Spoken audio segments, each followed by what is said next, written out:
Oh, maybe I should shave, huh?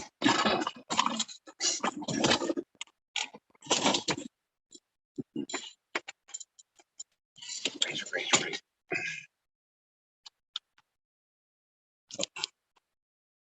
Let's go back to Zoom. Here I am. Uh, a little too late. You're gonna catch me shaving, right? Why not? Get rid of some of that, so I don't look so fuzzy on the screen. You know, if you're that focused, I don't know. So yeah, I ordered a couple books on Barnes and Noble. And you go to Barnes and Noble page and you click the thing with your name on there for your account. Well, once you're logged in, and it says my Nook. You know what a Nook is? You really people don't know what a Nook is. uh, uh,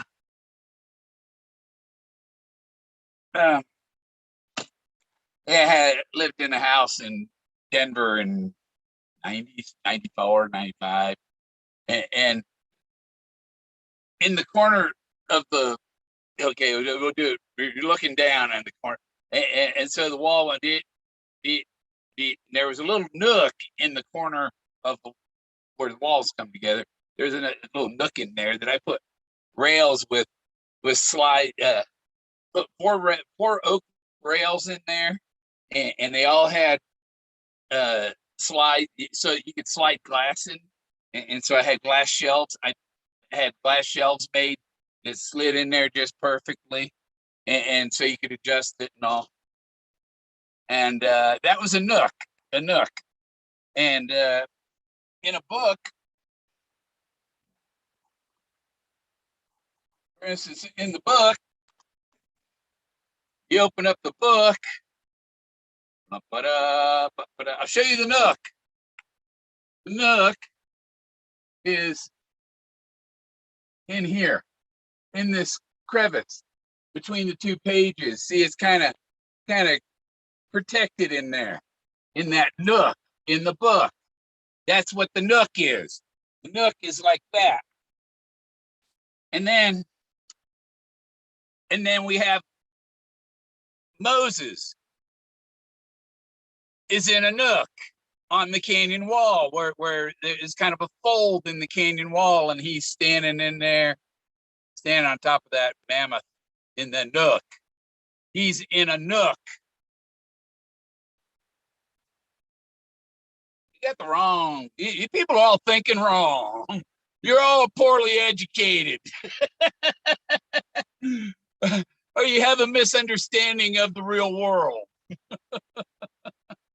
Let me see. Yeah, I could go in and post the link. You got to get the link first, which I sent it to a couple of people.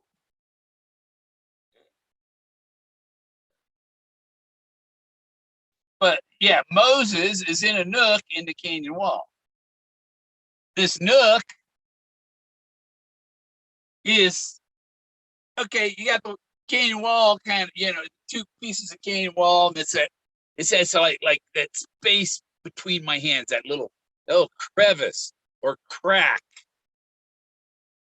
Don't step on a crack. Step on a crack, break your mother's back. Right? It says separate in between. It kind of rolls. See, there's a nook between my hands. And it's pretty simple. People, everything Bill Gorman says, forget it. You're going in the wrong direction if you ignore Bill Gorman. Absolutely. Let's see. It should be online. I got to mute my computer so I can go in there. I muted it and I unmuted itself. Dillard, a book in the middle. A book is the inside of a book. A nook is a belly button. Right, yeah. But it's also the fold in the in the canyon wall, where like there's two pieces of wall that kind of folds it, like that's a nook in that valley, but except this would be vertical, like up and down. And Moses was in the nook. He only comes out at winter solstice, which is the anniversary when Forrest Fenn was shot down. Look it up. Don't be stupid. Oh, people are so dumb. They don't get it. They don't get it. They don't get it. Oh, here, I'm going to post the link in the chat here if anybody wants to come and talk. Oh, dang it. I copied it. Copied it, but it pasted something else I had copied earlier instead of what I just last copied. Copy. Back to YouTube here. Oh. Paste that, and I got to pop out and get rid of the video running on my computer.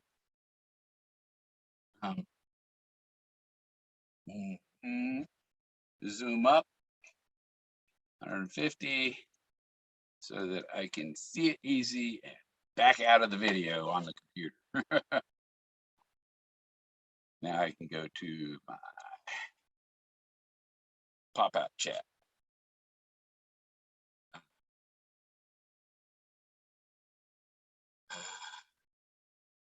Yeah, I had a little episode with the old pumper the other day. Have a what is it called? Ventricular.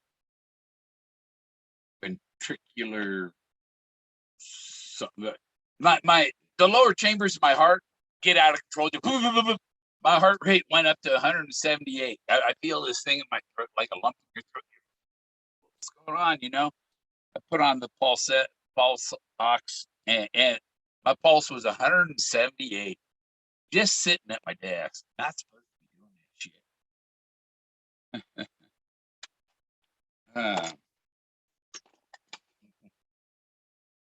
that shit. Where'd it go? I put it in there. How does it go? There we go. There it is. Paste to the top. Pin message.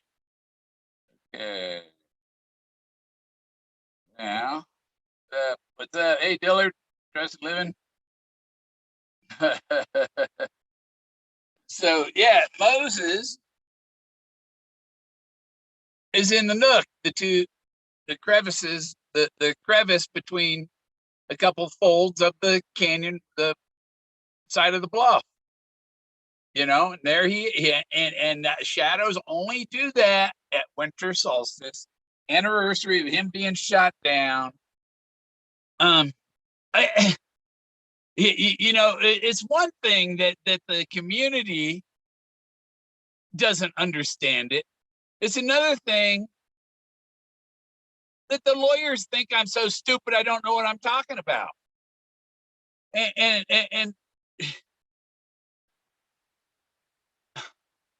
they don't. Nobody understands. Nobody, and it's upsetting. It's upsetting knowing that you did it, and these people are holding it back from you, and there's somebody out there pretending to be you.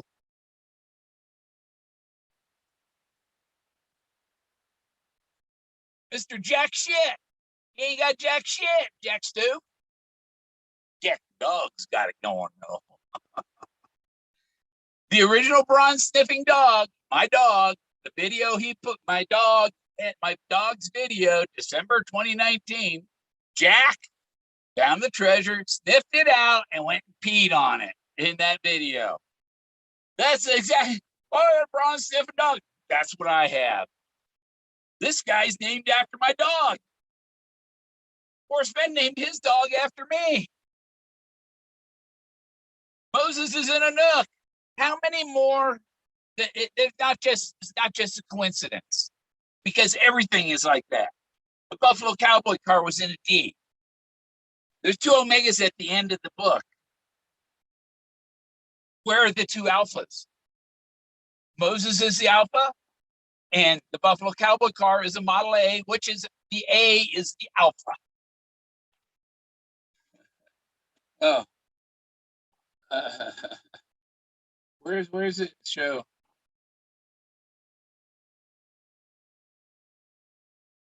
Are you the stupid water boy? I don't know what you're trying to say. I'll let it show because you're not making sense there. You ever notice the brown squares at the end of the sentence? Kind of like Wolfman Jack. Listen here, don't listening to me.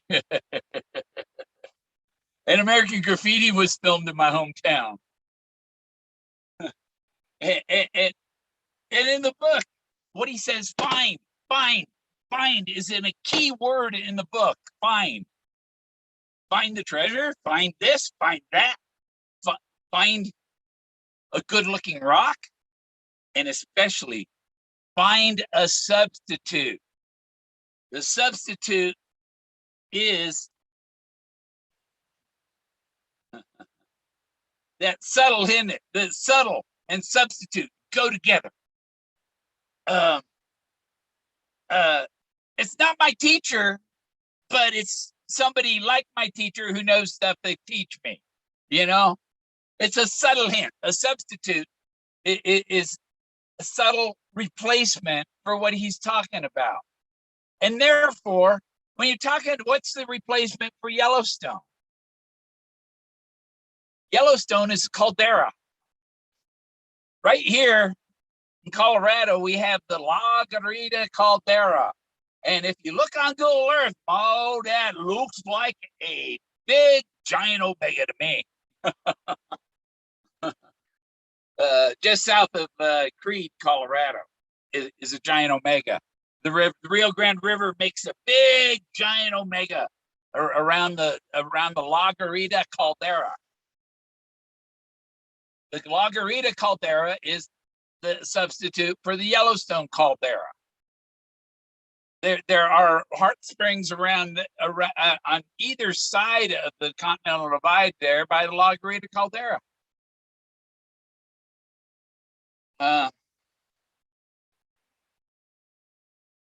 Movie Waterboy. Okay.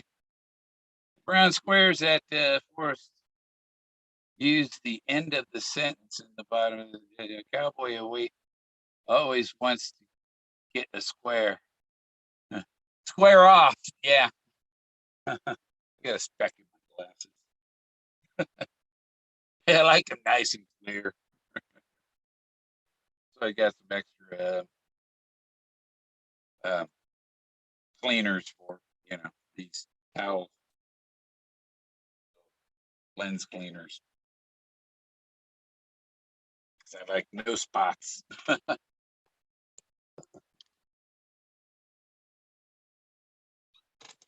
Yeah, I've got the those are right. Yeah, these are like the beads in his bracelet. Little turquoise beads.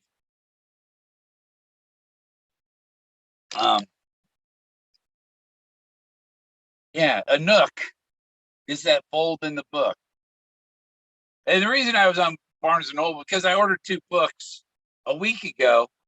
It normally arrives in 3 to 5 days, right? Okay, it's been 7.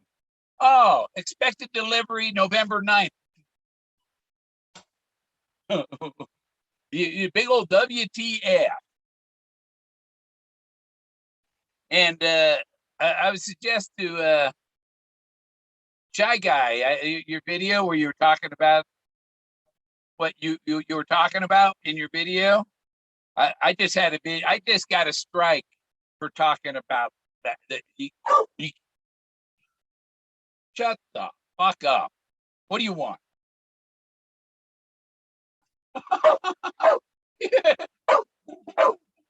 I can't get past this box. I can't get past this box here. Yo, shut up. I'll let you over. Hang on. I'll be right back. I gotta move something. Yeah, he wants out.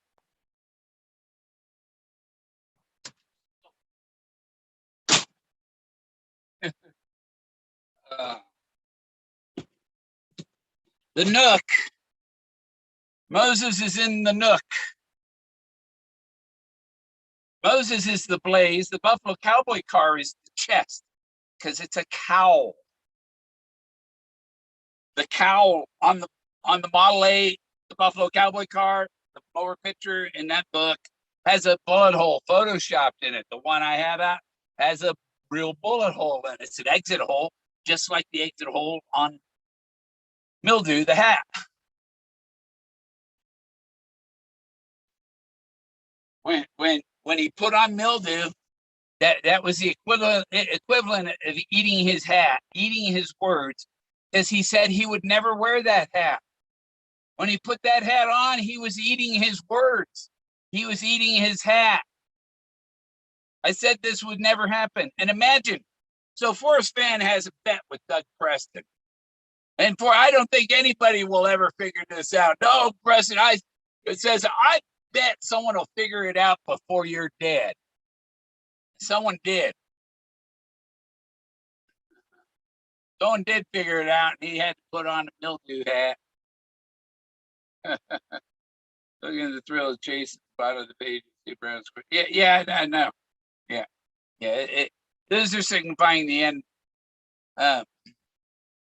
He's going to square up. You know, there's going to be all this cold.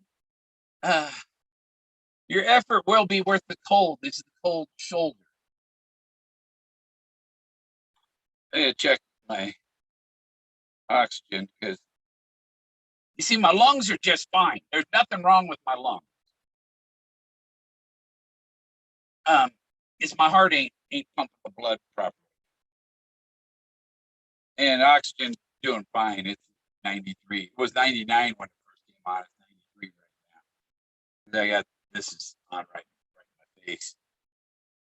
But if it was down there lower 80s and stuff, I would have put it on my nose.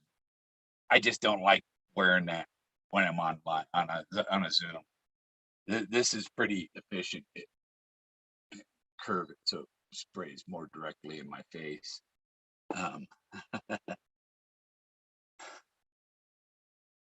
I feel it coming right over my nose here. So I'm breathing higher oxygenated air. You know, when you breathe out, you got the thing up here, it's pushing the oxygen out. So what's it? You know, I just got this. You know, if I like if I put on my okay, you know what?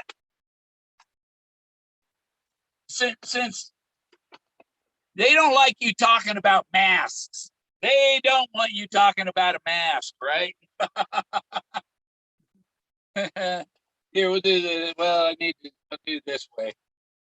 Is that I don't know if you well should be able to hear me if I talk loud enough. Put this on. Where'd it go? Come on. Where's the tube? There's the tube. Over the ear. Over the ears. Take the hat off. And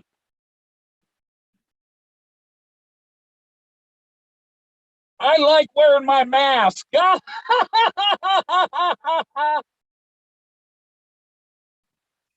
Oh, I gotta plug this in, I guess. Yes, that's where I just made the connection to the one going to my nose there. You guys still hear me? Maker's Mark. Blaze is your quest to see. Yeah, if you found it, it's your quest to cease.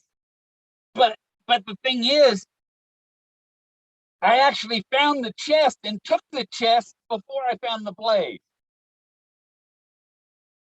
It's not necessarily that everything's exactly in order. Kind of scrambled. There was a blaze at each end of the chase. And I'm going to check my O2 with the mask. Now you see here that the oxygen that doesn't go right when it gets it is still on my mask and still on my mask with oxygen. So I'm at 93. And actually, where is that? Um, the ears. A mammoth is more like this.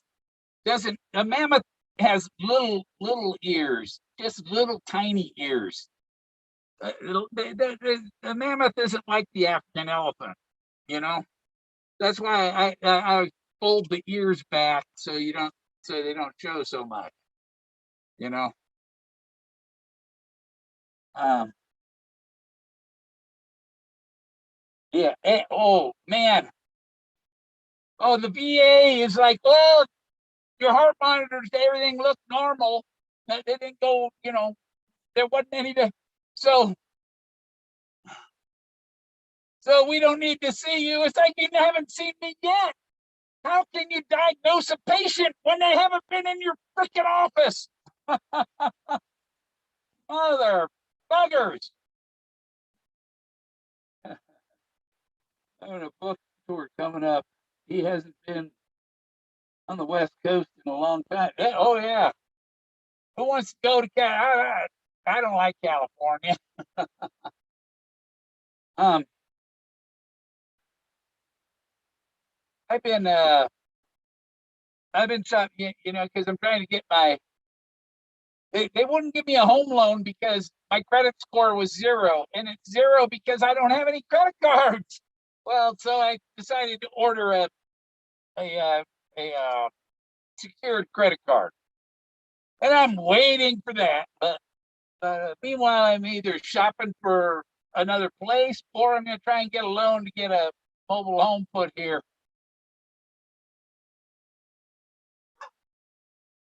Oh, the dog!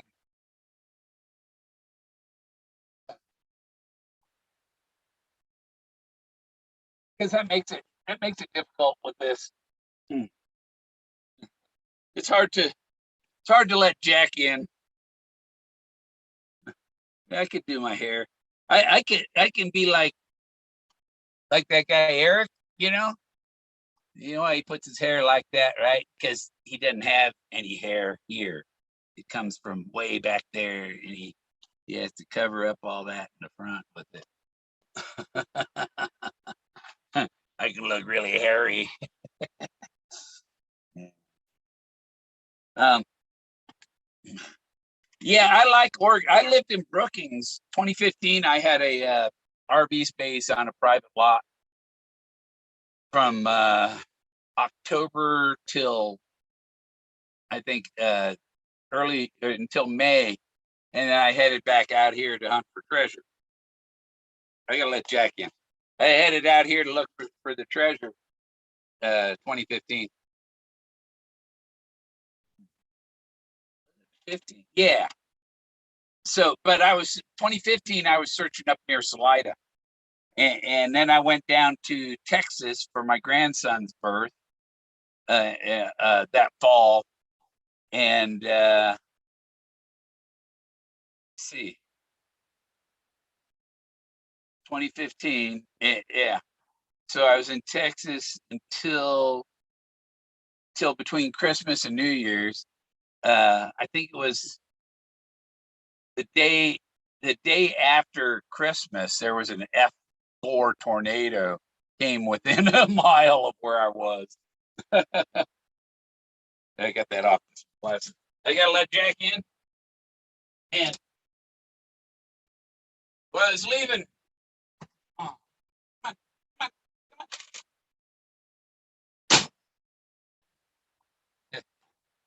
And that's funny. When I was down there in Texas, I was in Rockwall. Man, what Forrest got into buck Rockwells, and, and the Rockwells came off the rock walls of the canyon. That's why I didn't know Rockwell did that. I'm gonna wear this anyhow. Heck with it. Because I wanna have plenty of oxygen. Did you see the new Fenn video? Yeah, I saw that. None of it. Y'all following the wrong people. Wrong people you're following, because the answers are here. Double blazes is a real thing. My father's been busy lighting candles, some of them at both ends, burning the candle at both ends. That's why I turned the omega upside down so that I could have a candle with two flames, the male, the female, the masculine, the feminine. It's a spiritual thing. Moses is not a religious figure, he's a spiritual figure. Many religions use him, borrow Moses, and it goes back way before. It's like the story of Jesus was adapted from one story after the other, and it's about the winter solstice. And the sun reaches its lowest point on the horizon, the south, and that's when it starts to rise again. Try and hide that behind my glasses. I can't see through them too well because they're aggressive. Aggressive. Yeah, aggressive. Or transition. I get confused with the transition between, distance and close, and the transition between clear and dark for sun. Which one's which? Um, see, 2015, I had my treasure location nailed down, unfortunately. It was after Friday, June 5th. Okay, 2015. No, the June 5th was 2020. Okay. June 5th wasn't significant until then. Winter solstice was, Forrest Fenn was shot down at winter solstice, 1968. Moses only appears at winter solstice. And I think I'm gonna arrange a Moses viewing party where Moses is and show people what the blaze is this winter solstice. On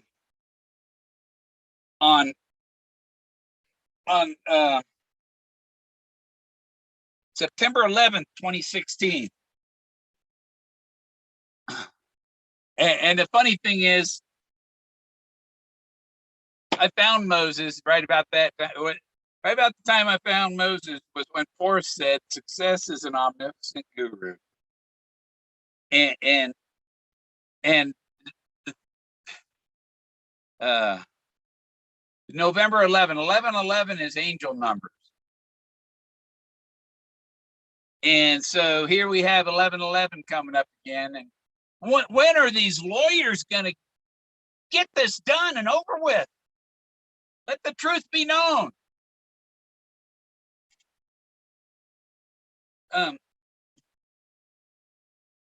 So, mysterious writings, November 11/11/16.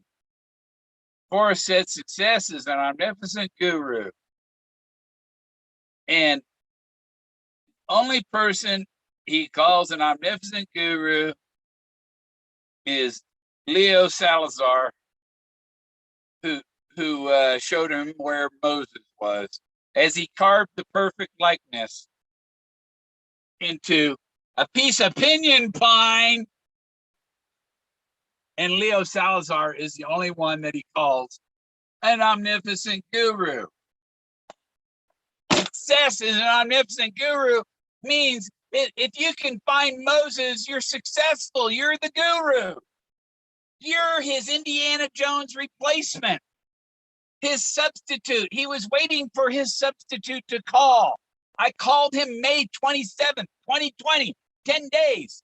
And over those 10 days, okay, we're going to do this, we're going to do that. He was putting it all in. It took, I called him and it took 10 days for him to say, okay, it's been found. The successful guru called him and it's over. Quit looking.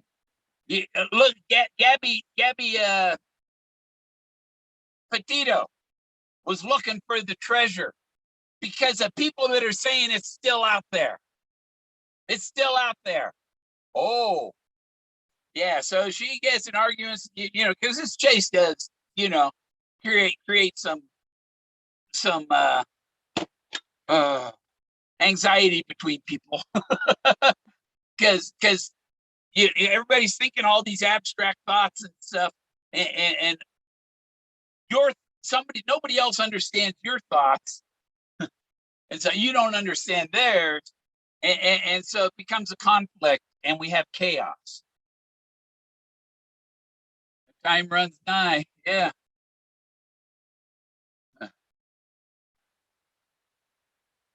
Yeah, Lenny. Sure you did. Sure you did. Let's see your picture, Lenny. Okay. I have put my picture of Moses out there. I have put my and yeah.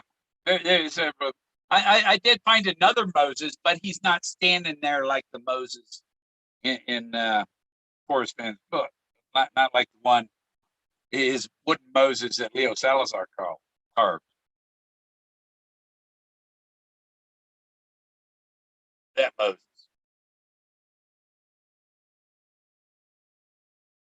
See, there he is, standing there with his arms out. You see on this side over. Oh, here we go, ghost dancer coming in. Incoming ghost. Okay, so he's standing there up there on that crazy cliff. How you doing, ghost? Good evening. How's it going, Bill? Oh, thank you for reminding me to turn off my Bluetooth. Yeah. How's it going, man? All right. Right on. Yeah. See, now when I turned off my Bluetooth, I can hear you about 600% better. Nice. It's like 6 times more volume on the sound I hear without the Bluetooth. I was taking a nap and woke up and noticed you were on. Oh, yeah. Yeah, I seen your picture of your boom box. My boom box ain't so big. Yeah. The power. Got lots of sound up in here. Yeah, and Zoom doesn't work good with Bluetooth, does it? I don't know. I haven't tried anything Bluetooth with it yet. If you switched over to Bluetooth audio instead, while you're in Zoom, you wouldn't hear it. The volume would dive. You don't hear any feedback or anything on my end, do you? No. It's nice and clean on Zoom. All right. The one cool. Ben's using, I think he's using that app to keep certain people off his show. Yeah, who knows? Who knows what he's doing with that? I mean, I don't know what the paid subscriptions give you, but maybe he's writing down IP addresses or something. Moshe. Yeah. I watch this. Azure Blue is talking about Moses is Moshe Rabbeinu, and there's a Jewish rabbi that I watch. I watch this one rabbi on YouTube. Yeah. Well, I've watched the Christian interpretations of Moses, the Jewish interpretations, and the Muslim interpretations of Moses. And the golden cow. Moses was up there for 40 days up on the mountain. 40 days and 40 nights, just like the flood. Everything's 40 days, 40s. Yeah. And when he came down, they had collected all their gold. And I thought they had stolen some of the Pharaoh's gold too. And they threw it into the fire and they melted it and a golden calf come out of it. And there we have Bessie the cow represent. Forrest Fenn was milking the gold from the cow. Yeah, I saw that. That was pretty funny. I like that one. I was Yeah. laughing my ass off watching that thing. You know, because all the different little clips from the song, you're allowed to make a uh, a uh, a thing where it's just a collage or a of the music, where it's just little short clips and different things to put your point across. You're allowed to do that. That's called fair use. And Yeah. so every song on there was a copyright. And so, okay, Oh, geez. copyright, copy paste, copy paste, copy paste.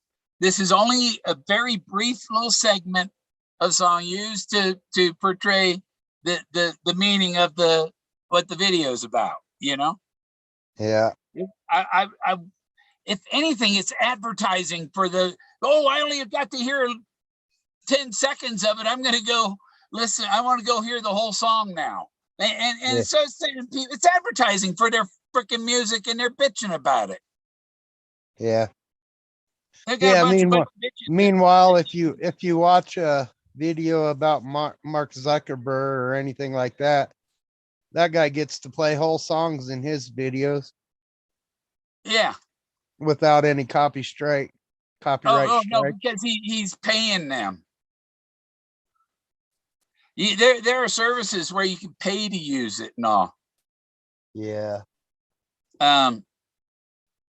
You know, you can subscribe and pay. I don't know what they charge or whatever, but and like I get that many views that, you know, Yeah. well, I had that one Betty Davis Eyes song, and you know, they said, oh, it's a copyright. You don't, it's just, you don't have to, it's not a violation or anything, and you can keep it up. You don't have to change the music.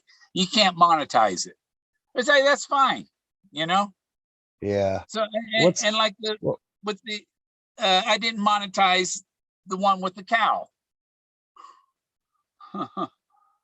yeah, what's monetization just makes it so you can't get paid for your videos, right? Oh, you can't get paid for that particular video. Right. Yeah. Yeah. Yeah, if you have their music, they get any monetization from it. But YouTube should have something in their algorithm that how much of that song was played. If it was less than 30 seconds of the song, then, you know, it shouldn't be a strike at all. Yeah. Yeah. You All know, it is yeah, that algorithm, like you said, it's just picking up sound yeah, waves that match to other videos. So it's all an automated system. yeah. I haven't If heard there's a back because match anywhere, then they give you a copyright strike. I disputed all of them, but when I tried to dispute the Nirvana one, it wouldn't let me. It's Oh, like, no, you shit. can't dispute this.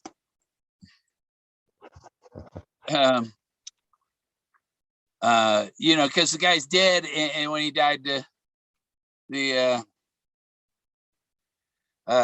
record labels took over, and the guys who run the record labels, they're the total dickheads. The musician probably doesn't care if you play a little clip of their song because it advertises their music, you know. But the record labels are pricks. They're the big corporate executives with their thumbs up their butts. Yeah, they want royalties off everything.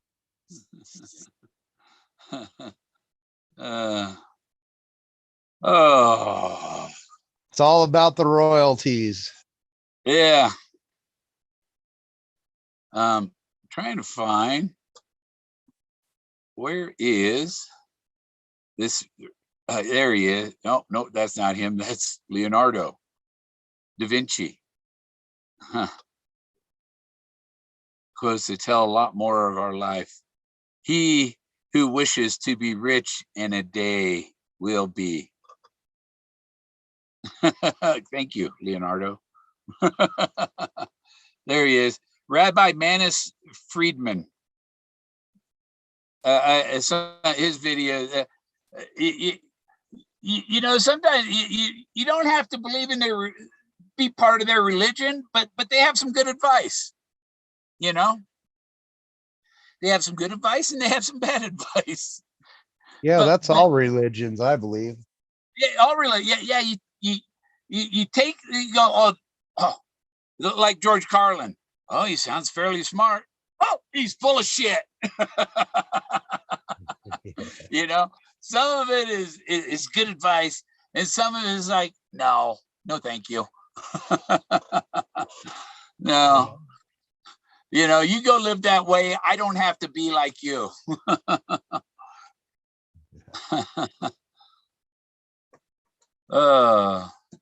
I went into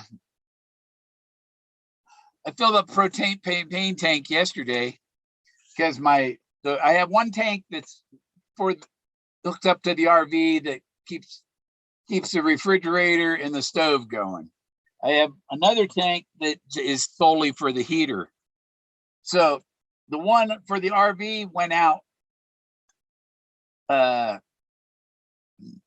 night before last. So yesterday I went and refilled that one. And then last night, so it was a good thing I refilled that yesterday because last night my heater one went out. Oh, geez. And I had to bring it in. So I had another empty tank today. And I go down to Tractor Supply and the manager, his name's Dave. And he came out and I said, when I asked him, they said, Dave's not here. But he come out to fill it. By the time he got out, there's 2 other customers with their tanks behind me waiting. And he hooked up my tank and it started going. He goes, sorry, folks. And my 7-gallon tank, I got the last 4 gallons out of the big tank. So the other people had to go somewhere else to get propane. Do you have to take your whole RV down? No, I have 2 30-pound I have 3 30-pound tanks. So at any time, 2 of them are hooked. One's hooked up to the heater, the other to the RV. And then I have a backup for when either one of them go empty. And sometimes they both go empty at the same time. How big's your tank on board? 100-pound tank. Yeah, I only got a 30-gallon on mine. It'll last about 2 months. What I need to do is call the propane. There's one propane dealer will come out and fill an RV. I got to get a hold of them or get them to bring a tank. I just put my mailbox came FedEx the other day from Home Depot and I put that out today. So now I can probably get rid of my PO box and have everything come directly in and not have to run to the PO box and shit. Yeah, it's nice to be able to walk out to the road and pick up your mail. Yeah. And they rode the dirt roads, they road grade my road probably 2 or 3 times a year. The road grader will come down my road. But you got to have the mailbox where the mail person can drive up and put it in the box right out their window of their car, right? Yeah. But so if your post is straight up, the road grader might hit the post. So I put the post at an angle like that with the box sticking it so that the road grader doesn't have to worry so much about hitting my post. Yeah. And I asked my neighbor, how high do you put your mailbox? He said, turn your car upside down and then go 2 feet more. Yeah. What? Okay, so I looked it up on the internet, and your mailbox, the bottom of your mailbox should be 41 to 45 inches off the surface of the road. And I got it like 43 inches off the surface of the road, right in between those. Nice. Yeah. Got a nice green mailbox. Forrest green. Hopefully they'll see it. Hopefully they'll see it before you have 5 feet of snow out there. Yeah. So they'll know where it's at. Oh, well, no. The most snow I've seen here is like 4 or 5 inches. Never needed it. They've never needed to plow the road for snow. Sometimes if they do get 5 inches or so, they will run the road grader down the main, but they don't go down my little side street. My street's 1 block long. Yeah. Yep. All the benefits of living out in the country. And okay, now the one of the ooh, one of the part of the thing where the stout-hearted men figure is up on the canyon wall, that has to do with the 66,000 links, because it's a chain station. But right near there is also, he talks about the Rosetta Stone, and the Rosetta Stone has the same story in three different, Greek, Egyptian, and what is it? One other, three languages on the stone, right? So it's an interpretive stone. And Rosetta, that's a rose zeta, okay? And so what's Colorado's flower is not the rose. Columbine. It's the Columbine. And there's a picnic area at the Columbine interpretive site. And you can find the Columbine interpretive site on Google Maps, Google Earth. Columbine interpretive site shows you where this picnic area is. It's a roadside rest that used to be a campground. It used to be a campground, and that's where they found the canoe, which is where they came up out of the Gulf, up the Rio Grande River as far as they could. And under this rock, it shows the canoe with an elephant or a mammoth loading a big woman and a girl into the canoe. Wow. I want to talk about my mask some more. Just to piss off YouTube, okay? If I get a strike on this because of my mask, come on, YouTube. Butt lickers. Yeah.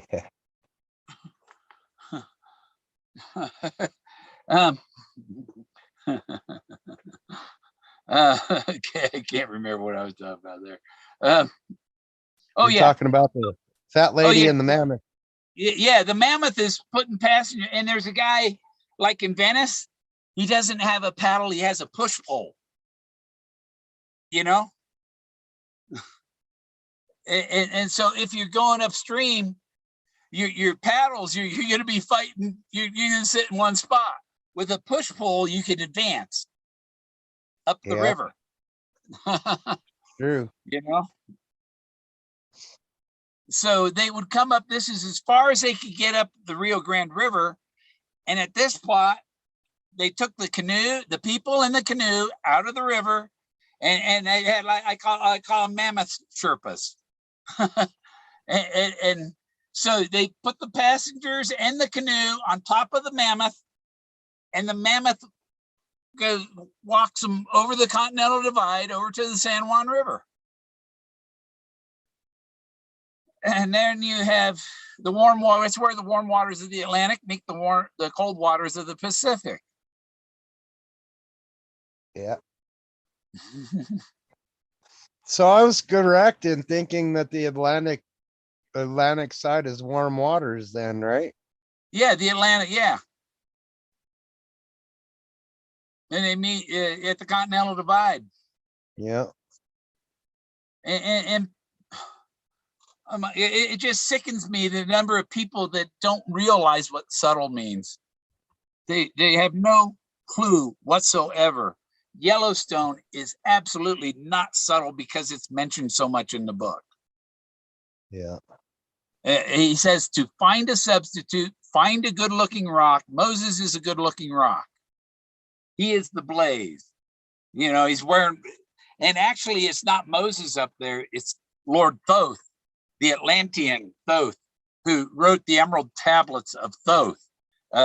Trismegistus, Hermes, and stuff is Thoth. It's a story from 14,000 years ago that's reinterpreted, and they changed the name of the guy, and now he's Moses. But he wasn't parting the Red Sea. He was parting the Rocky Mountains and showing them the passage from the west to the east, or the east to the west, whichever it is. Moses led the slaves out of Egypt. Yeah, well, here he's getting the slaves out of California.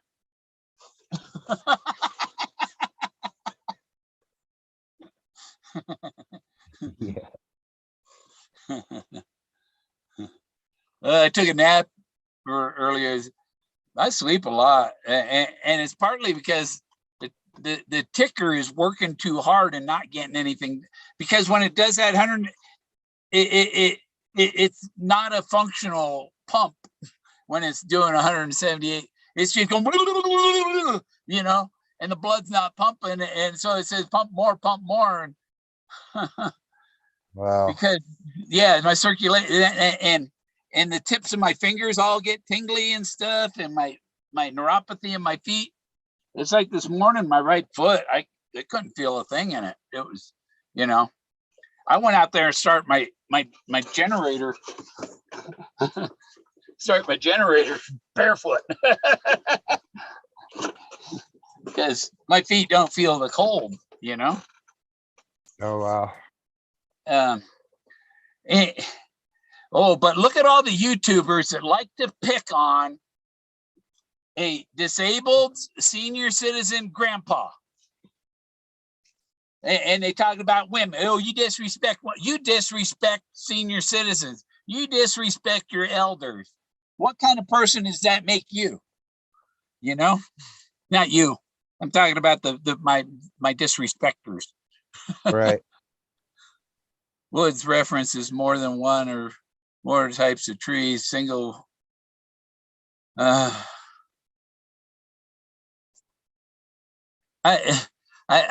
kind of go, what the fuck?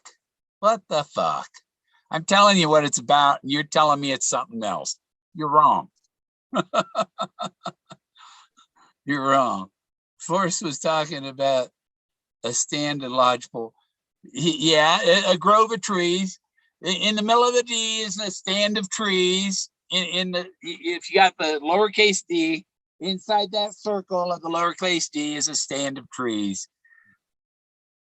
Find a substitute for a lodgepole pine, like a spruce or a pinyon, or, you know, you can't gonna make much of a teeth. But Moses was carved out of a pinyon pine, and that's why you could smell his pinyon nuts. Forrest liked to add his sense of humor to it. I can't understand that. I don't get the joke. I'm not laughing. You know, so many times you tell somebody a joke and they don't get it, you know. It's like the couple in front of me at Walmart. They put these two big bras on the conveyor. You know, they're like, I don't know, triple E's or whatever, you know. And I said to the husband, I said, are you a skydiver?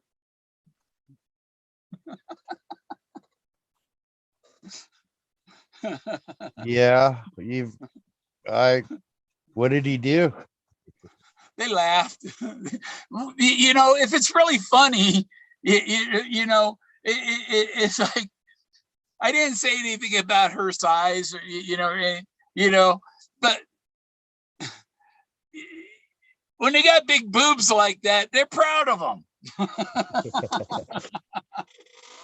Yeah. Skydiving, that's a good one.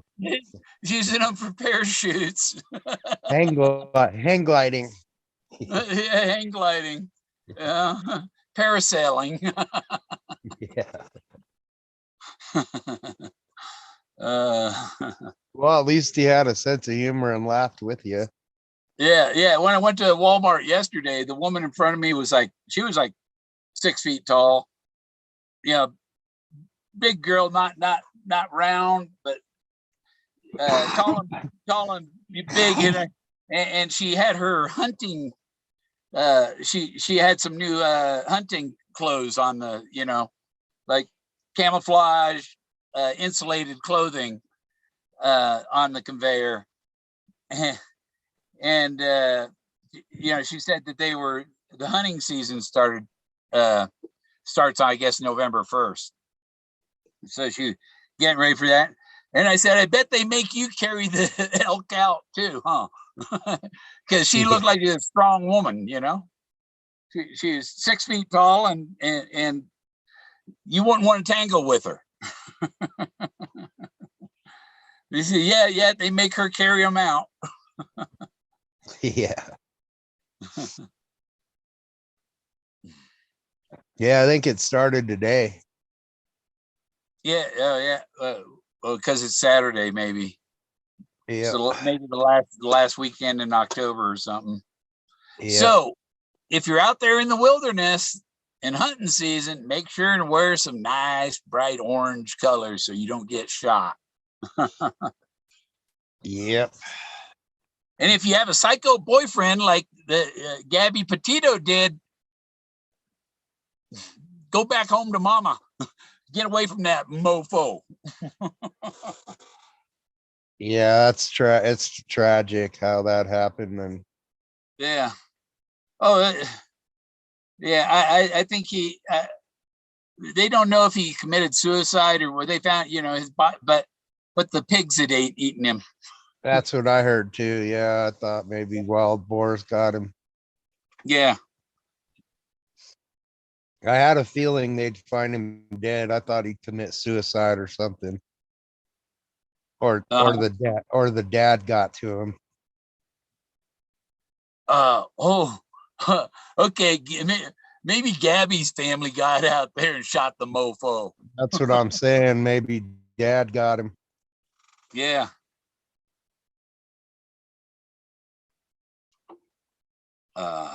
Yeah, what a tragedy. I mean, if they that goes back to what we were saying in the last show, that's it's not all cracked out what people think it is living on the road, Yeah. Oh, yeah. It's I've had my RV parked here for 2 years now.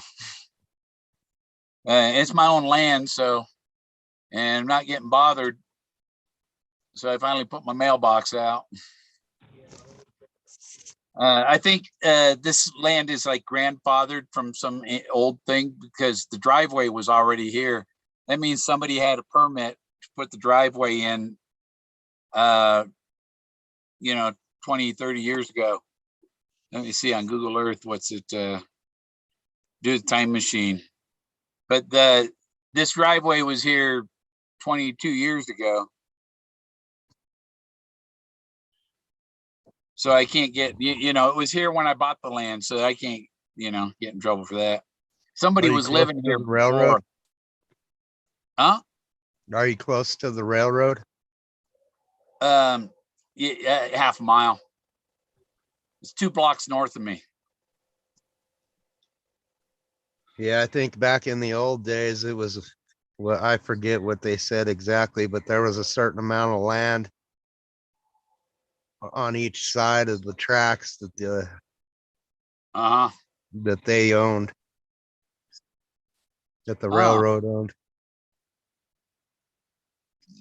Then the railroad started selling out so people could, move close to the rails.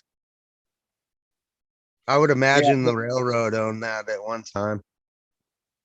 Yeah, I just sent an email to the person with the lot north of me to ask them if they'd be interested in selling it. And so I have 10 acres instead of 5. And because I'll be finished making the payments on this lot in March. So I told him I'd be, in April, I can start making payments on that lot to add on to it. Nice. Yeah, I'm looking for some land up here. It's expensive right now, though. Not do you can still get 5 acres here for $5,000. $1,000 an acre. That's pretty good. Yeah. I think mine was 4,000 for the 5 acres, but with the payments it was 5,000. 5 years, $100 a month. And it's like $13 of fees per month. So it's you know. Are you guys all on well water, or do you have a city line that I don't have goes a through well there? yet. I don't have a well yet. I was looking up putting one in and all that, and you know, I'm gonna try and put my own freaking well in. They charge you so much money to put a well in. I looked at well pump, $100. Oh, okay. Wow. So I need the pump. I need the sleeve. I need Yeah, the you need the auger. Huh? casing and all that. Yeah, the casing. Yeah, it's the sleeve. What I call the sleeve. Yeah, and I need maybe an 8-inch auger, a 6-inch auger, because I think it's a 4 or 5-inch pipe Yeah. casing. Plus your depth. 60. You have a water at 6 feet? 60. Oh, 60 feet. Wow. Yeah, that ain't too bad. No, it's not too bad, but how are you gonna get that deep without a drilling rig? Oh, my dad did one about that deep when we lived in California in our backyard, and he had a ladder and a pipe and the auger, and you go down, you drill, you pull the auger up, pull the dirt up, dump that, go back down, drill some more, pull the dirt up, and then when you get beyond whatever the length of the pipe is, you add another piece of pipe on and go down, come back up. You gotta take the pipe off, and you keep doing that until you get down to the water. Huh. And my dad had a hole, probably maybe 40 feet. It was in the San Francisco Bay Area, Fremont. That's the other thing. The substitute for Lewis and Clark is John C. Fremont, who was a cannibal. That's why Forrest, Fenn, and Peggy went as cannibals, because Fremont, he had an expedition, and there was 35 guys or something, and 10 of them died when they got trapped in the snow, deep snow drifts and stuff, and they got trapped there, and they lost all their mules earlier, and I guess the mules stunk so bad that they moved on, and then they didn't have all that meat. and then when they got stuck, all they had to eat was each other. Yeah, that'd be a hard decision to make, huh? Yeah. What you cooking, John? John and Yeah. Steve are in the pot. Yeah. With Mary's toes. Yeah. Where's I got to go back to my chat stuff here on the computer. Genius. I have my own maker's mark. Yes, Lily, and it's not my lungs, it's my heart. The pulmonary doctor said it's your heart, and he referred me to the heart doctor. And the heart doctor, well, we put a monitor on you and we don't see anything. It's like, you need to do more tests, asshole. Yeah, I go through a 100 pound tank in about a week. That's a lot Hey, of Richard. oxygen. Huh? That's a lot of oxygen. Yeah, I have it on 2.5 liters, and it's on all day long, all day, all night. I plug it into my CPAP at night when I sleep. Keeps me Right. alive. But I've got a 2-page letter going to my congresswoman. The one, I think she's awesome. She made good hamburger for me. Yeah. She's married. Yeah. I've been on oxygen over a year.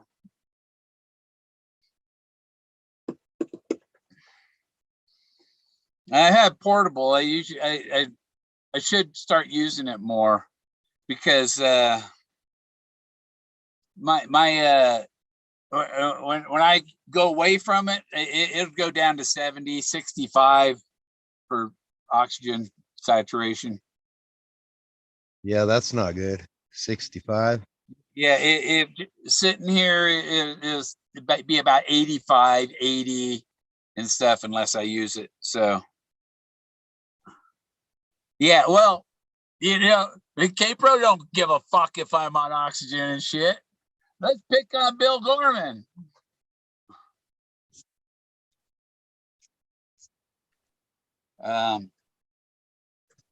I'm not gonna pick on you, Bill, but doesn't that kind of defeat the purpose though?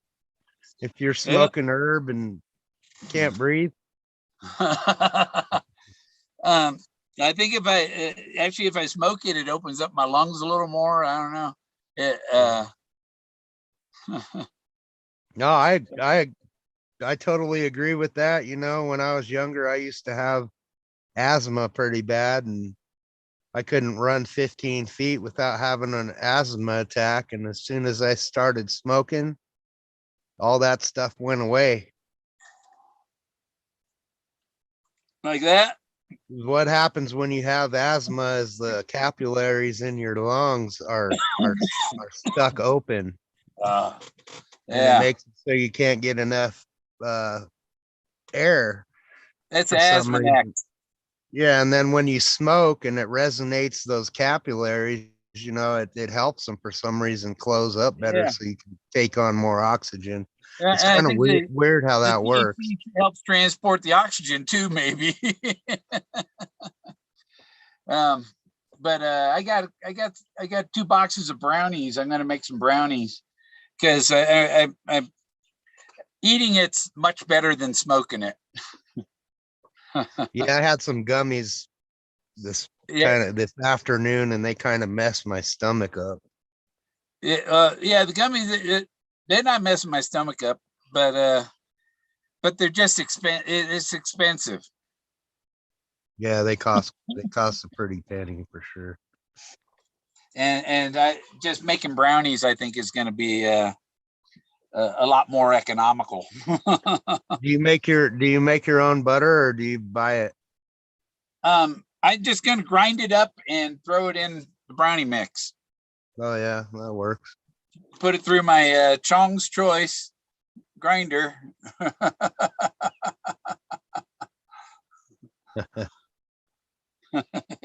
a nice one. Yeah, this is nice. It's 2.5 inch or something. Let's see. Let me see. 1, 2. Yep, 2.5 inch. 2.5 inch and round. The bigger one, nice.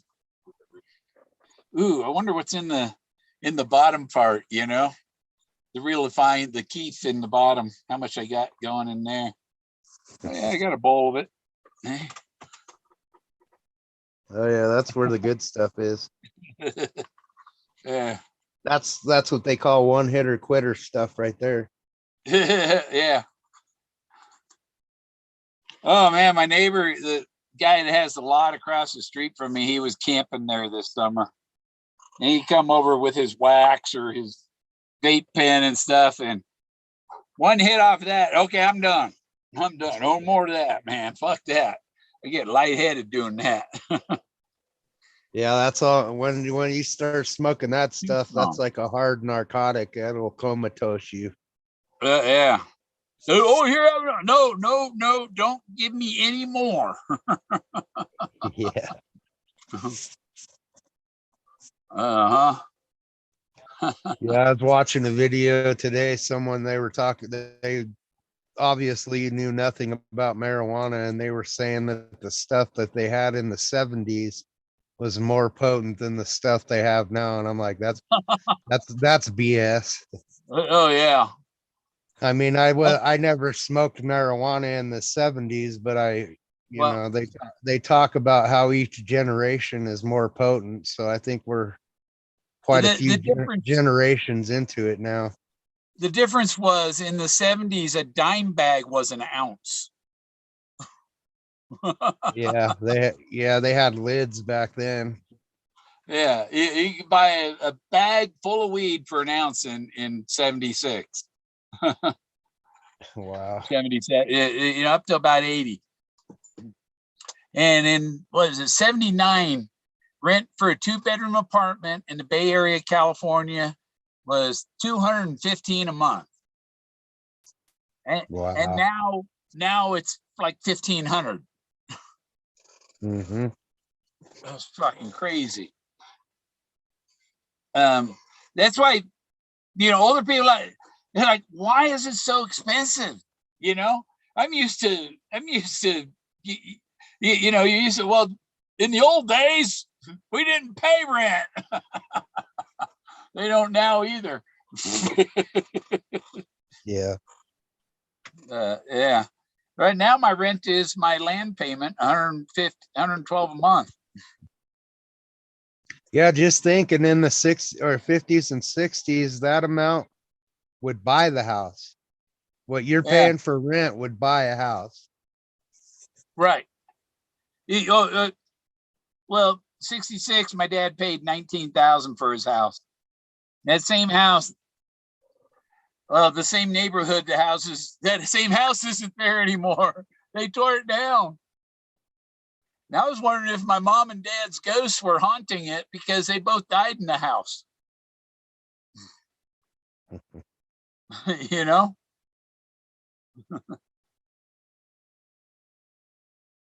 I had an option. My sister offered that I could take the house when my dad died if I wanted to, but I had just transferred from Time Warner Telecom as an engineer in Orlando to outside plant engineer in Orlando, and I just transferred to a new position they had as outside plant manager in Denver. and so it's like I can't live. I've got a job in Colorado. I don't want to have to deal with a house in California. You know.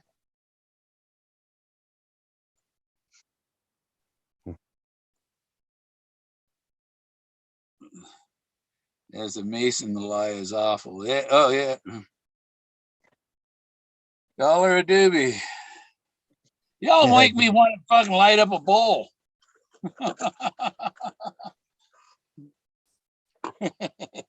Yep.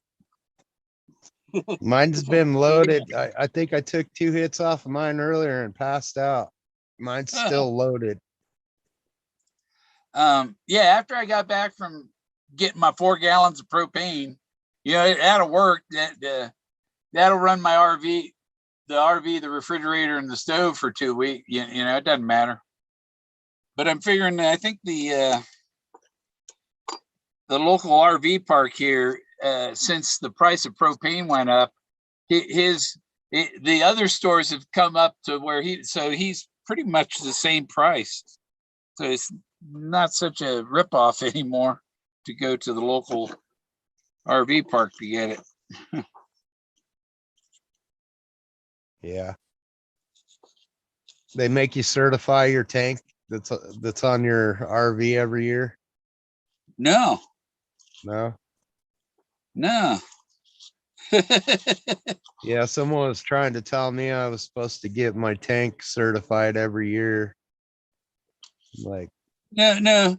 I bought a tank in 2007, one of my 30-pound tanks in 2007, and I had to certify it in 2019.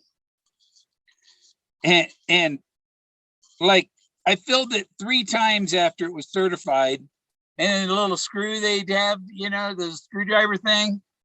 mm-hmm. The people filling it should be required to have a Craftsman screwdriver, not some Chinese thing that tears the thing up, you know, because you need a new valve. And I went to AmeriGas. No, it was last year, and they weren't servicing tanks because of COVID.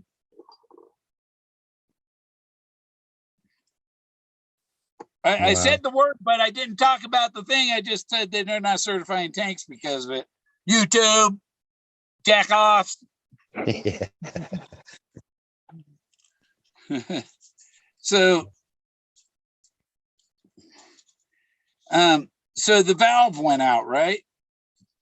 And I had to get a new valve, and AmeriGas wouldn't do it. So I went on eBay and bought a new valve. I think it was $28 for a new valve for the 30-pound tank. They sell them by the size of the tank. You know, that's how you order them. And God, it was a bitch wrenching that thing out of there, wrenching the new one in. But I put it in until all of the Teflon. They have Teflon. It's not tape. It's a coating on the threads. And I screwed it in until all of that was inside and it was pointing the right direction. And I said, well, it already has a certification tag on it, so it was okay. Yeah. And the first time you fill it up, you're going, oh, I hope I did a good job. I did a good job. It sealed up perfect. Shout out to Dizzy Dean. Happy Halloween. Dizzy Dean. It's officially Halloween, 12:03. October 31st. Happy Halloween, Bill. Yeah, happy Halloween. You see 31. Like you see a Shy Guy talking about 303. Well, my birthday's 331. and the 331 is just as good as 30. Well, actually, I was supposed to be born on 330, and they drugged my mother so it would delay my birth and past midnight, and so I'd be born on her birthday. But 331 is magical numbers. In numerology, my birth date is like magic. Special numbers. Yeah, my Facebook handle is Ghostwalker303. Because of Colorado's area code, huh? Yeah, that's when I lived in Denver. That was my first online name. Yeah, I used that on Yahoo when the great Yahoo wars were going on, and then I switched it a couple of times. But yeah, my Facebook is still registered as Ghostwalker303. Yeah. In 89, I left May of 89, I left California, moved to Denver. I was actually getting away from a toxic girlfriend. Her ex-husband was making meth, and my apartment manager told me that the police were asking, they're investigating for drugs, and it's her. I'm out of here. I'm done with them. I'm done with her and her ex and stuff. And I got the fuck out of there. Shout out to Trusted Living, Richard, Dizzy Dean, Yeah, Dillard. Shout out to you guys. You're always in here when Bill's on. yeah. Have you listened? Happy Halloween, everyone. No, I haven't listened to the Group 303 Luli. Free Energy Pendant. Yeah, it's a band. That's right. I forgot about that.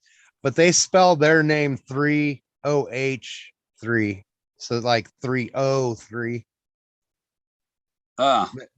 It's a pretty decent band. I know who Luli's talking about. Oh, Whoopi's in a band.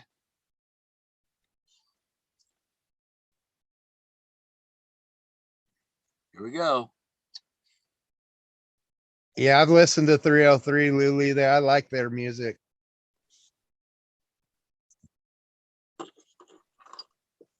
Cheers, Bill. I'm gonna hit this with you.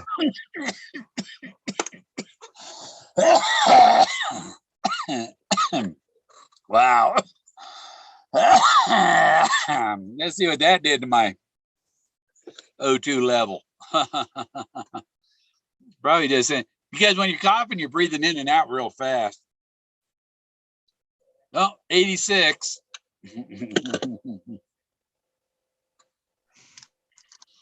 Even with the oxygen, 86. That's That's still kind of low. Shouldn't it be up like around 93 or something? Yeah, they prescribe you oxygen if you're less than 90. But when I'd sleep before I had it, my oxygen dropped to 65. Wow. You know, and they tried to tell, oh, and then the doctor, they took me for a walk around the, around in the office, down the hall, around and did a circle around in the building, in the hallways, and before we made the second turn, my oxygen had dropped to 70. Wow. And so they Larry prescribed me Legend said he just caught a contact high. Larry, yeah. I think he was complimenting on your gigantic hit. Now wait, It was enough for both of you. Larry, are you a dude or a chick? I did. I had a one night stand once. Her name was Larry. Yeah. So work the next day. You won't believe what I did last night. Yeah. I slept with Larry. It's probably Larissa,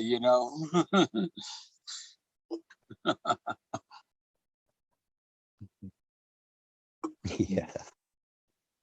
And it was in a travel trailer in a driveway in Sacramento.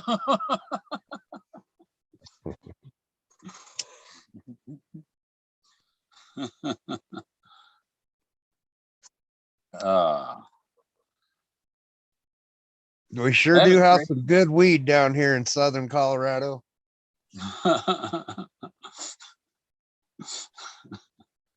Yeah. I don't know. I don't know. It seems like the further it seems like the further north you get, it's less potent. Oh, the smoke, yeah. Yeah. Up in Denver is less than down here. Well, I mean, I'm sure they have the same strands and everything, but it seems like maybe it's just the altitude, but I feel like I get it, the weed down here in southern Colorado works better than it does in Denver for me. Yeah. When they legalized the mushrooms in Denver, I thought I went up there and tried to find. Nope, nobody's. Okay, it's legal, but you can't buy it. Yeah, it's just less of a charge if you get busted with it now, I think. Yeah. Because it's like they give you if you get caught with it, they'll dispose of it and then give you $100 fine like they used to do with marijuana. Yeah, what was it? Oh, Forrest Fenn, his story about Quanah Parker and the peyote church. I think Forrest Fenn delved into some hallucinogens, and maybe that's what made him spiritual. That's usually hallucinogens will make you spiritual. Yeah, the peyote, the active psychoactive component of the peyote is what is it? Mescaline.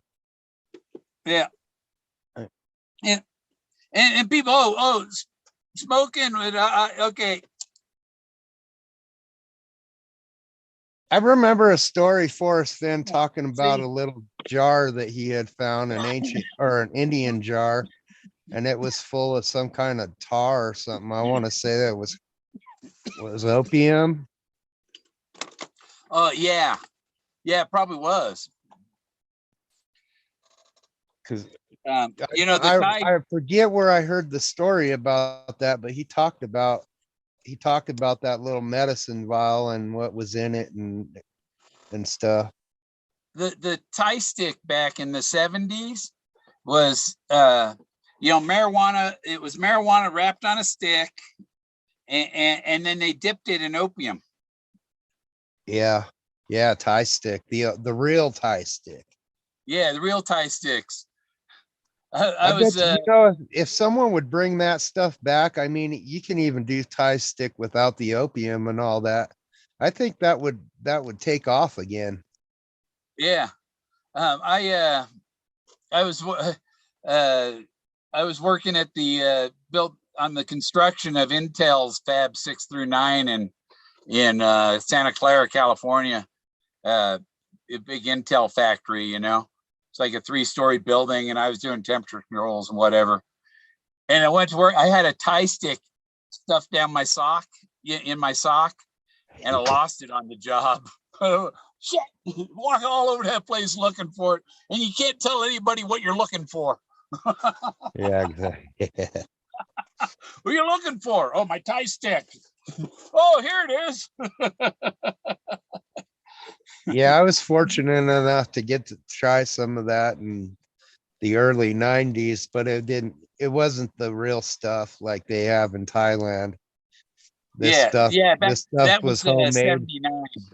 and you could tell they used an isomizer to, Yeah, to yeah. to It cook it wasn't the together. Atari. It was, you know, like they probably had it like in alcohol or something diluted, and they dip them. Yep. It was a diluted, because if they dipped it in the tar, you would really see it. It'd be like, oh man.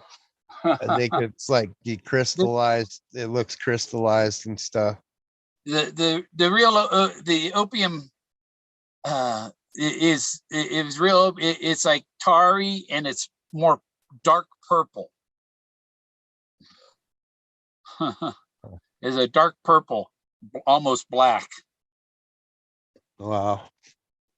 Yeah, yeah. I think Forrest trip. I'd like to hear from somebody he's tripped with. Yeah, it'd be a heck of a story.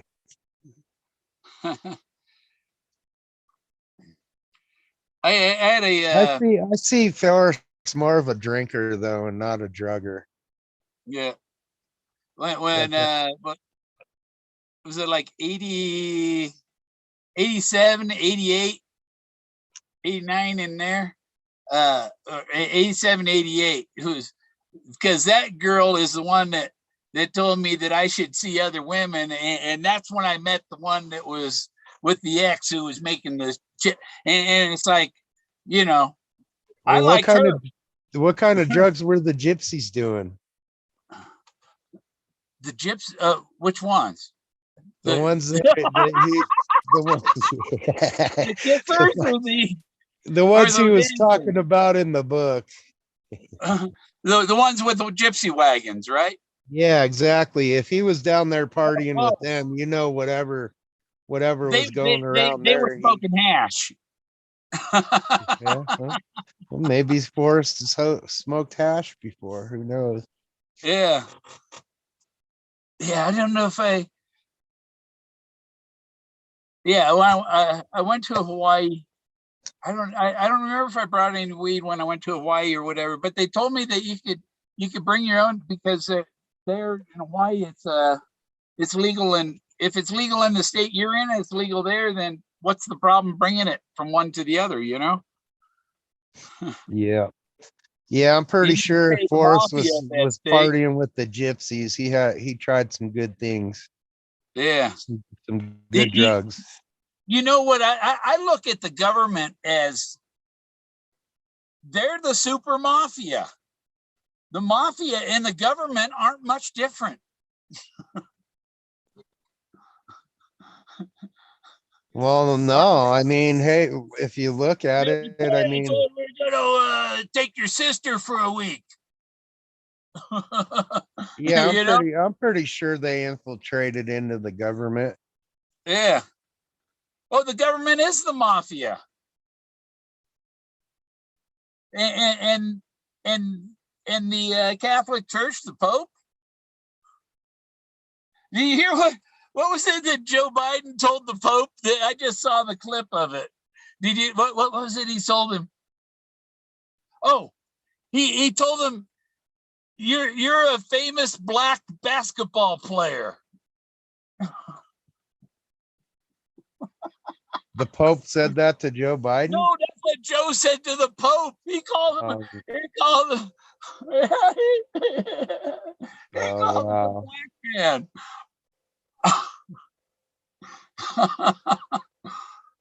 It was, yeah, it's the open mic thing. It was like, holy smokes, man. He doesn't even know what he's talking. He's in a dream. If people know that he has these problems, why do they vote for him? I'm really disappointed in my fellow Americans. Nobody did. You're gonna see. That You're gonna see what's gonna happen here soon. It's already happened. Some of them are already going to jail. What's his name? Durham. It has been arresting several of them. If the American people knew that if the American people knew that he had all these problems, why would you put someone like that in office? Yeah. Somebody asking about my. It doesn't make sense. It doesn't make sense to me why. There he is. My cannabinoid. I believe in Sonic Attack too. I haven't gone to Sonic in probably a year. Oh no, wait, I have.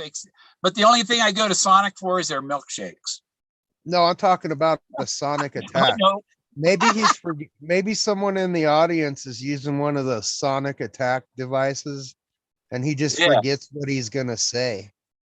No, I think he has Alzheimer's.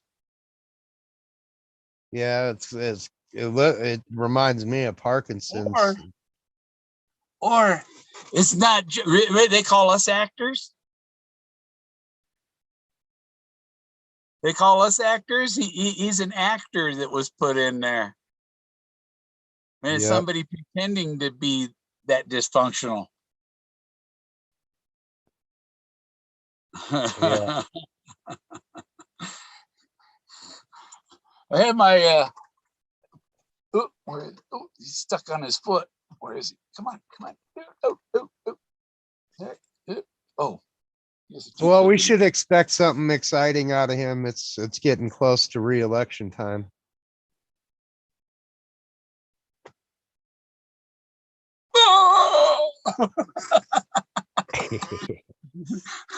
Yeah, put him up here.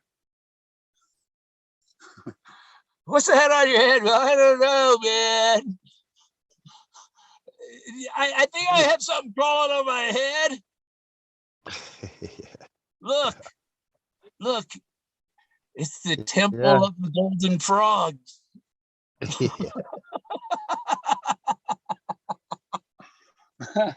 That's why when I find the big mammoth sculptures in the rocks, that's why I called it the mammoth temples, because of the mammoths. And they worship their mammoths. They love their elephants. You know, back then they didn't have an F-250. They had a mammoth. You know, who needs a horse? You can put your whole family on an elephant. Yeah, you got to realize that's a long, long time ago, though. Yeah, well, I found rock sculptures of the mammoths with packs on their backs. Packs, they're like square packs, and there are people, and they had people hanging on the side of them and everything. Wow. You know,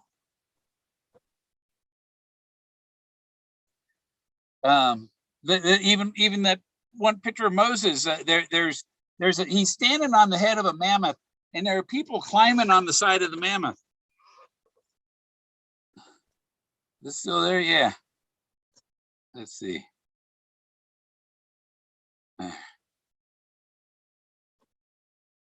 Make it as big as I can on my phone, so it shows up as clear as possible. See, he's standing on an elephant, and look at the people climbing on the elephant around him. The elephant even has an eye. And there's Moses standing on top of a mammoth, parting the Rocky Mountains. And people aren't going, oh my God. You know, that's the biggest discovery ever. It makes the discovery of King Tut look like shit. That's a treasure. The treasure is the sculptures on the canyon walls. He even has a story about the Ben Stahl. I'll get it on my phone, from my computer to my phone. I can show you. Ben Stahl, it's in the book, this book. It's right before the chapter about Moses, right? Okay, but look, it goes from remnants of the past, which is with the mammoth tusk,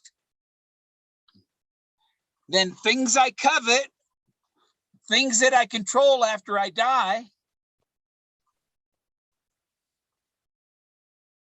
and the thing he covets is this Ben Stahl painting. Mm-hmm. Peggy thinks, but it's still mine. Peggy thinks it's hers, right? and then what's after that? Here's Moses. Okay, the thing with Moses and the Ben Stahl. Is that too far to walk or thrill of the chase? Oh, Once Upon a While. Yeah. That's why when the chase was over, when this book came out, that's why there's so many clues in it. Verifications. I'm gonna get that picture because remember that Ben Stahl with on the paint palette, and I'll send you the picture. Oh, let's see. Okay, and then I'll have it on my messenger on my phone that I can put up to the screen. Pictures, pictures. Oh, just search for it.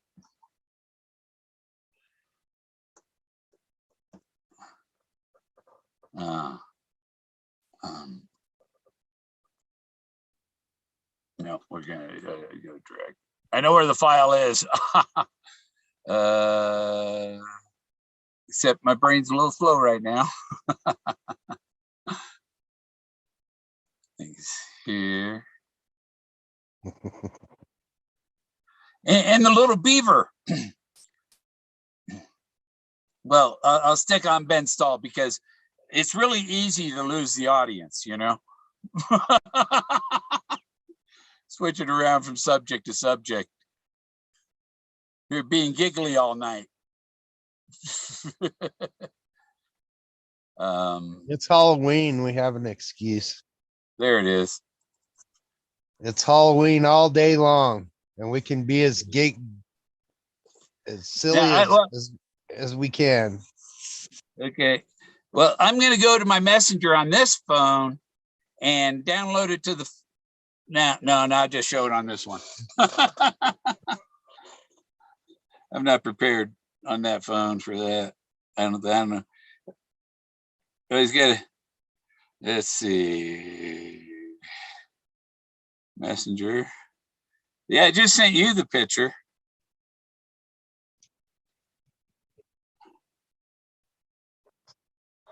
Did it go yet? No, it's still showing. Yeah, I haven't got it yet. Yeah. My little circle next to where I sent it. No internet connection. What the fuck? I turned that off. Oh, don't tell me I've used up my broadband for the month. There. Now I got one. Oh, there we go. Reset. . 'Cause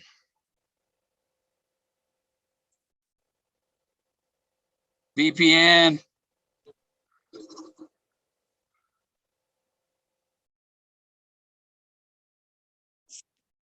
Oh man. See, I have two phones and each has 15 gigabytes of mobile hotspot. And it doesn't recharge until the 8th. And I'm out of mobile hotspot for the month. Yeah. That fucking sucks.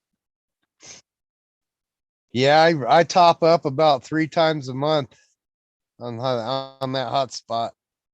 Because the mobile hotspot actually works better than the regular internet service. Yeah, and I'm waiting for my dish from Starlink so that I don't have that issue, and I can get rid of one of the phones. Yep.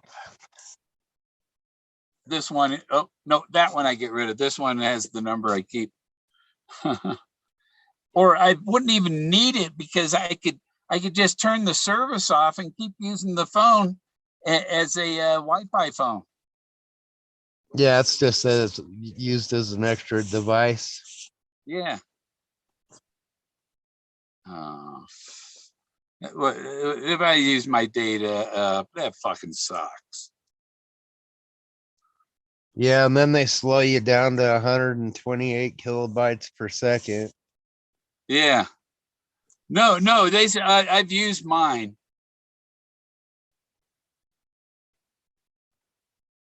No, I'm only at 13. It should be working, and it isn't. Yeah, you should have 2 more gigs on there. Network and internet. Yep. Mobile networks. No, not mobile. Tethering. Off. And then on. That's how you do that.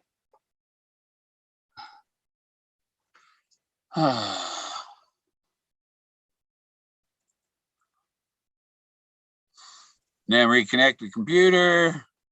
Boom. Come on.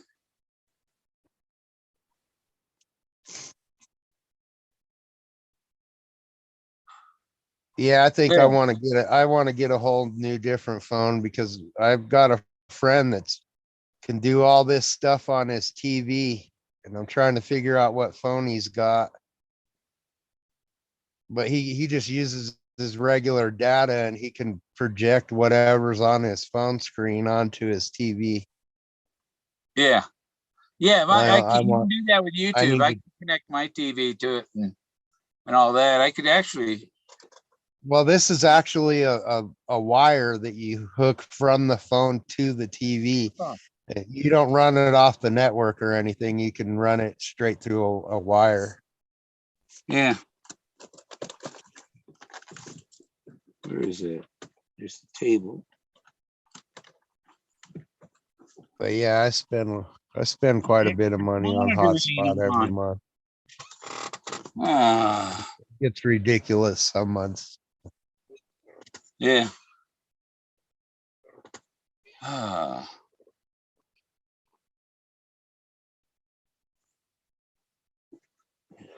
Oop. So, oh, okay. I'll try sending it again.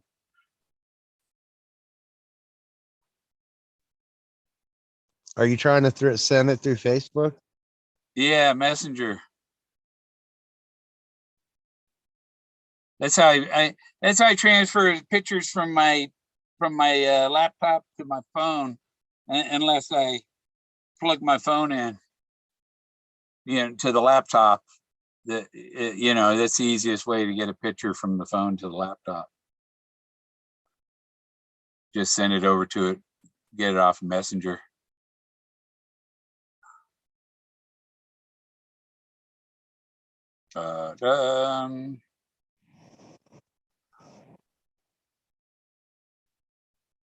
Yeah, when I was filling my propane, I ran into some the people behind me. The guy's wife knew about Forrest Fenn's treasure hunt. And it was one of my double blazes. So he said, "Yeah, double blazes. You've been wise and found the blaze." And Forrest liked to add the humor in. When his father's lighting candles at both ends, that's two blazes. It's double blazes. Candle burning at both ends. People don't get that. They think it only means F you. I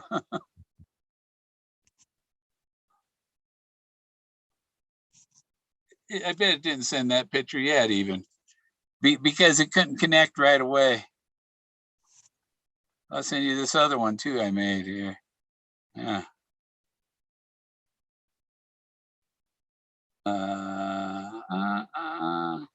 Where are they? Oh, fuck. I'm in the right folder because I found it in there earlier. I got there's like 1,000 memes I've made of Forrest Fenn stuff, you know. I have the best art on the chase. Forrest Fenn even endorses my art. Oh. Okay. What was the accident? Send.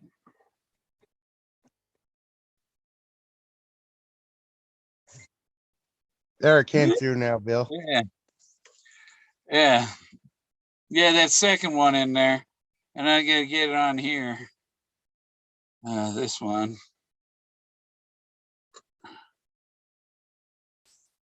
See. Oh.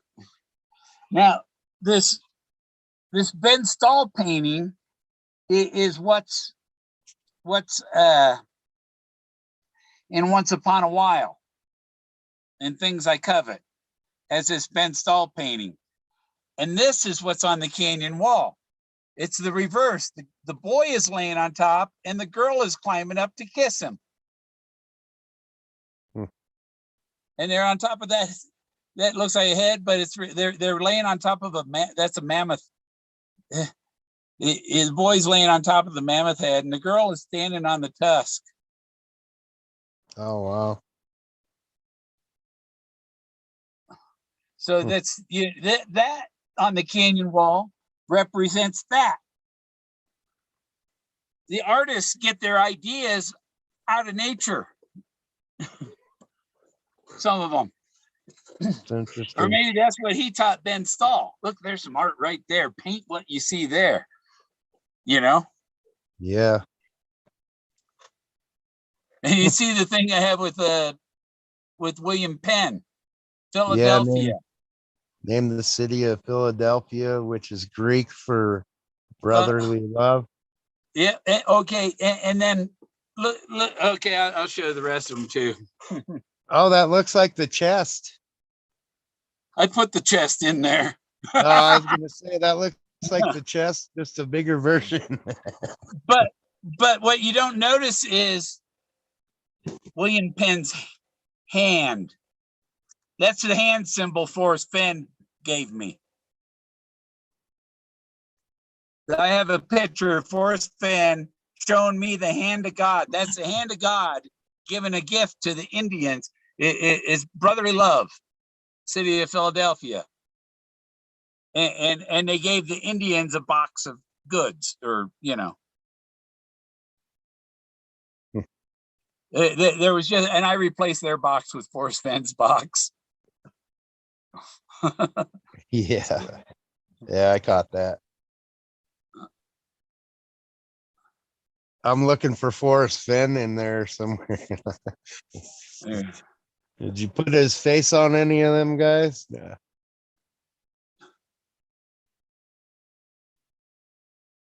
Yeah, good editing, huh? Yeah. Yeah, it's some good work. That head was cracking me up. So I got proof that Forrest Fenn's chest is in Philadelphia. It sent it back in time. He's an Indian giver. Forrest Fenn was an Indian giver, as far as I know, because he didn't give the treasure to who earned it.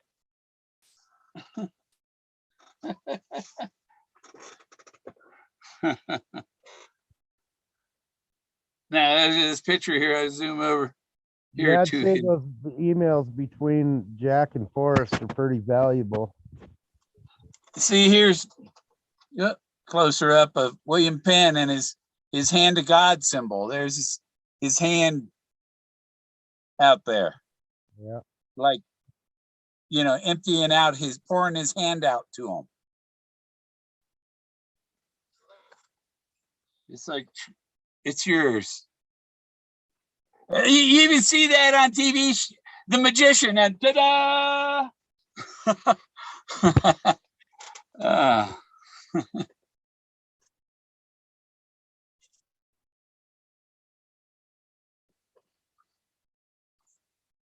yeah, crazy stuff. But that's in the Bella thing too. And Too Far to Walk.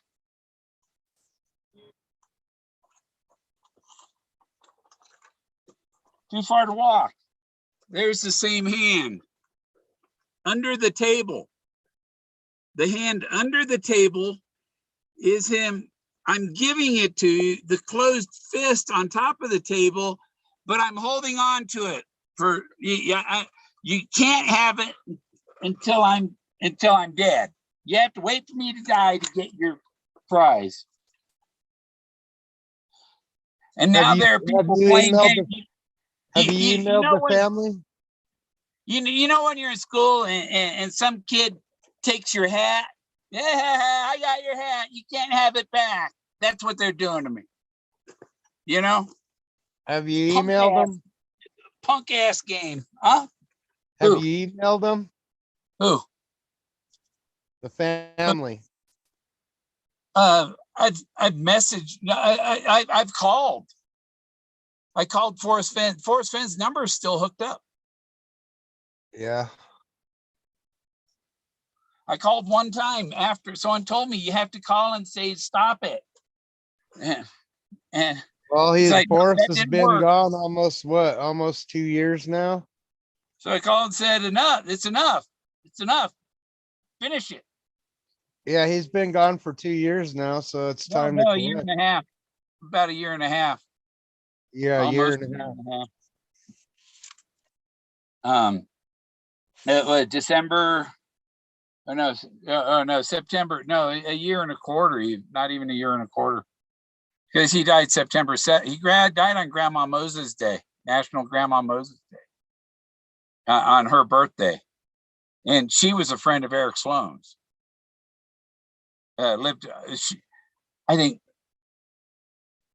she was in Vermont and he was in New York, right across on the other side of the river or the lake. She was up near Bennington, Vermont.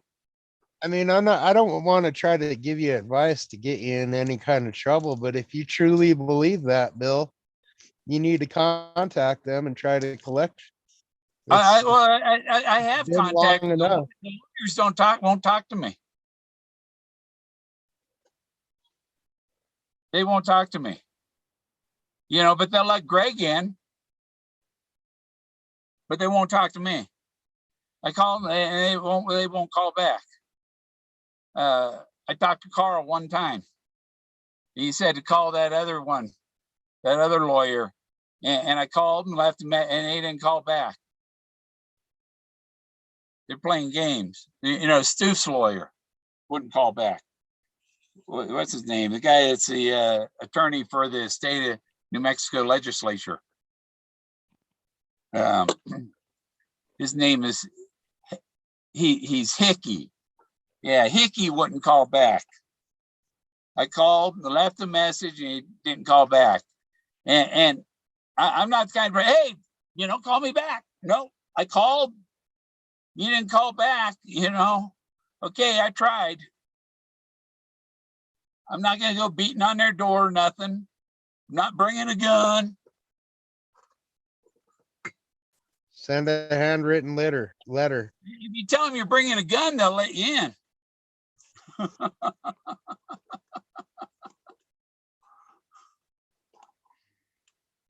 Send them a handwritten letter. Tell them, I mean, let them know you're collecting. And if Forrest Fenn's thing was you're supposed to publish your solve, I have published it on YouTube. You just have to watch 1,000,000 hours of video. Yeah, it's hidden in there somewhere. It's in there.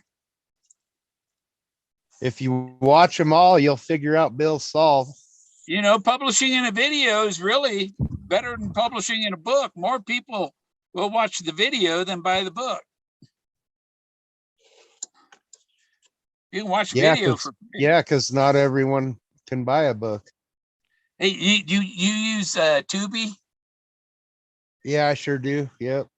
Oh, they got Gods of Egypt on there. That was a good movie. Yeah, I just watched that today. That's how I learned that Moses led the I watched slaves it last out. night.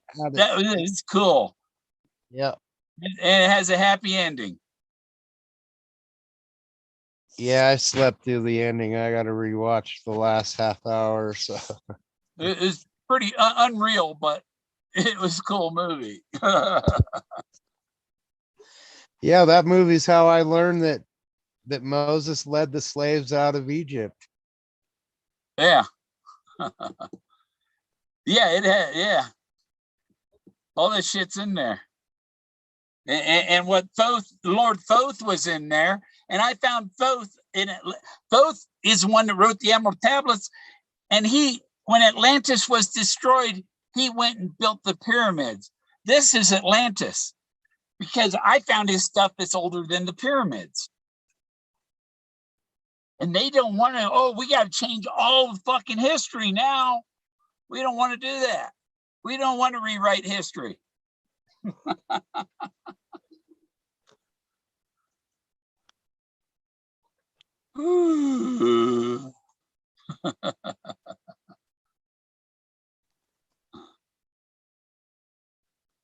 Yeah, I better do something to fix it.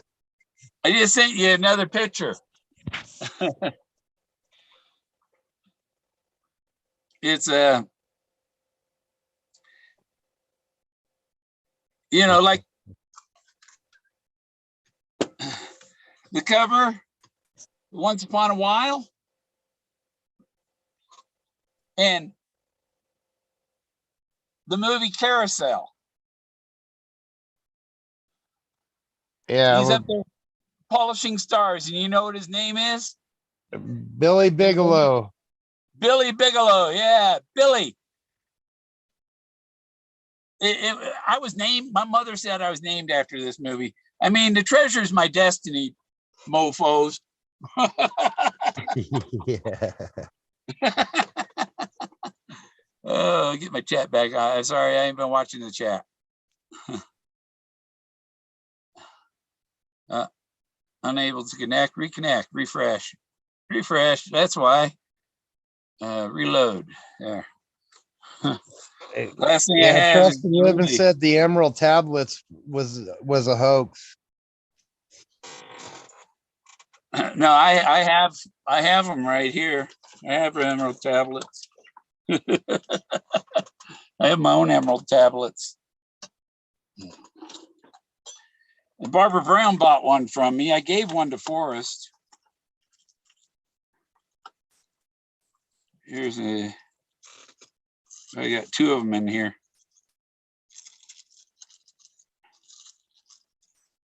Yeah, I sent Forrest some posters. And I'm trying to, okay, I want to clear something up with Shy Guy. He said something about posters. He was waiting for me to send him some posters. And I was like, I don't know what what posters was I going to send you? Remind me, because I don't know. I got some posters though. But here's an Emerald Tablet that I made. What is that? Is that a real emerald? No. It's a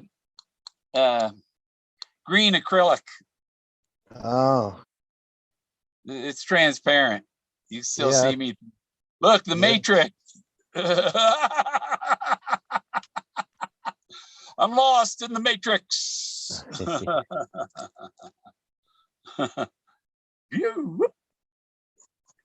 Yeah, I had a picture of the emerald tablet, and I put it in the computer, and then I made it a transparent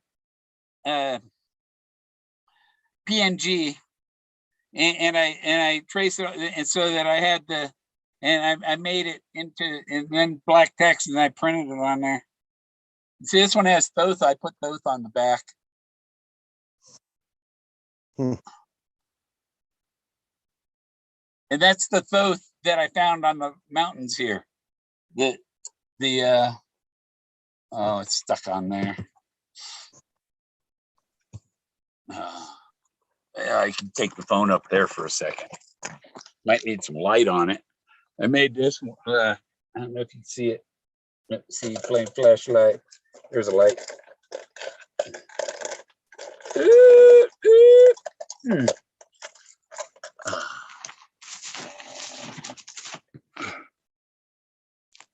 She's on the iPad. There's my ticket from going to the Monet exhibit. And you look at that, the Kraken.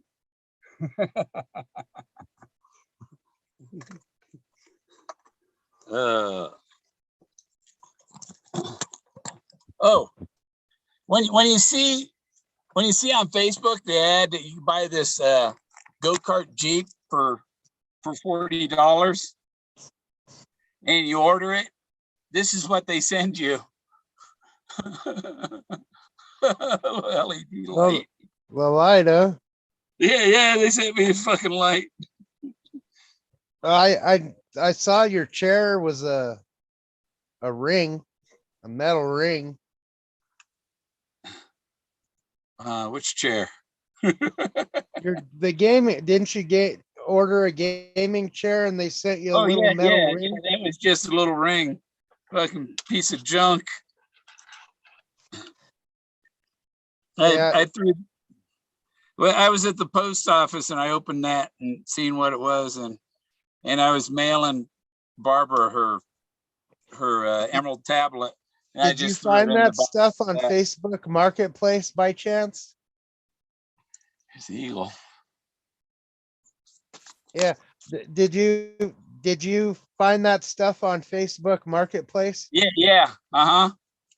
Okay, well, yeah, thanks for letting me know that, because I'll never order off of there then. Yeah. Yeah, it came from Christina Chin in China. Yep, Shanghai. They've been shanghaied. Yeah, Bill, I think it's World War III and nobody's realizing it. Well, what you do, you pay with PayPal, and you might get what they said, but you're most likely going to get some. Yeah, I think they're looking at it. Well, whatever we have in stock, at least we sent them something. But then you just tell PayPal, hey, this is what I ordered. This is what they sent me. They're grossly different, and they refund your money. PayPal refunds the money. Yeah, that's good that they do that. You know, because we're definitely under attack. And then they, I think they stopped that person, or whoever sent that isn't allowed to make transactions anymore after that. You know. That's good. Yeah. He's going back there. Yeah, I see nice stuff on there all the time, but I'm scared to death to order it. Yeah, eBay's been pretty good. What I order on eBay turns out to be what they said. Except my mailbox didn't have the picture showed the plate that you mount the plate on the post, and then you screw the mailbox to the plate. It didn't have that plate, but I had a piece of metal, a metal 2x4 thing. You know, it's kind of a U shape, and it was just right. And I drilled holes, self-drilling screws, and I got it up. Bill, you got to give me just a couple minutes here. I got to let my dog run. Okay. I got to make sure there's no bears or skunks or anything out there. So I'm going to put it on mute for a second. Yeah. See, I put my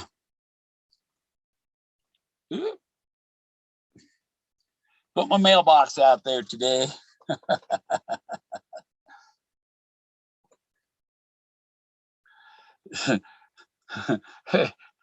It's like there ain't nothing there. Yep. My driveway is 600 feet, so that's 600 feet from my RV. There ain't nothing out there. Now I decide I want to go exploring here. Oh, is it on my phone? Let me see. Hit gallery. Screenshots, because I screenshot. There it is, off of Google Earth.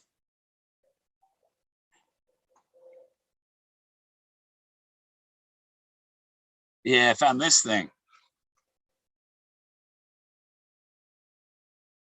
And you see it's a wall because you see the shadow of it. And that's like a sea, a Colorado Sea. He prayed for D's, but that's a sea. I don't know if it's a water tank or what, but it's about a half a mile walk from the road. And there are no dirt roads even close, you know. And it's about let me see, about 3 miles from here. But I want to go see what the hell that thing is.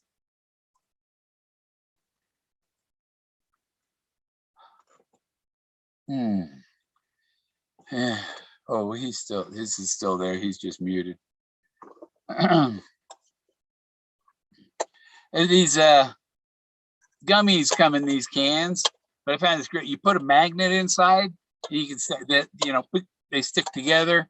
You can stick them on the wall on the refrigerator, and you know, you can keep keys in them. I have one with Band-Aids and one with Q-tips. You know, like I said, that's too expensive. Gummies are too, and it's cheaper to buy some cheap weed and make brownies. Brownies are the way to go. What you doing, Jack? He sits over there on the. Oh, I did. You don't have to get up, Jack. He stretched. He got up. Now he's stretching. He wants to come over and say hi. Oh, just push your way through there, Jack. Gonna get between two boxes, and he's a big baby about it. Aren't you, Jack? Now he's. See, I talked about him, and he got up. Now he wants out. He's gonna start crying and barking and all that shit. See? Oh, what, Jack? You're a crybaby, Jack. And I hear people, Jack Stoof's out of it now because it's been. No, there is no evidence it's been sold. There is no evidence that it was ever at heritage auctions. There is no evidence that Jack Stoof found the treasure. There's evidence that Jack Stoof is a journalist. So is Barbarisi, and they were both there as journalists. They weren't the finders. They were journalists. The finder was not there. That's all there is to that. I gotta let Jack. Oh, you gotta go out same time his dog does, Jack.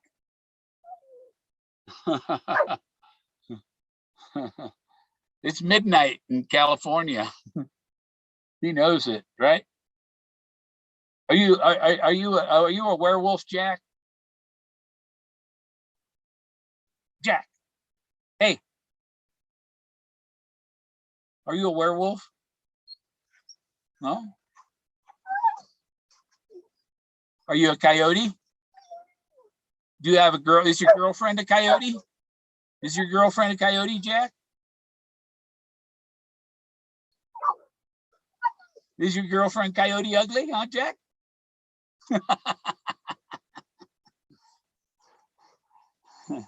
What do you want? Okay, I'm gonna let him out. I'll keep talking while I'm letting him out. Gotta go out, huh, Jack? Jack.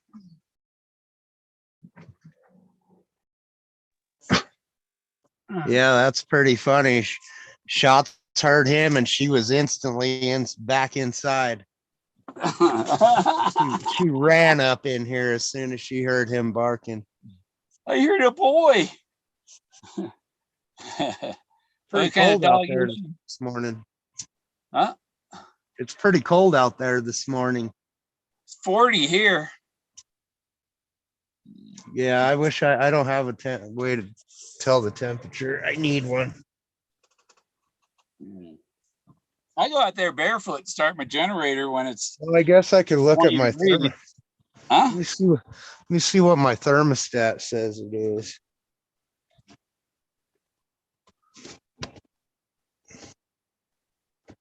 Yeah, it looks right around 40. Yeah. Yeah, 73. Oh, no, well, it's 60. It's 60 in here because I got my heater running. So that's gonna, yeah, it's a lot colder outside. I have one side of my buddy heater going and it's 73 inside. Yeah, I'm running about 62. Yeah. Oh. But I like it cold. Yeah. I was digging through my stuff and I found one of my. I've got a blue one too. They're strobe lights. 12-volt strobe lights, but the wire is broken off. I got to put a new wire on it.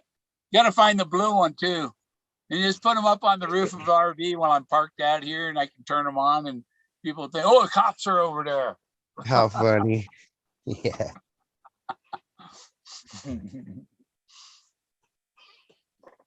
Yeah, it's okay when you're parked somewhere. You can do that. You know, if you're on your own land, you can have red and blue flashing lights. I can put them out on the fence. It's not on a car. Early Christmas decorations. Huh? It's early Christmas decorations. Yeah. Yeah, my neighbor seems to know, oh, you had your lights on till 4 a.m. Why do you give a fuck what time I have my lights on? Yeah. Well, sometimes I fall asleep and forget to turn my lights off. Yeah, I'm a half mile from any power lines, and I don't know, how'd that solar flare go? Did anybody's power go out? Nope, I was good today. Warner Brothers and Disney, but by Disney owns most what? Netflix. Disney owns Netflix. No wonder it's so freaky. You know, Warner Brothers and your guess says America is under attack. I'm fairly sure of that too. Oh yeah, yeah. But we got Space Force.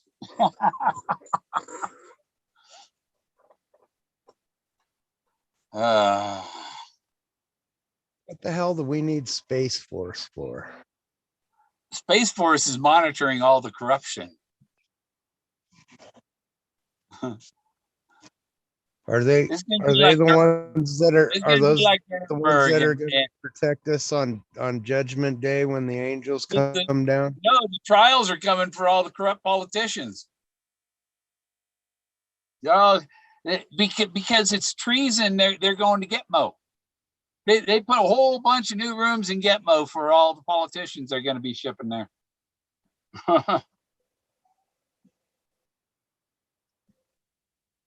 and even Nancy is giving up and resigning, or you know, I'm not going to run again. Yeah, I thought she was done the last one.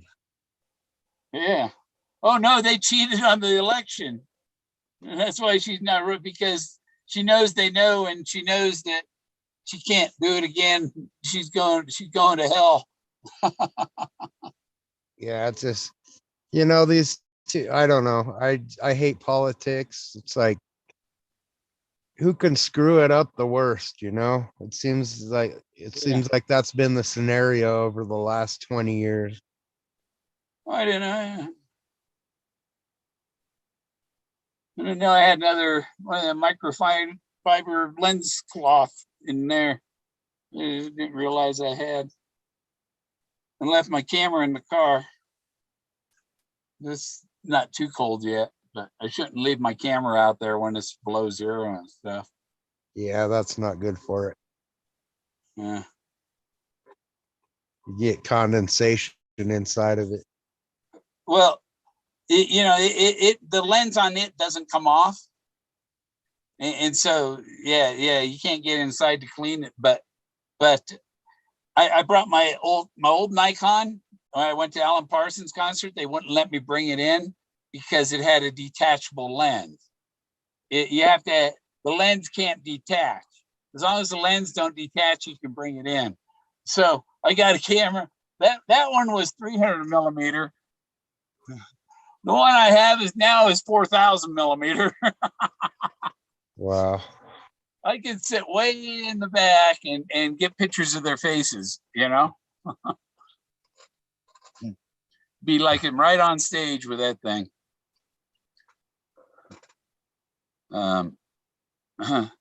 Diller's ready for Area 51. So am I. Is your drone still in flying condition? Yeah. Oh, yeah. Yeah, I got to charge batteries up and use them. But I've flown them most of the places I want to fly them around here.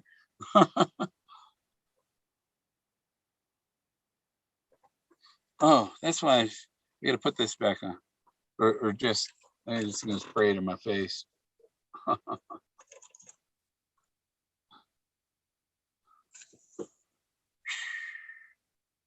think this tank is about time, because he brought me, that was Wednesday. No, I got several days left on this tank of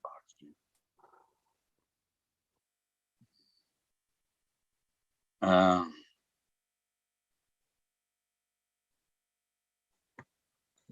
This one nice thing from China. Nice. That's a nice, with the eagle on the handle.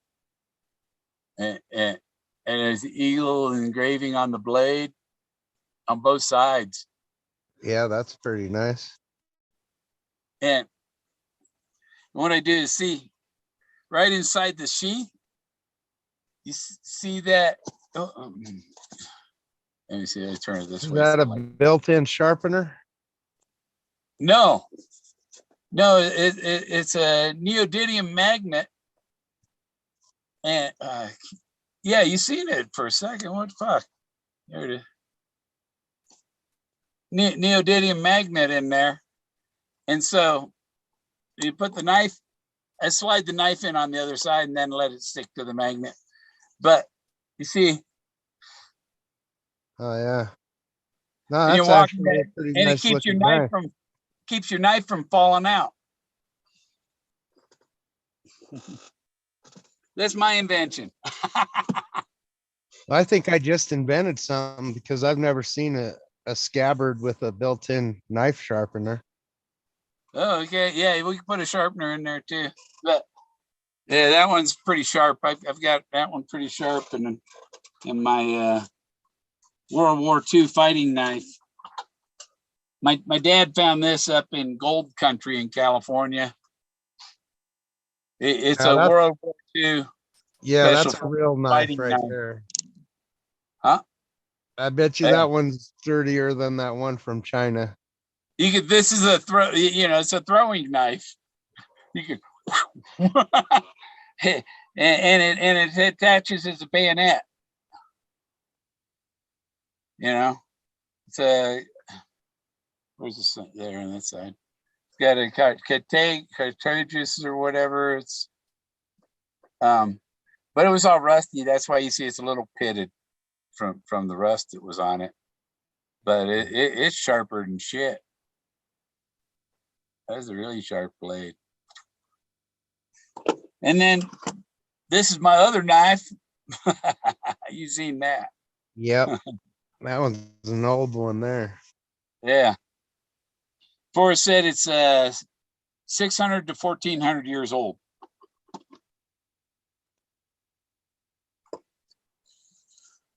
Pretty cool.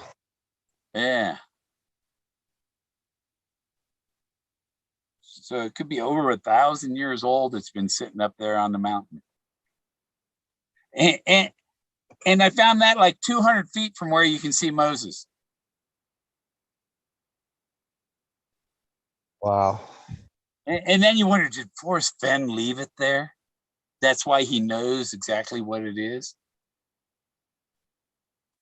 Yeah, I'd look for more.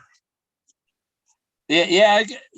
I need more. I think I you're in need my ticker fixed. I need my ticker fixed because those are hills, and I have trouble on flat land anymore. yeah. RD knife. RD. Oh, and I found my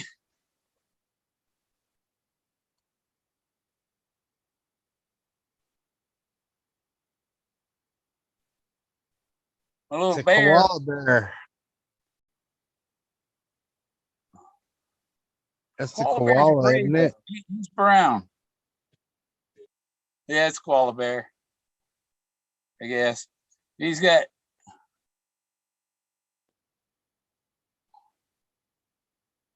F10. He's got a little marking on the bottom of his foot. A little leather feet pads, little leather hand pads and feet pads. But I found him. Wow. Oh, yeah, I found him hunting for the treasure. Yeah. Just like I found that doll, that crackhead doll I have. We call it a crackhead because its head is cracked. Yeah, he's got a crack compartment. He got a crack in his head. Yeah. See? It's a stash spot. That's for your weed. No, that goes in the battery compartment. Yeah, that's right. It's got a hair. You could change the hair out. That's where you put your blotters. Yeah. Looks like a motorcycle helmet from the rear. Oh, there's a speaker in there. But the thing was, I found it on the side of the road, so I doubt it works. Oh, that's cool. There's a creek going up from Tucker Ponds. There's a creek going up the hill, and it's about a 500-foot climb from the ponds up this. I call it Fox Creek. It comes from this meadow with some ponds up there, and the grasses up there were taller than me. Yeah. It was like you were in the jungle in Vietnam. And I have it's on one of my videos when I was hiking up there. It's hard to find stuff on the ground when the grass is like that. I lost my White's pinpointer up there. So there's a White's pinpointer somewhere near what I call Fox Creek that comes down just north of Tucker Ponds. It goes up to Fox Mountain. See, Fox Mountain is Forrest Fenn was Foxtrot. And there's Fox Mountain. Across from Fox Mountain is Hope Mountain. And there's Paint Creek. And as I pass this vale, and the cats and the cow, there's Kitten Creek and Hope Creek. And there's Trout Creek. There's some neat stuff up Trout Creek. And there's this beautiful grassy meadow on top of the hill with flowers everywhere. Purple, yellow, red. It's amazing. That's why Colorado's colorful. Colorado, all the colors. Jack wants in. Come on, come on.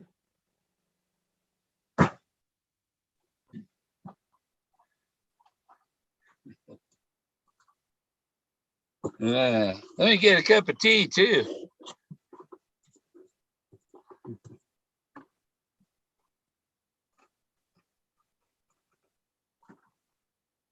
was surprised to see Eric Johnson today.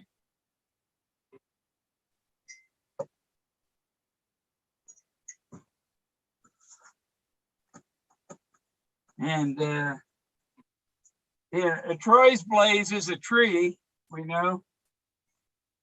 Yeah. Yeah, he came out with his pictures today.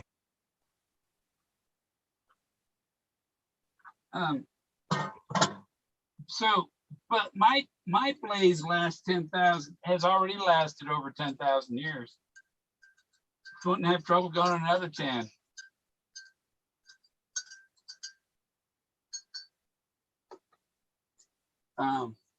Yeah, I didn't make it all the way through Troy's saw or well through his pictures anyway. I only made it to where he was showing the bench and then that tree with the double omegas. It's like humans didn't just He show kind up. of lost. He kind of lost me at the Nook spot.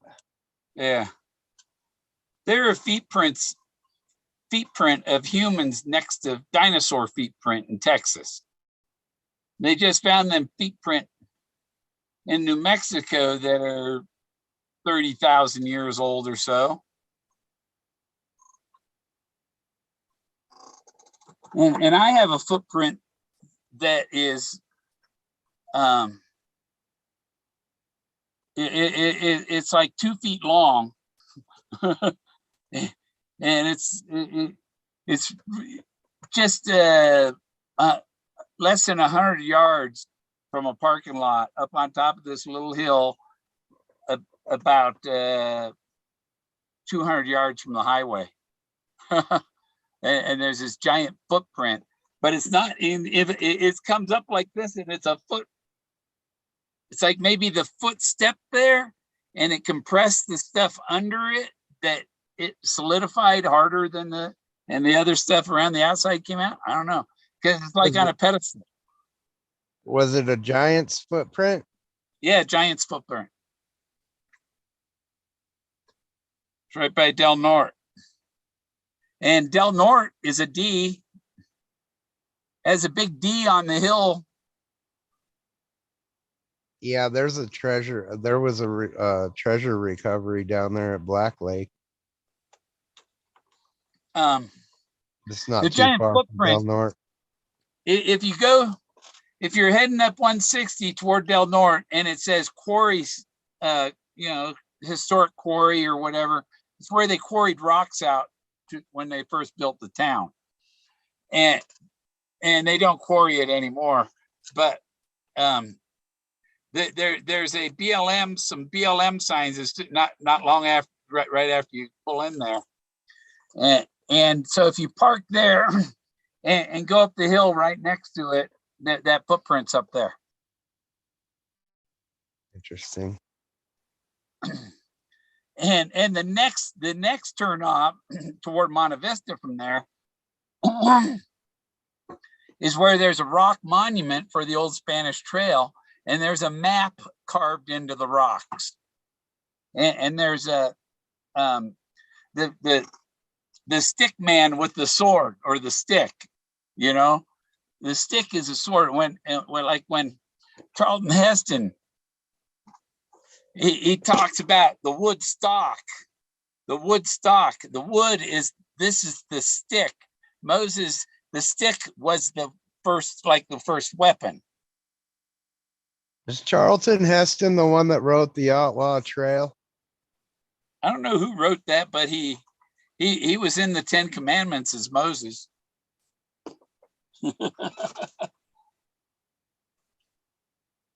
Because Forrest talks about the Outlaw Trail too, with Butch Cassidy, and the Sundance Kid and all that. That gets into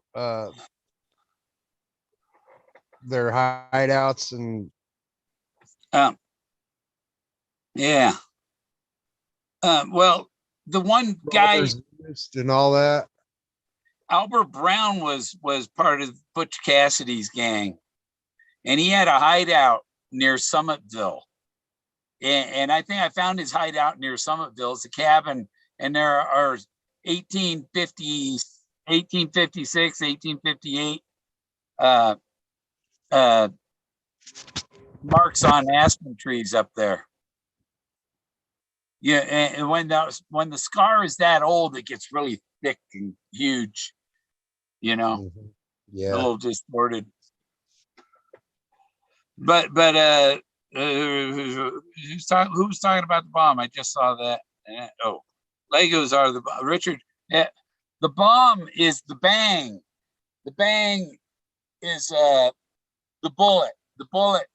The bang shoots the bullet. The bullet is the Buffalo Cowboy car. It. Peggy said, "Call it." And there, Peggy had a huge part because she told you what it was. It was Peggy's treasure too. Yeah, that's a 22, Richard. It says Sears and Roebuck, H.C. Higgins, 1956 model.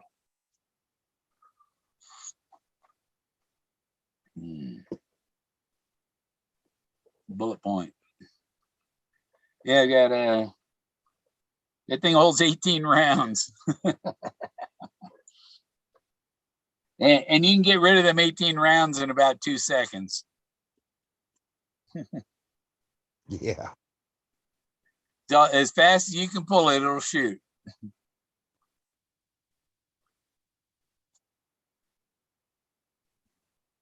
Well, after it was my dad's. My mother gave it to him for a wedding gift, and I had a truckload of stuff because I was moving to Denver, and I had a truck. I rented a truck in California, drive to Denver,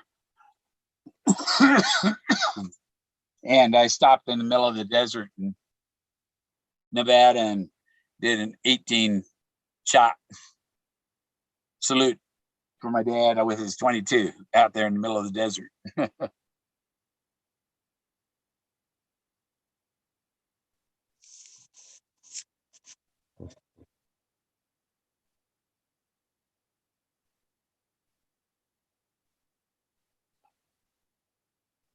Wow.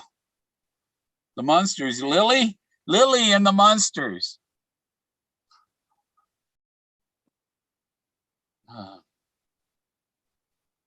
And what was his mother's name?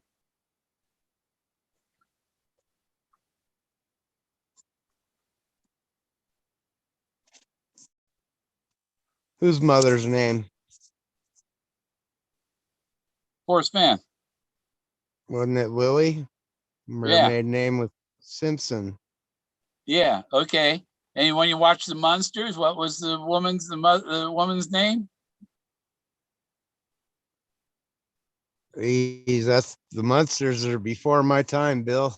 It was Herman and Lily. Oh yeah, okay. Herman. Okay. Lily Munster. Yeah. But Dillard says that she was also in the movie The Ten Commandments. And in For Whom the Bell Tolls. And if you watch For Whom the Bell Tolls and Farewell to Arms, both of them have these mountains over in Spain that are similar to the canyon where Moses was, and because the rocks are kind of carved. There was a global empire of rock carving people that left their mark all over the earth.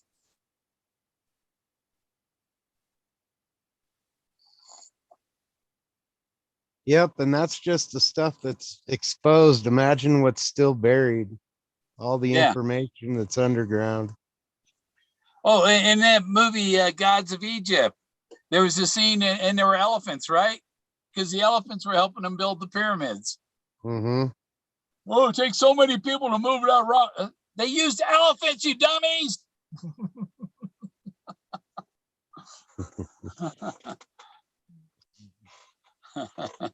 They used people for oil.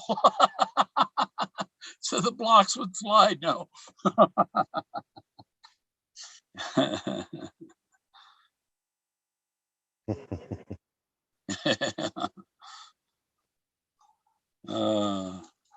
What else we got here? I think I caught a buzz here. I got an opal from an Australian blue opal. They don't cost a whole lot, but I have one just because I wanted the blue stone to make things for my walking stick I'm working on. I've got 3 copper bands on it and 1 rattlesnake band around it. Lily Munster and Herman Munster. I went by their house. Was it them or the Adams family? Lived right next door to Marcus Welby. If you've been to Universal Studios in Universal City, California.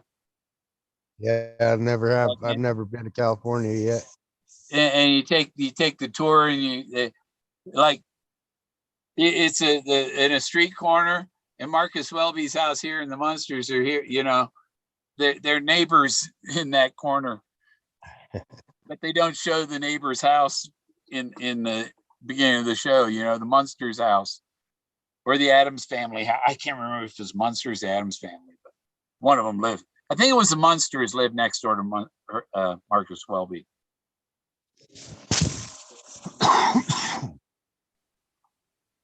You know, they don't replay that.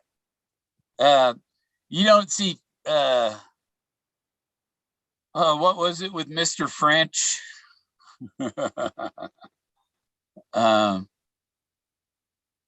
With Bill, whatever, the blonde guy was the single father,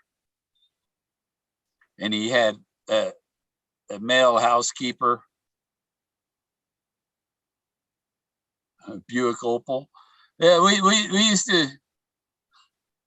Opal was Buick bought Opal.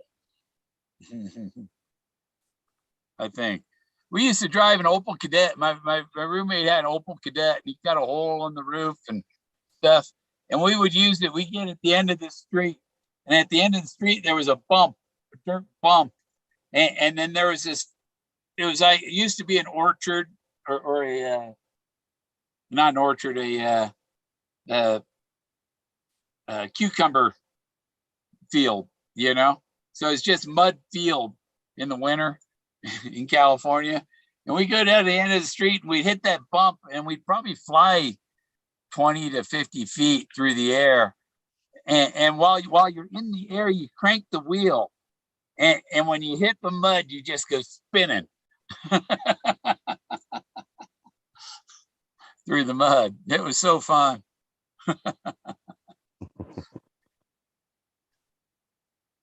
And then one Christmas, when I was like 19, 20,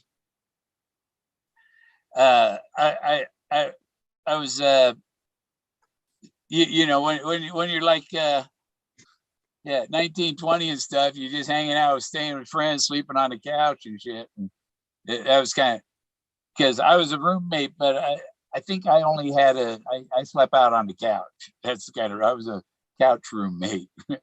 But at Christmas, me and the roommate, there was a golf course across the road, and we dressed all in black, and we had a bow saw, and we went over to the golf course, and we cut this tree off about 4 feet off the ground. We cut it, and we had a 14-foot Christmas tree in our, you know, for our 16-foot vaulted ceiling. We had the biggest Christmas tree in the complex, had to be. But in the middle of the night, we went over there all dressed like ninjas and cut the tree down and took it back to the apartment. And we had the biggest Christmas tree. And the people in the golf course are going, "What the fuck happened here? What the fuck is this tree stump? Somebody got a nice Christmas tree." It's, yeah, because we had to, you know, we hide back behind the plants and stuff, And when there's no cars going, all we had to do was cross that one road and a field, and we were home with it.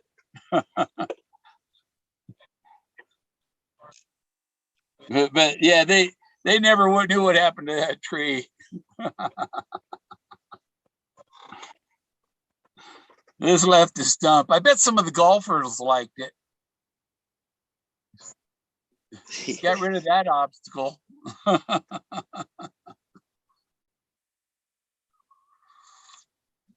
Yeah.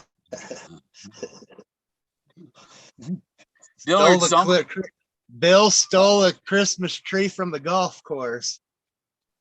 Yeah. I think there's me and two other guys went over and did it. Me and Vince and John.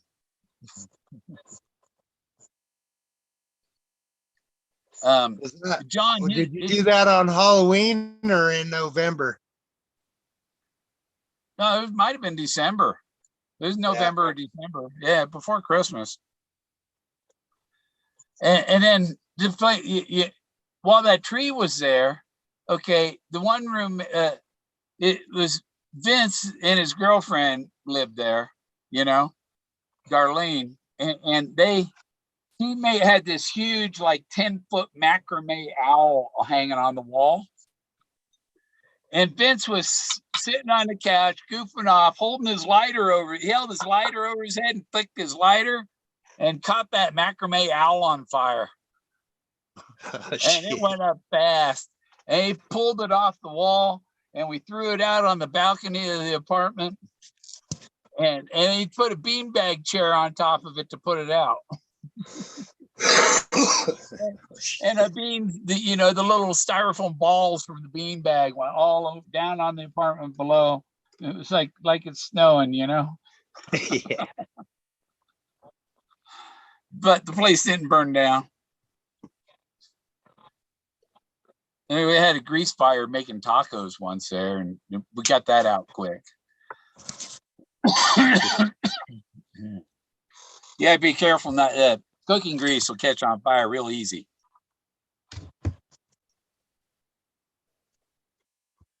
My mother, the car. I remember Christine. Was your mother Christine? Nope. Yeah.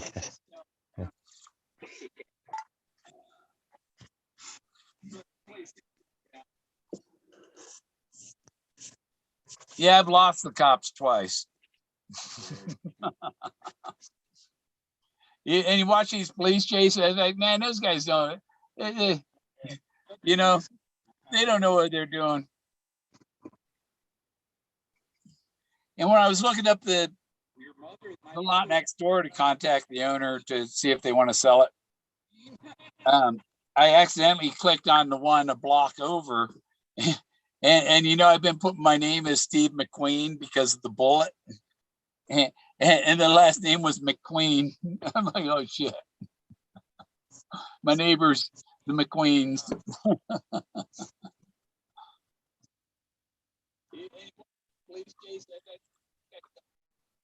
Yeah. Now that I'm hearing coming back from you. I hear myself. Oh, I apologize. I'm too close to my TV. I use my TV for chat with my Sony. So your phone, Sony's your microphone. Yeah, okay. Yeah, my little phone is the microphone. Yeah. And the camera and then the TVs. Can you still hear it? Nope. Okay, good. Only lightly heard it. Nice bud. What bud? Yeah, that's some grown outside stuff. Yeah. Where are my buds? There's my buds. Pretty decent. Friend of mine gave me a jar full of it.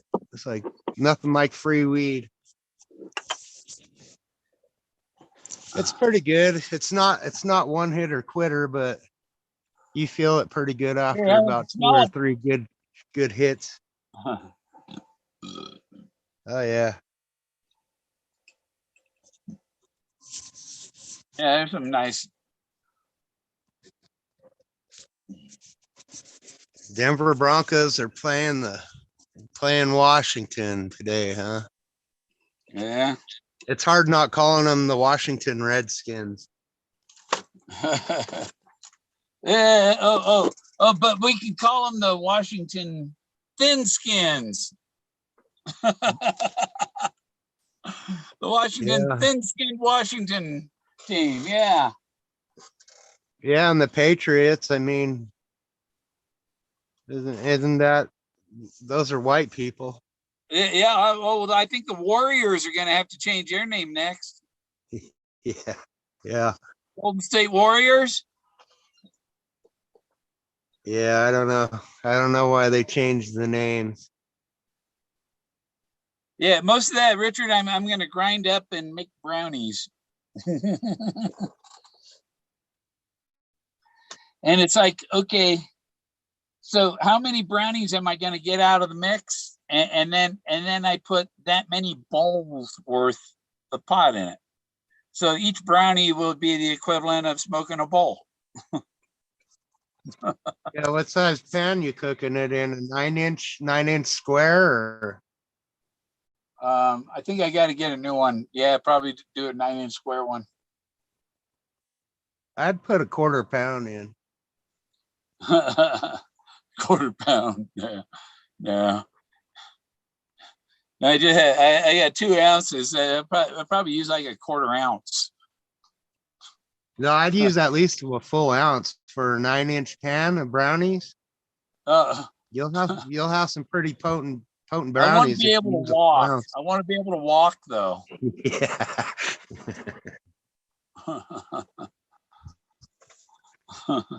I had a cube of butter one night, marijuana butter, a friend gave me, and I had the whole thing. And I like to, when I make hot chocolate, I like to put butter in the hot chocolate. So I put it in the hot chocolate and drank it. That 1 cube of marijuana butter in 2 cups of hot chocolate, and I slept real good that night. And when I went to get out of bed in the morning, I stood up and I had to sit back down because my legs weren't holding me. I had to wait a few minutes. Yeah, I wish I can eat, infused stuff, but it never works for me. It's like a totally different buzz or something. I actually don't even feel it when I eat it. Dillard and his sister ate some brownies that his father left out, and they slept for a week.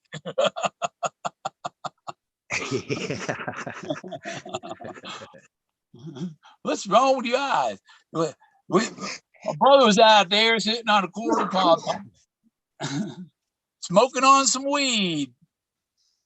Some government agents came by and they spied on us, and they gathered up all our cute little weeds. And we just smiled and waved as they drove away, sitting there on that sack of seeds.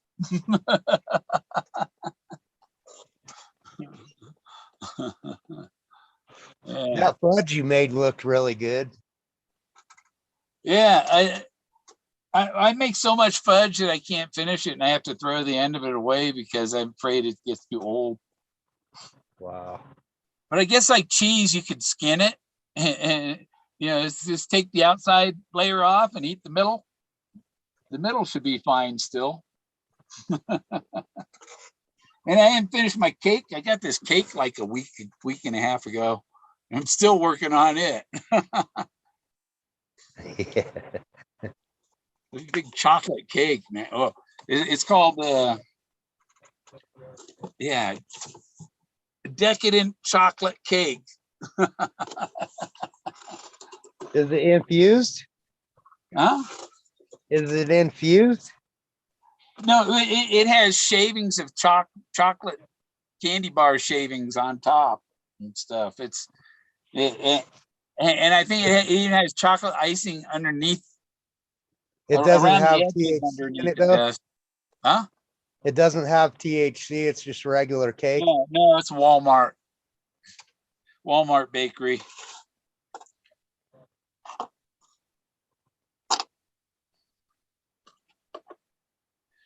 Oh, Well, you can always go buy crystalline and sprinkle it on top too. power. Yeah. You know, the crystalline, the marijuana, it's pure crystal form. Uh-huh. Have you seen that yet? Yeah. It's a little more than the wax. It probably more powerful than the wax. Yeah. Yeah, but it's pretty expensive too.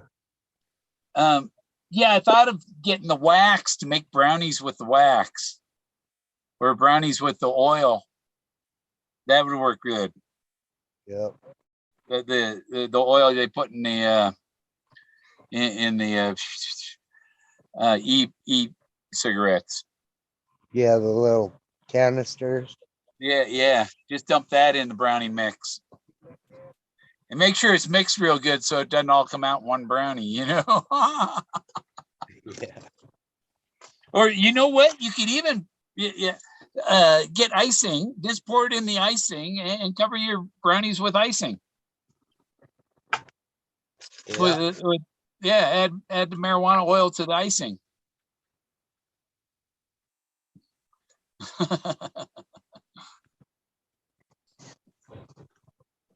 How about Idaho? Is Idaho a have they legalized yet? I have no idea. Or are they making too much money busting people from Oregon and Washington? Yeah, probably. I know it's still illegal in Wyoming. Yeah. Yeah, it needs to be legal everywhere. It's a lot safer than alcohol. And they say even for driving, you're driving along, you're getting sleepy, you take a hit, it increases your heart rate a little bit and it wakes you up. It might make you like, your eyes a little not so open, but Yeah, I don't agree with the driving part of it. If you're high, I don't think you should drive, but you're right, it's not as bad as alcohol. I mean, yeah. it's not going to get you unless it's laced with some kind of hard narcotic. It's not going to, it's not going to make you pass out or black out like alcohol would.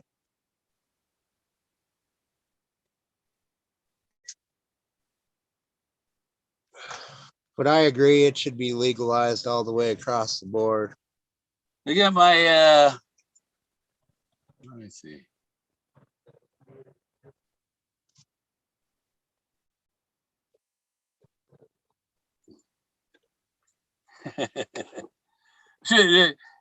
Shuffle the tarot cards and I understand some of them. I'm not really good at it yet, have to learn a little more, but I know mostly what they are.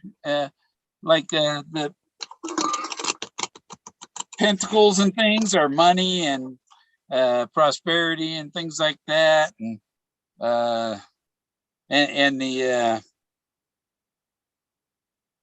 the cups are like love.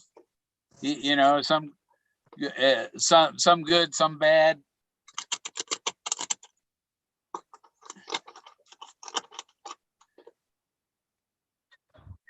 And it doesn't have to be, love for, it could be love for some like whatever your hobby is or something, Yeah.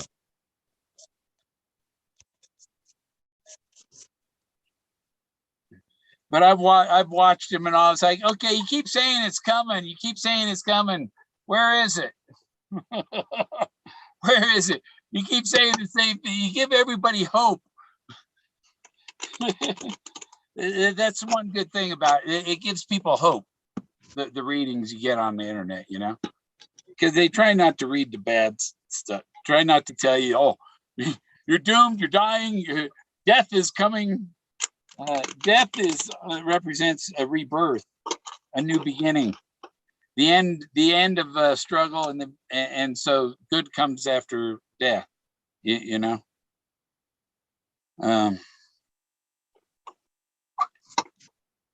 Because we're just ghosts. we're ghost puppeteers of meat puppets. That looks like a good bud. Yeah. It's dark in here. One more time, and then cut it, and I'll read the first card, and it'll tell me what's happening next in the chase here, right? Here we go. What's it say? Holy shit. Look what comes up. Hey, Lulu, you still there? Look what came up. First card I pulled. Where is she? Where is she? Where is my twin flame, my two of cups? Two of love. That's the two of cups. The two cups are both full and overflowing. That tells you your twin flame, my twin flame's out there somewhere, but she's not talking. I bet that's what the next one is, huh? This is what she's doing now. Well, you got the nine of swords, nine of wands, That's mad, but wands is magic. That's good magic. It's magic, and the next one is the Princess of Discs. The discs are like pentacles, or this is prosperity. And the princess, she didn't have a number. But that's a high, that's one of the main cards.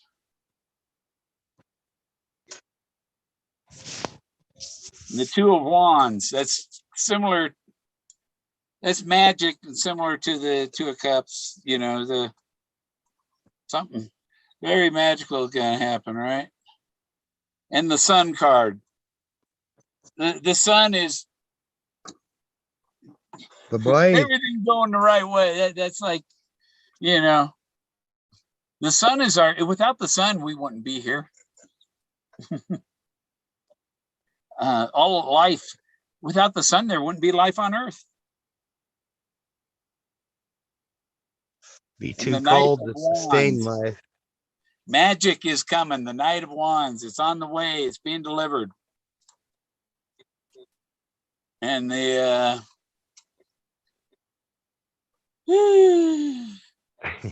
Eight of Trumps. Adjustment.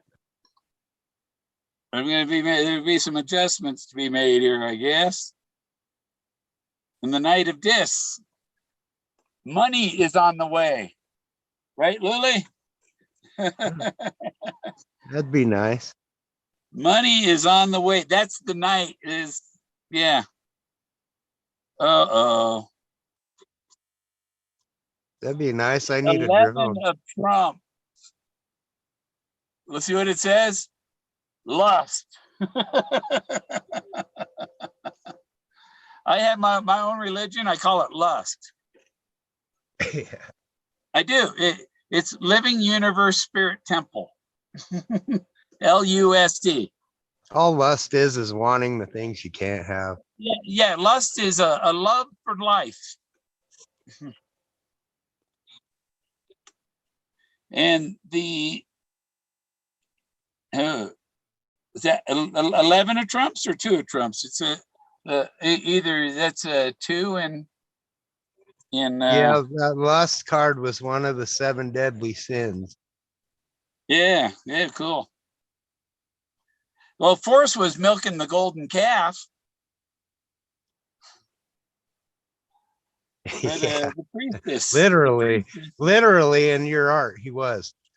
Yes, he was milking and he the was golden singing cow. too. Universe. I was going to do it with this other app. It wouldn't get any strikes, but you put the picture in there. You put the circle around. So here's ear, left ear, right ear, chin, and top of head. eyes, and you show it where the mouth is, where the lips are, for it to open, and then you talk to it or play some other audio into it, and and you can adjust the voice and stuff.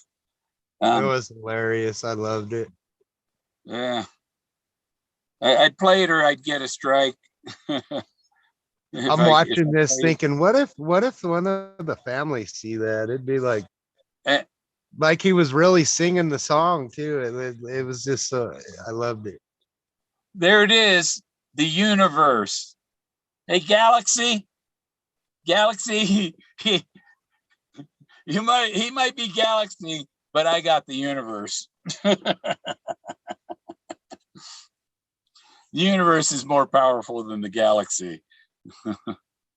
And the Knight of Swords.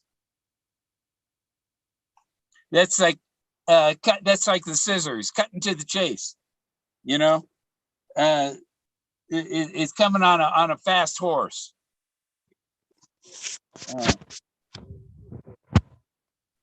The three of discs works, and look, there's that pyramid triangle.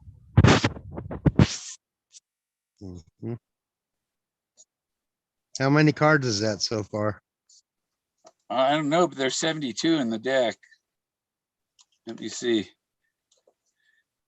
1, 2, 3, 4, 5, 6, 7, 9, 10, 11, 12, 13. Perfect. Yep. See, 13's bad luck. 13 card reading. Okay, 13 is bad luck, right? So what's reverse of 13? 31. 31. That's my birthday. 31 is good luck. Which is Halloween. It is Halloween. Good luck. Good luck. It's Halloween. And then the Ace of Swords. It's still cutting to the chase there.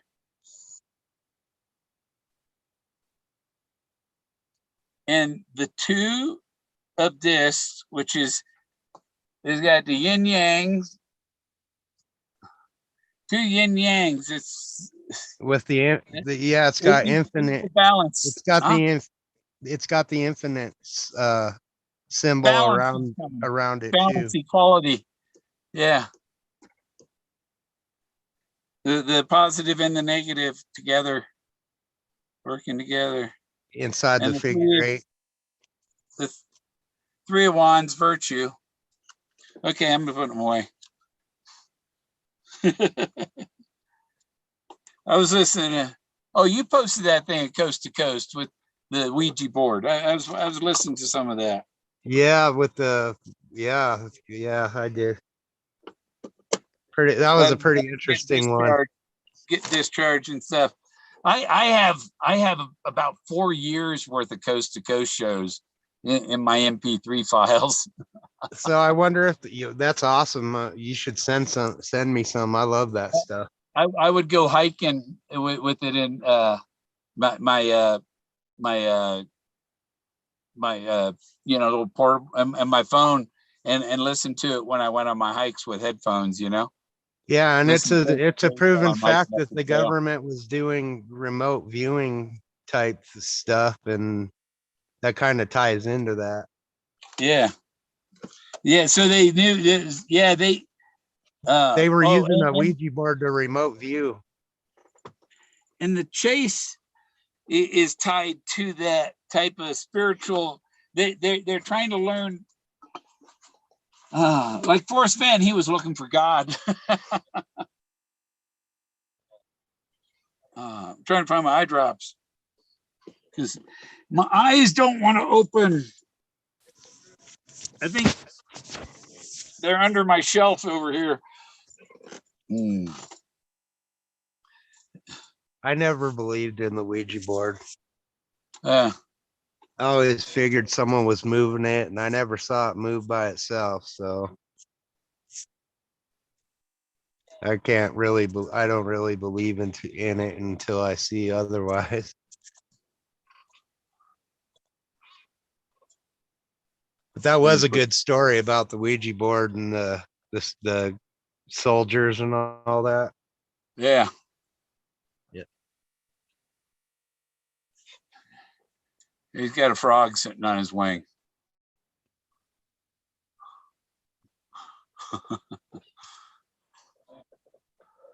Yeah, and I have my I think if you're ignorant of those kind of things, they can't bother you. this is my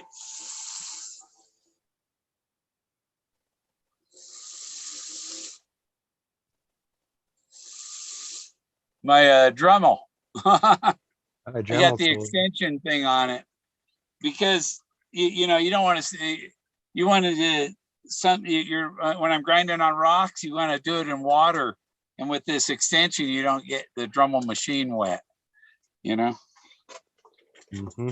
You gonna use that on your walking stick? Yeah, probably to make little pits to mount stones in it. I used it to make my my elephant here. Oh wow, that's a good. That you did a good job on that. Huh? Nice. He's got legs. He's got legs. Is that a piece of jade? It's no, it's some other kind of stone that's rarer than jade, but it's still green. It's like almost between jade and jade granite, like Yeah, you did a really good job on that, Bill. I'd buy it. Yeah, I got praise for the little pigs. Yeah, well, that's the first thing I carved out, so it's not for sale. Maybe my next ones, I might want to sell some of the next ones. You know, it's like Forrest. I covet that thing. I think they'd sell, Bill. Yeah. Yeah.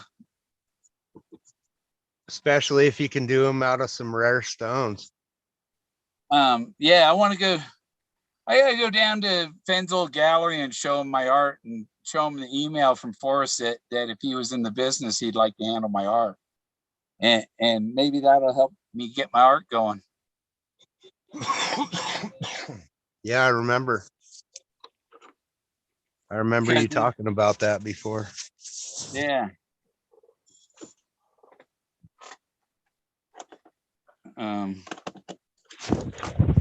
This is a little Bluetooth speaker I got for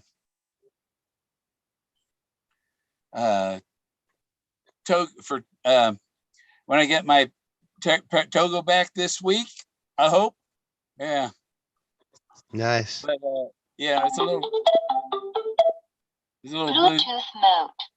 Bluetooth mode. It's a little Bluetooth speaker, and I put an SD card in it, and I'm gonna put an SD card with Togo's sounds in it and stuff.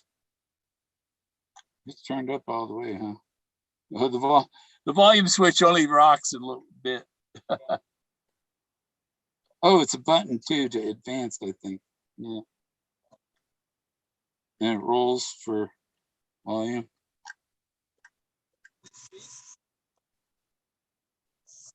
Yeah, cool little $6 Bluetooth speaker.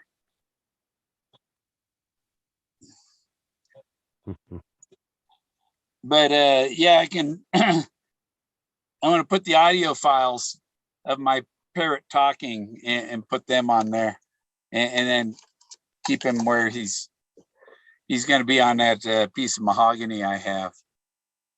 Nice. And I'll be able to connect with Bluetooth from the phone and play sounds from my phone to it, make it look like he's talking. Hell yeah. You know, somebody standing next to him to go, and he'll say, "Wacky bird."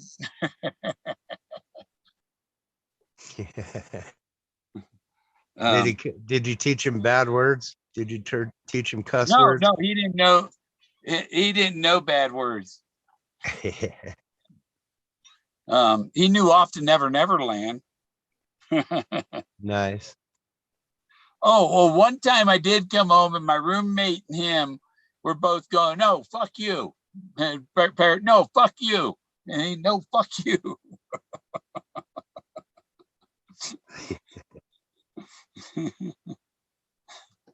Togo want a fucking cracker? Yeah. I think I got some. Let me see. Oh, yeah, that's where I was going to find it. On YouTube, I have him talking. Let's see. TOGO.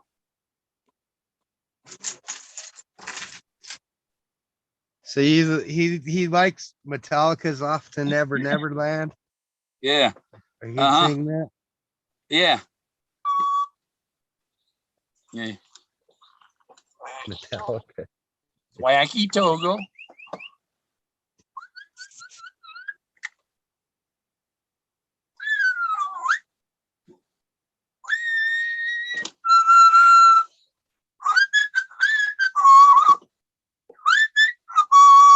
That's him? Yeah.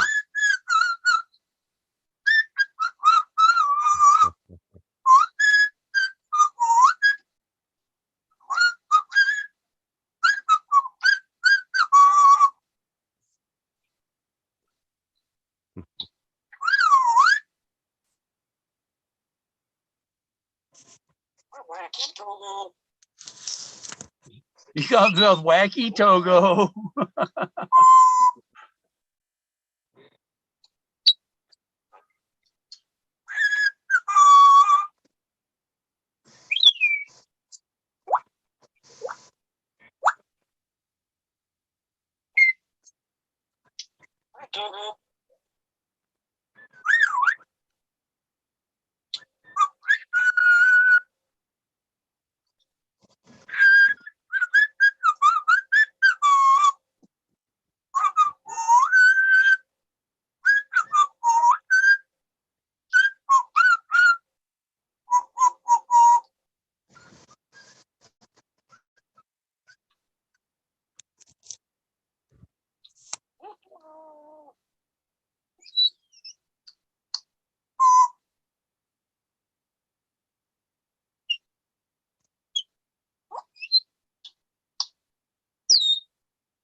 He's barking.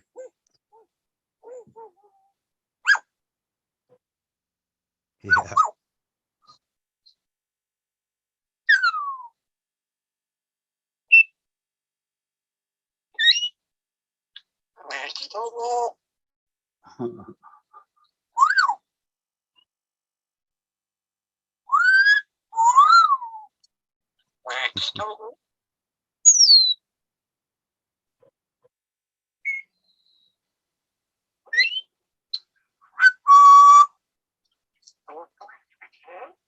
He said, "Well, come over here and scratch your head. Want me to scratch your head?"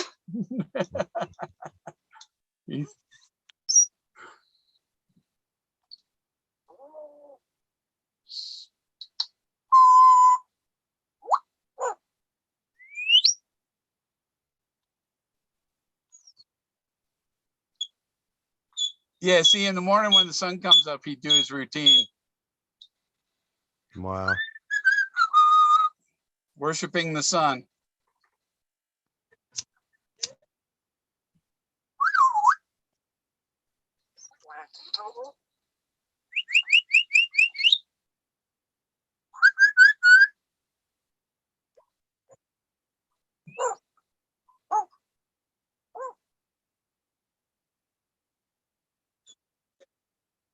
He's barking. Yeah. Yeah, he'd go on and on and on. Call himself Wacky Bird.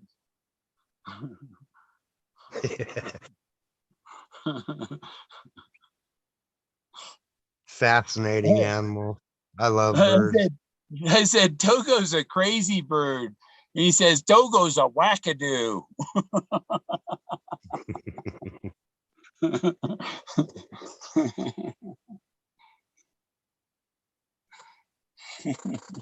He knew.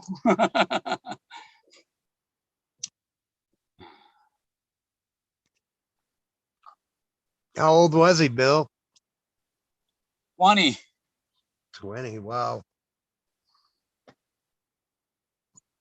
Yeah, they're supposed to live to 60. I think it's when they sprayed us with that shit. February last year. You got a carbon dioxide detector in there, Bill? Oh yeah. Yeah. But you got to run the heat so much because these RVs are so freaking leaky. Yeah, that's what maybe he got cold or something, you know? No, I think he got that bird flu, adapted bird flu fucking shit. Huh. I think they sprayed it on us all. But we ain't going into that. And Shy Guy, I suggest remove your video before YouTube gives you a strike. You were talking about that shit, and they you know, you can't talk about that. That's censored speech. YouTube doesn't. Yeah, I know YouTube what does not vapor believe trails in the. are, and I know what chemtrails are, and we definitely got sprayed by some. Yeah. uh I had that sucker go right over the top of me. huh. Yeah, this Then light I all of a got. sudden, I got sick with COVID. What Yeah, a that's what. coincidence. No, you can't talk about it.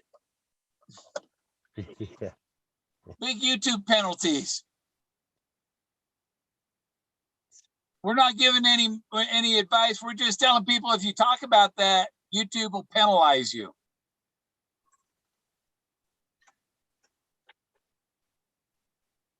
They even do that to doctors. Yeah, I'm sure.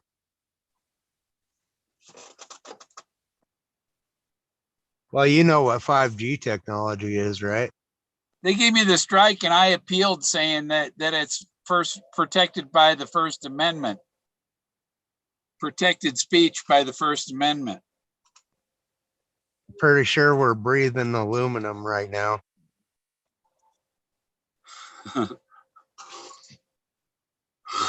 And I know there's a more technical term for it, but basically it's aluminum. Yeah, don't smoke pot, but breathe this shit. Oh yeah, yeah, and like the exhaust from cars doesn't kill you either, right? Or the coal out of a diesel truck. Yeah.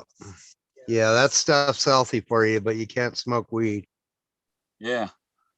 I watched the videos, the Tesla cam videos. Tesla cars got like 6 cameras on them.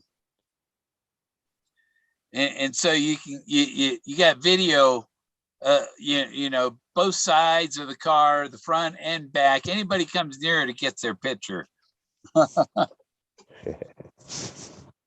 And if they touch the car, it saves it and gives you an alert that somebody touched the car. The guy come back in his car and he found he had an alert, and there was a big old freaking egret standing on his hood, took a shit on his hood, like a racing stripe going right down the front of his hood. Yeah.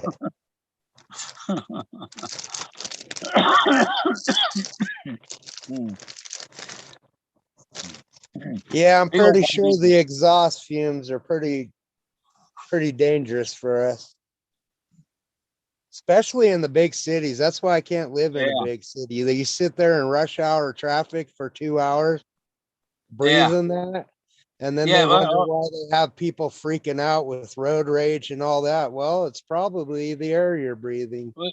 With my asthma, I had trouble. I had to drive a diesel truck for work, and my lungs couldn't take it. Or, you know, my asthma couldn't take it. Yeah, it sucks. I hate city. Oh yeah, out here, I go into the city, I'm like, holy shit, man. Yeah, you can smell it. If you live out in the mountains where you're used to fresh pine smelling air, and you go down into town or a city, you can smell the exhaust. Yeah. Oh yeah. It's like you go down into Florida and stuff in those small places, it smells like oranges. Up here in the Colorado, in the Well, that's Rocky because the orange Mountains, it blossom. smells like pine. You smell the orange pollen. Yeah, like Arizona, you could smell the orange and the lemons in the air down there. It's the pollen, exactly. Yeah.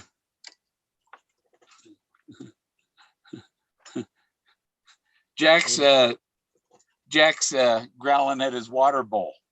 Aren't you, Jack? He says, I need some water. Can I have some water? I ate half my bowl of food. I want some water too, right, Jack? You said you want water? No, I want this chocolate cake. Mm. I need some water, Jack. And then you come over here to give him water, and he says, no, I want to go out now. Since you're up.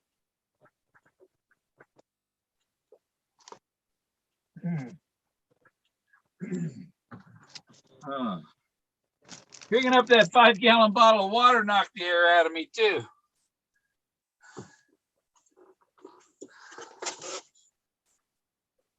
Yeah.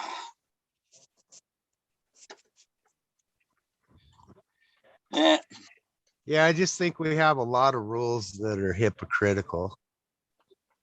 Oh yeah.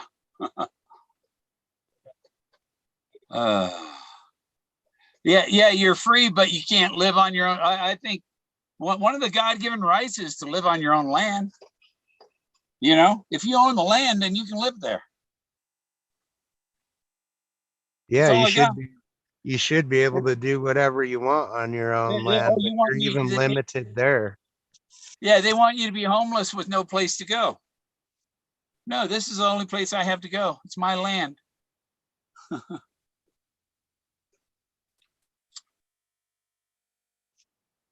Yeah.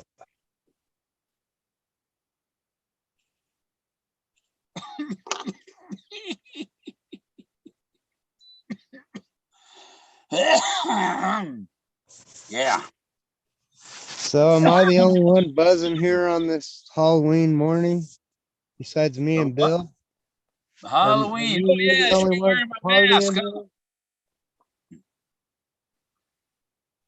Huh? No, their oxygen went from 99 to 87.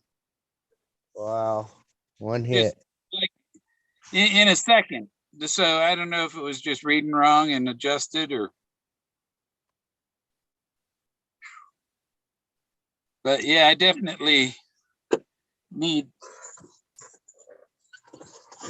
to see the freaking the heart doctor needs more tests.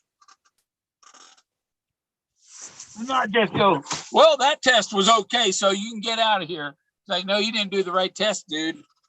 That's always the problem. They don't do the right fucking test.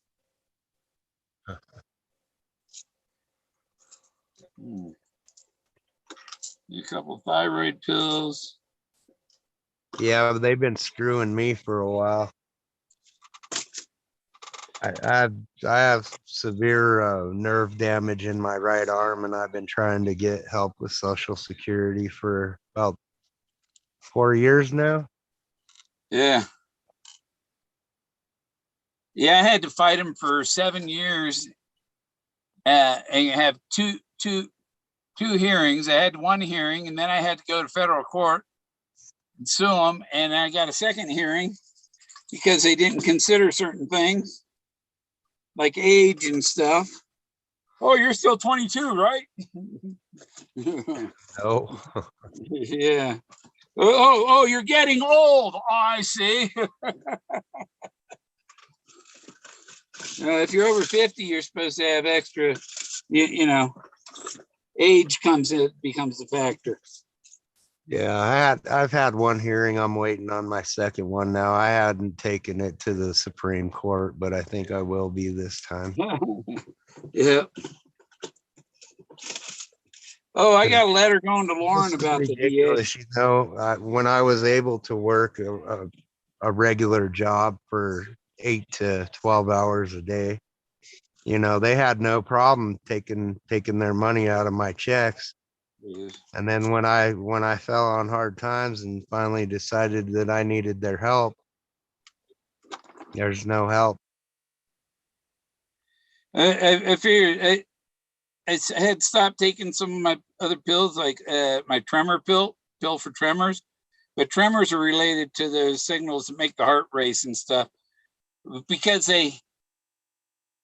my heart was going so slow, so they lowered the dose because it was slowing my heart down too. So if my heart's going too fast, and that pill is going to help keep my heart from getting into that rhythm that doesn't work. Yeah. And is my tea cool enough to swallow with? Yep.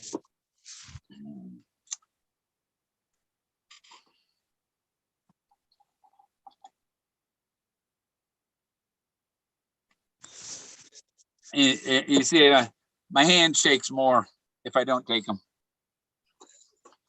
So I take them. I started taking those again yesterday because I figured they help. They'll control the heart rate, keep it from going out of hand. But then I'm still short on oxygen because it's inefficient pumping. There's something wrong, and they need to look at it closer.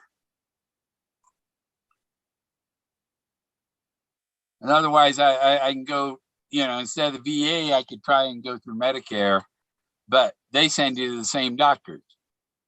Yeah. The VA uses the doctors from the University of Colorado. Yeah, and Rose Medical Center. Yeah, well, UC Colorado up there in Denver is right across the street from UC Health. It's all the same area. All the doctors in that same little area near Aurora, northeast end of Denver, toward the airport. Yeah. Yeah. I lived down there in Louisiana, Dillard, lived in Bayou Vista. I worked in Morgan City at Oceaneering. I was an engineer and an electronics technician on their underwater ROV robots, like the one in the movie Titanic.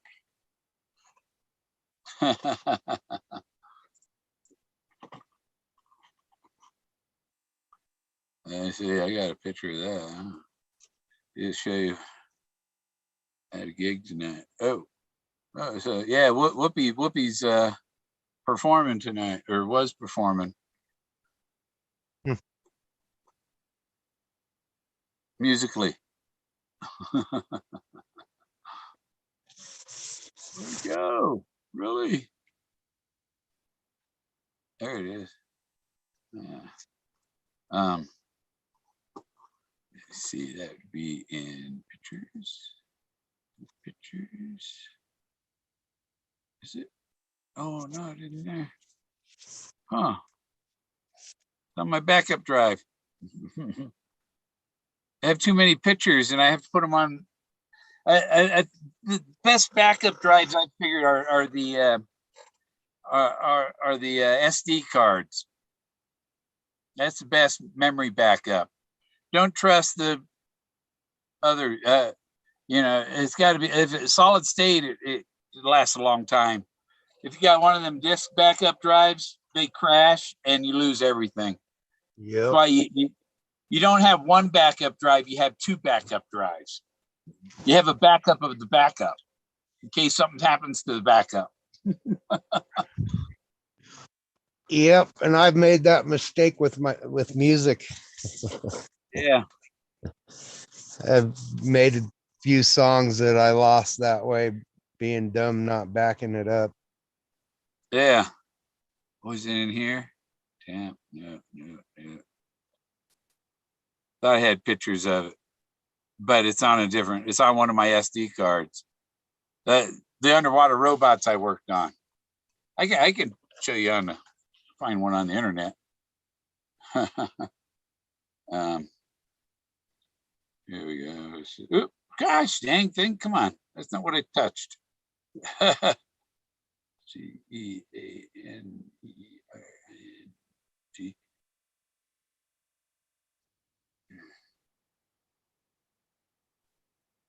Yeah. These things.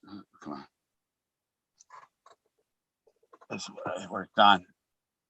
I was an engineer. I designed cables for it, and I was electronics technician on it. So anytime the fiber optics or anything, I had to fix the fiber optics and anything electronics. And except the mechanical guy, oh, hey, you're new guy. You go do the lube job for us. No, that's a mechanical's job. You know.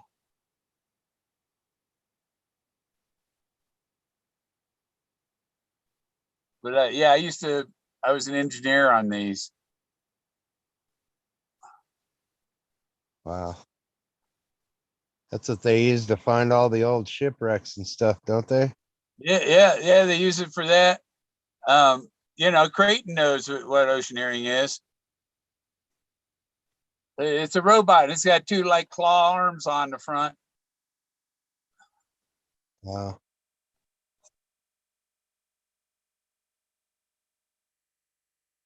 It can pick things up. It can turn screws.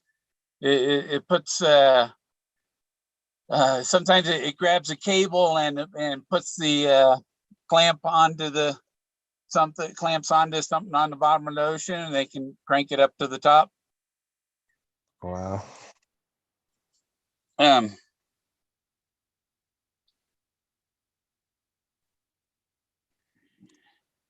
Here's one working.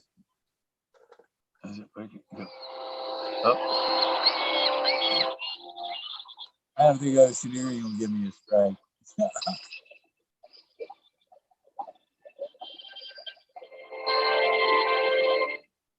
But maybe their music is. Yeah, don't get a copyright strike. Yeah. But it's bullshit, you know?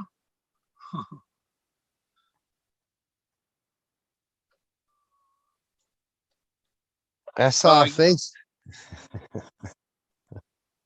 I saw a face in that. Robot. Oh no, it's something else now.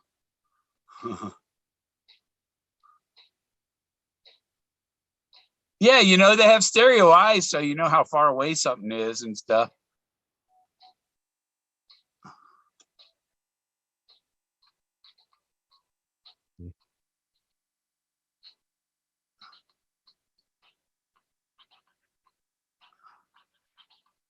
The thing be down there and a great white will swim by,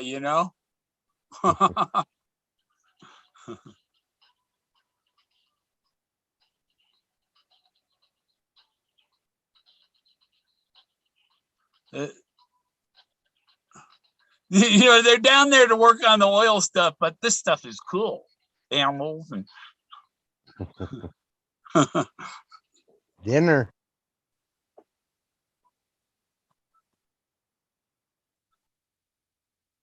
Here's the part where it's working. There you go. Where the divers can't go. Yep. Pressure's too much. I think I have a picture of me next to that one. Look at the face on the pipe. That's wellhead. Mm-hmm. But look, it's got a face.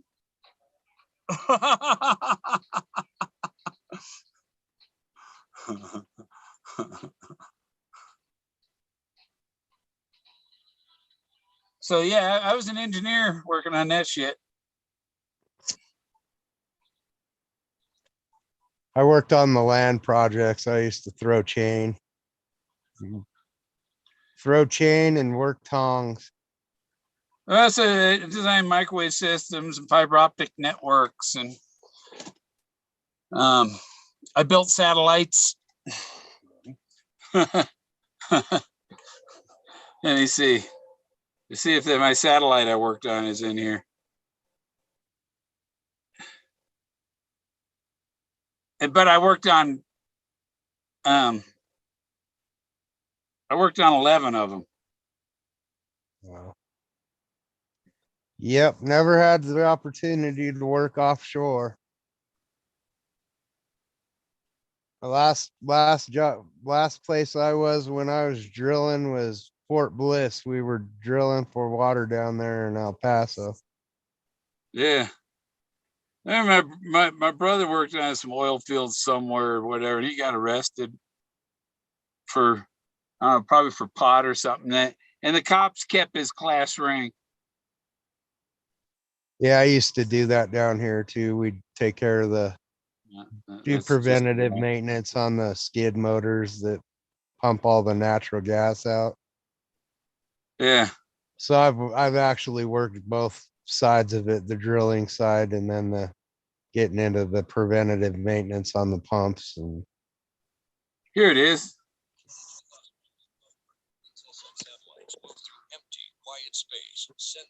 There. I worked on 11 of them. That can cover entire continents and millions of people. For airborne ISR, end-to-end communication. that's a satellite. It's an Intel sat. It's geosynchronous. So it's 22,300 miles up. Wow. It was the first one to broadcast DirecTV and stuff. That's why your DirecTV points at one spot. It points to an Yeah. Intel sat. South, right? On the equator. Yeah. 22,300 miles over the equator. Intelsat General's protected communications team works 24/7, 365 days a year to prevent jamming and work around it when it occurs. When they detect interference. Yeah, when I was working for Course Tech, they used to do some stuff, some of the tiles with the shuttle and all that, the heat shields. Yeah, that's pretty much like the one I worked on. It might be a 6 or something, but I worked on the Intelsat 5s. And using cancellation to block it. Intelsat Pretty Epic cool. satellites, designed and equipped with a technologically advanced digital payload design to increase efficiency as well as prevent jamming and mitigate interference. The high throughput, high frequency reuse, multi-spot Epic satellites use powerful and narrow spot beams with smaller footprints. So it's pretty cool shit. Well, that Yep. one is different than mine. Come a long way since then. Mine had a bigger tower on it.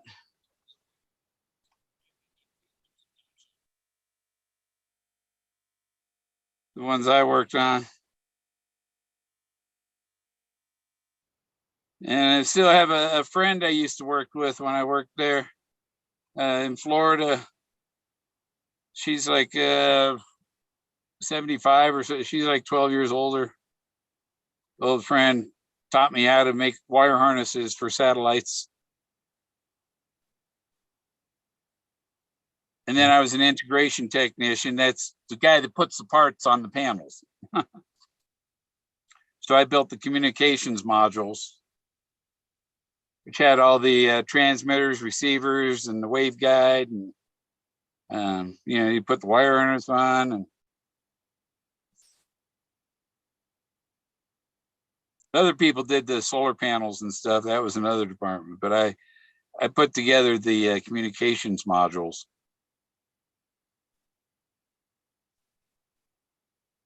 Can you put together a good transmitter so I could take my radio station ham? I have a 7-watt FM transmitter. Pick your frequency. Is it for sale? I bought it on eBay. I use it occasionally.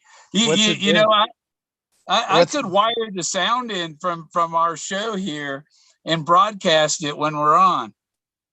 Yeah, to all of southern Colorado, right? Oh, well, this valley, it wouldn't get you in over the hill because it's FM, it's line of sight.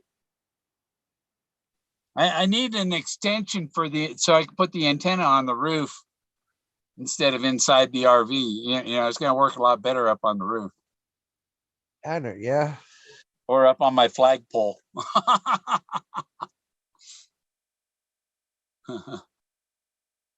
I guess I could take down my flagpole if I took the post out of the ground. I'd just have to put it back up. Yeah, I don't even know the laws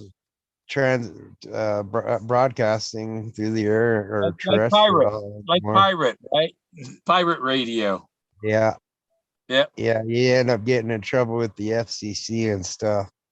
Yeah, I think I have a Facebook page with one of my Facebook pages is some pirate radio station.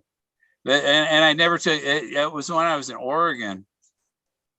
I really want to do it because we need more hard rock stations here in southern Colorado. Yeah. Get out of the way thing. You got good classic rock and country Hey, and when stuff you like when that. We need notification, a you good go to hard click rock. on something and the notification pops up under it. It's like, you assholes. There. Yeah, I said, let's Good see. night, Richard. Invite Happy you. Halloween.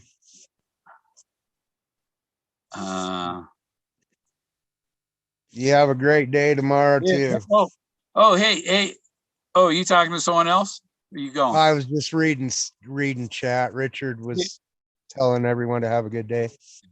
Yeah, I'll send you a link for my page I have. You can go join on there too. I can make you an admin there.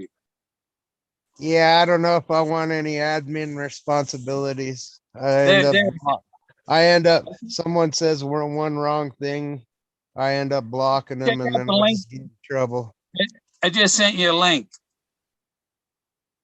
Yeah, I got it. Oh, okay. This is your radio station? That's my face. That's one of my Facebook pages. Yeah. Cool. The Free Radio Ranger. and that little icon picture, that's my radio. And I put it at the end. 1079. Well, I like to use that. It's at the end of the dial. You know? But I think it has some frequencies that I think it goes a little lower than what the FM radio does. But it's 7 watts. So it'll go like 6 miles or so. It would get you out all over your town there, you know, and if you were up there on the hill, on top of that hill, it'd really get you out. Yeah. But you might get, and they would think it was coming from the tower.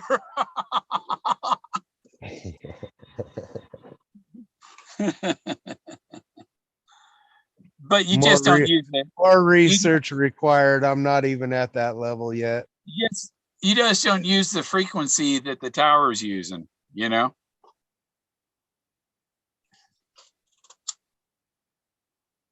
Yeah, I just started out doing like basic podcasts before podcasts were a thing. That's how I started out.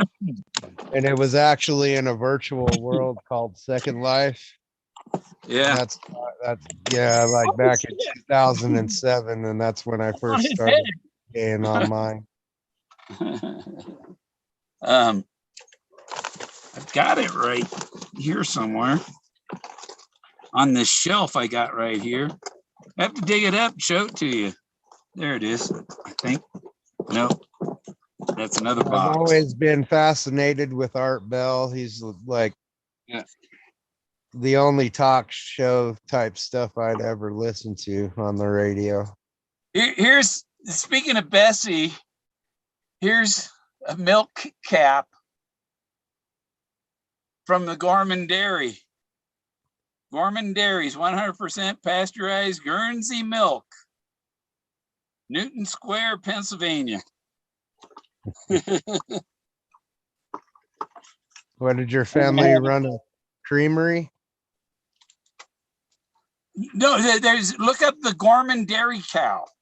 It's a giant Guernsey cow. It's like about 20 feet high. It's in Wilkes-Barre, Pennsylvania. And those are my cousins, that Gorman Dairy. But there's a, they got this sticker too. Gorman Rupp pumps. Pump it good. Pump it real good. They make water pumps, high volume water pumps. We used to use them to Gorman Rupp pump when I worked at Varian as maintenance electrician, they have underground electrical, and if stuff would get filled with water, and to check the stuff, you got to put a hose down there and pump the water out to go down there and work on it.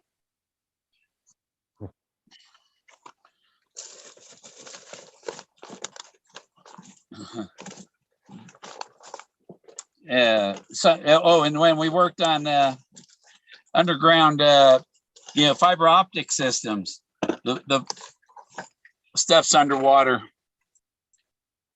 I'll find my radio somewhere, but I got a shelf right over here, and there's just stuff piled on it all across this shelf.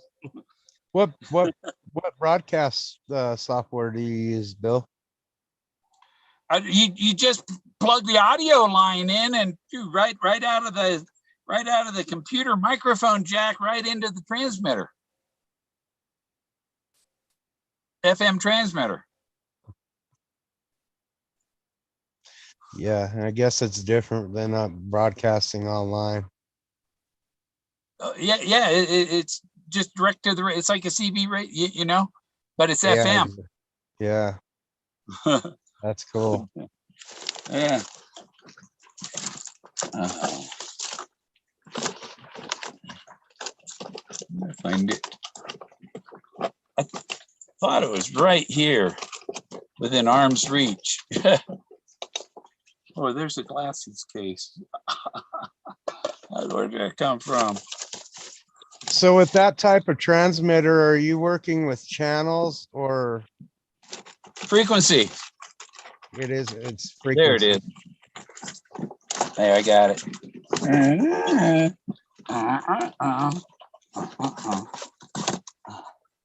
There it is.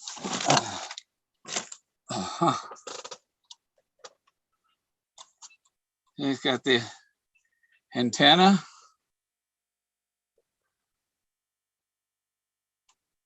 And so then I think it's just a 12 volt on the back.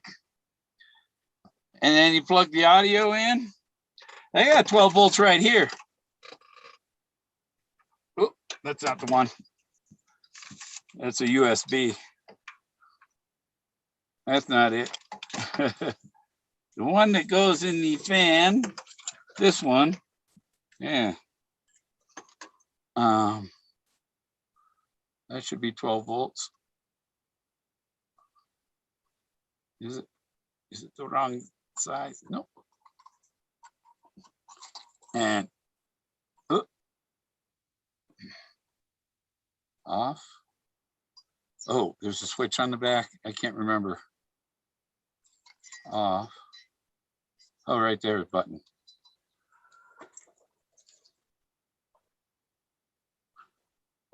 And so then you set the frequency. Which one's frequency? Oh, it's up and down. Yeah, you can broadcast on AM or FM. Yeah. Band. Yep.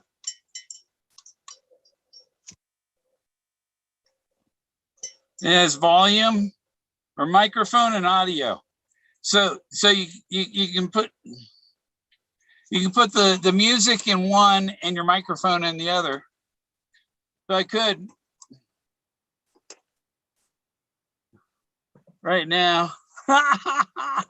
That's pretty compact too. It's not that big. Here's my microphone. I plug it in the microphone. I believe, yeah. And those pick up. Now I'm broadcasting on 107.9 in the San Luis Valley. You're listening to. I don't want to say. We'll just call myself anonymous. I was driving down Oregon once. BLEZES. Pull the antenna up all the way here. We'll get the whole valley. Listening to BLAZE FM. Blaze FM, yes. K Blaze.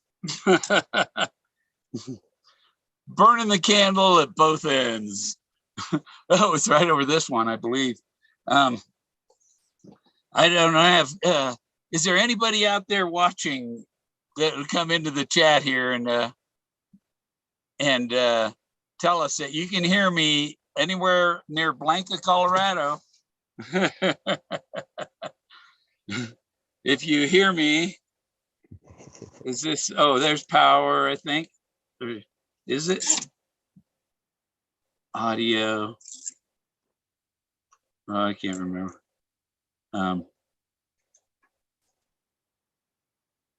Yeah, I can't remember what the dials are on it anymore. Oh, one's audio. And, oh, microphone, their volume, I guess. So I can turn my microphone up. But yeah, I don't know if I'm. What did you say? 107.9? Yeah, yeah.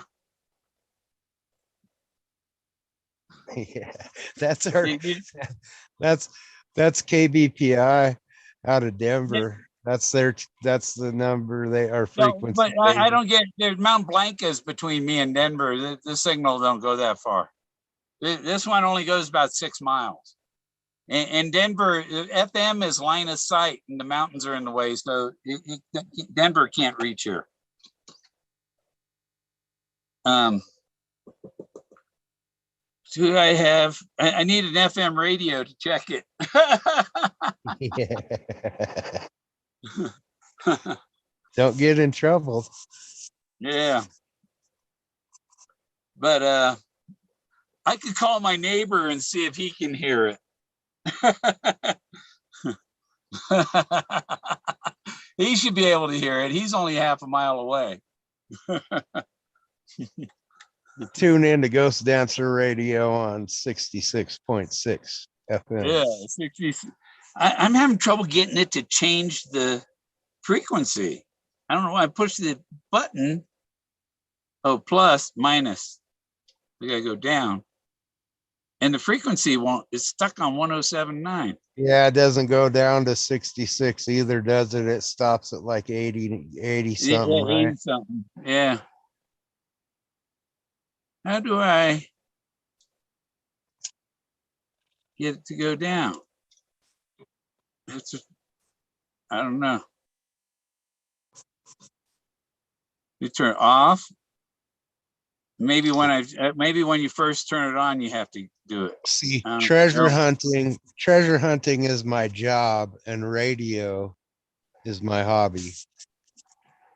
Oh, did he spin? No. Yeah, it's stuck on 107. 107.9 at the end of your radio dial.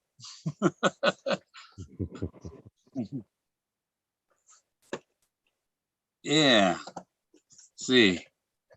Peace, Richard. I know there was somebody out here in the valley that's been in my bat.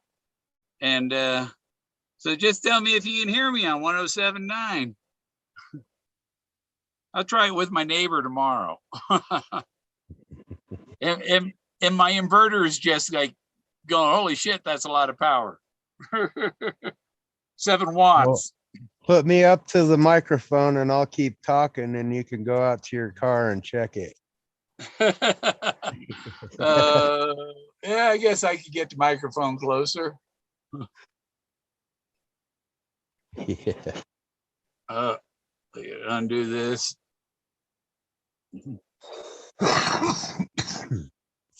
Or I could, well, no, we'll do it that way. Got to get the tape off of here with the oxygen line to get this other thing off of here that's holding it out of my face. Tape stick, don't stick to me. There we go. Let's see. I'll go over that hook. Now, turn that, oh, well, no. I'll just put it like this and put this clamp on it. And there, now the microphone's right over the speaker of the phone. All right. I could turn on the, well, That'll feed that. You got a radio in the RV. Nice.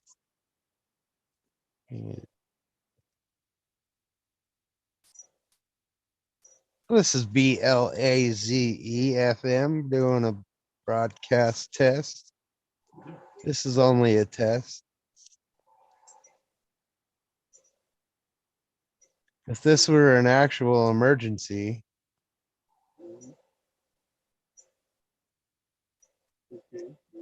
try not to get in trouble, Bill. I don't know if you can hear me on your through the microphone, but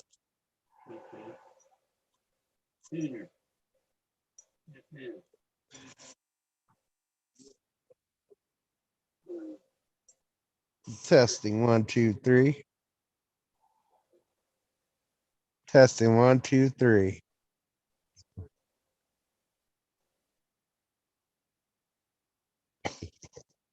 Uh-oh. I got 15% battery. Yeah. Gotta get to the, I'm at 90, 92, 94, 95, 97, 98, 99, 100, 101, 102, 103, 104, 105, 106. I'm your host, Dances with Ghosts, and you're Oh, yeah. listening to BLAZE FM with Bill Gorman of Hey! Dances with Ghosts. See, now try it. You're listening to BLAZE FM with Bill Gorman and Dances with Hey, Ghosts. don't use that name. Oh, shit. This is a broadcast test, testing 1, 2, 3, 1, 2, 3. It works. Nice. Yeah, it's broadcasting. My radio's humming for some reason. That's cool. Probably because the antenna is touching some wires. It worked though, huh? Oh yeah. Nice. Oh wow. Wow. My chat window. The text just went so huge I can't see it. It's too big. I don't see any text at all. Reload. I know I'm connected. Let me. Oh man, what happened to my Zoom?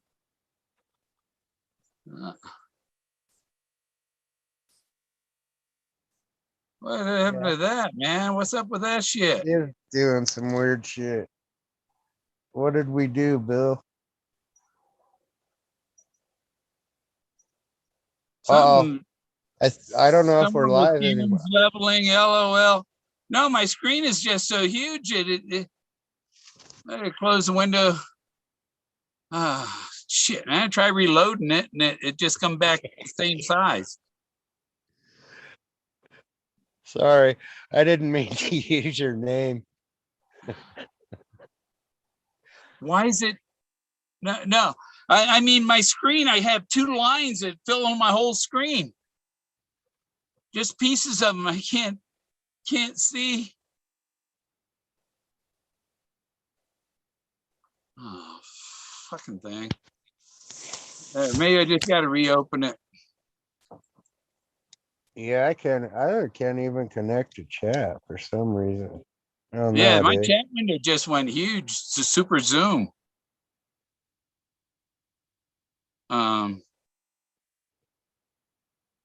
Huh. Your channel. Yeah, it's still live. Yeah, I'm gonna have to get me one of those.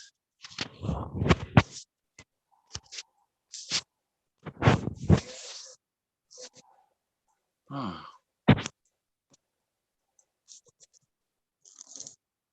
At 12% battery. Fixed it. Now I gotta get that off of there. Go back to my chat window. Yeah, it turned everything huge. I had to shut down my chat window and reopen it. Good night, Yeah, I'm Dillard.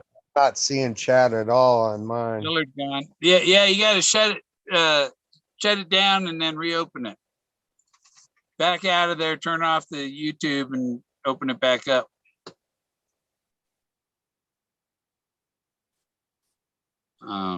Your thumbnails, you're sitting there with your hands over your face. No, mine says it's playing. It was playing.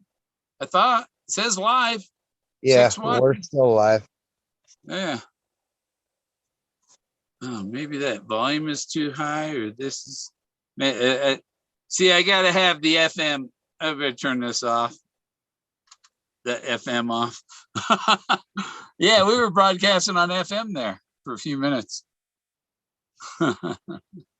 Yeah, don't when you don't say somebody's name over the FM. That's all you need. Oh, well, now we know who's doing it. Yeah. Yeah, I'm not good at keeping secrets like that. Especially when I've been smoking for the last 48 minutes. Uh-huh. I should have read chat or something. Yeah. Hey, look at that. It's a CCE. I'm sorry, Bill. FM transmitter. It's a good little FM rate. I tested it in Oregon in a river valley with a lot of trees and stuff, and I could hear it 6 miles away.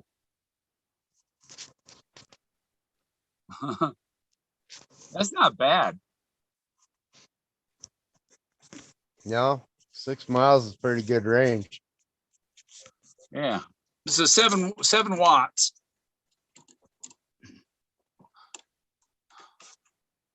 So you could buy bigger ones that'll go farther, right?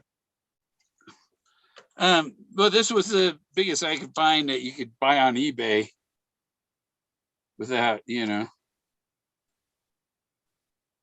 But I need a cable that I can extend this antenna. Yeah. And put the antenna up on the roof and have this right here under my shelf. And you see it's a. Yep. Antennas like this. All you really need for that is probably a long piece of old cable. Yeah. And though the connectors are what's hard to find. Yeah. Man, I just bring it to the hobby shop here. It's like a Radio Shack. And that's what do you got for this? So this thing, where is it? Fold? Which way? That way. So it'll fold like that, or you put it here and you slide that down and that locks it that way, I don't know why it's so freaking loose feeling. Yeah, that's a nifty little device right there. I like that. Little FM transmitter, 7 watt. I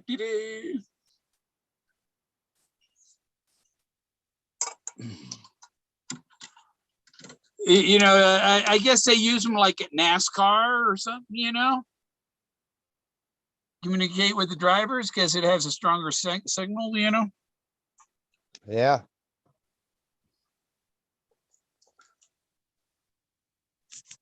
Oh, and it's stereo too. I need my fuel line back. Broadcast and stereo for all you people who love to hear the bass.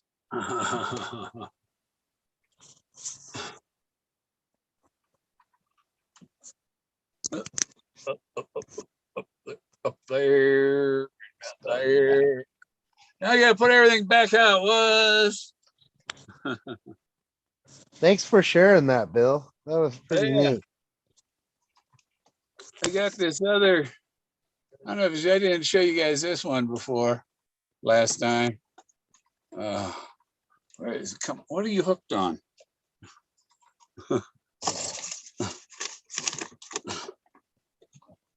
Oh, that. Okay. Oh, you see my messy shelf I was talking about, but there's a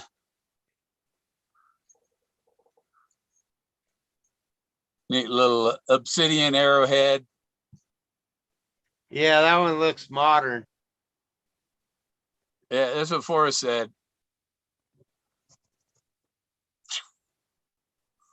Oh, it's flinted really nice. You know, it's got nice flutes to the, you know, where it's napped all the way across. You know, it's professional. Yeah. That's an art form too. Sharp as shit. Kill a buffalo with that. No, I don't know about that. You might just piss him off with that. Yeah. You need about 10 guys with you with 10 of those. Yeah. Oh, Yeah, this guy's you're hanging just down here. gonna piss the buffalo off with that. I got yeah, this, yeah.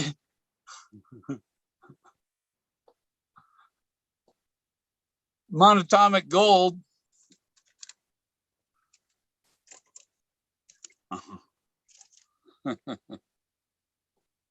You put that in my tea occasionally. Huh. You know, like they have colloidal silver, the gold is supposed to be good for you too. It's like what that's what Moses turned the calf into, that monatomic gold. The golden cow was turned into monatomic gold. That's what that bag is. And remember, Forrest was Maverick, right? So he claims. Yeah. Oh, where'd my air supply go? There it is. There. So whose tires do you think he flattened? Do you think that was what the heck is his name? Who invented Boeing? Yeah, it might have been LBJ. Because LBJ was a Texan. Oh, you think it was Lyndon Johnson? Yeah.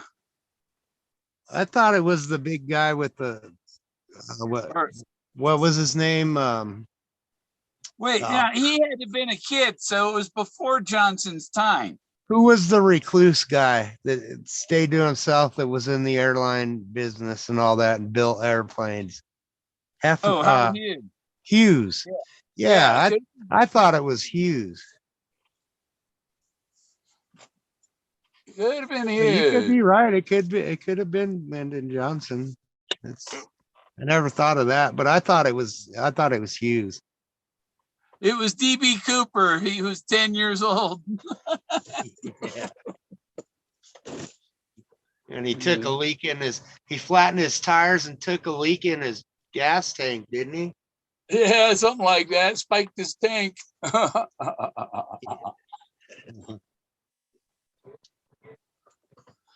Yeah, I really thought it was Hughes though when he was talking about that story.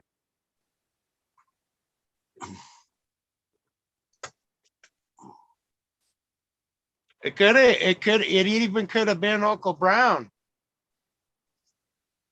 King Brown. Yeah. Peggy's uncle.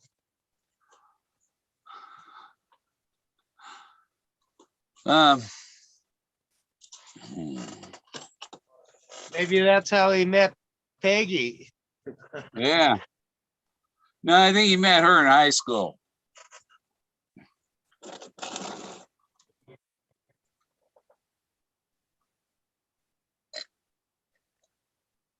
And about the same, well, Buddy Holly had the song Peggy Sue. Pretty, pretty, Yep. pretty Peggy Sue. Piggy.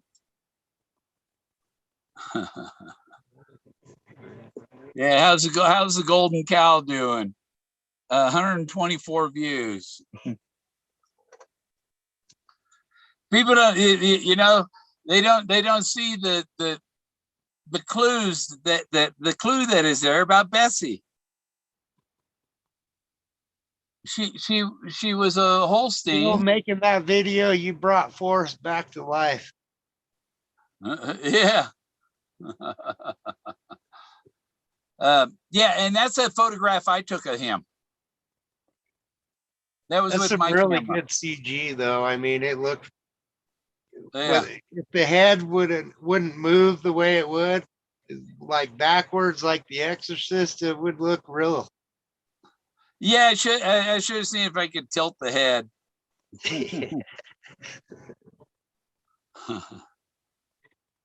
Oh, Jack. Go lay down, Jack. Just leave me alone, you old dog. I'm not old. I'm not even 5 yet. Next month.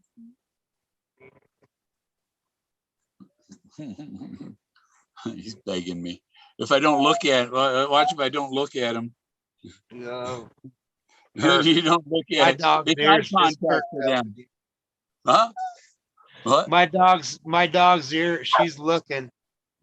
Yeah. What? She hears Jack again. What kind is she? Yeah. She's Blue Heeler and German Shepherd. Oh. Yeah. Daddy was a Blue Heeler and Mama was a long-haired German Shepherd. Well, Jack's breed has red healer in them. They're great dogs, Bill. Got that covered.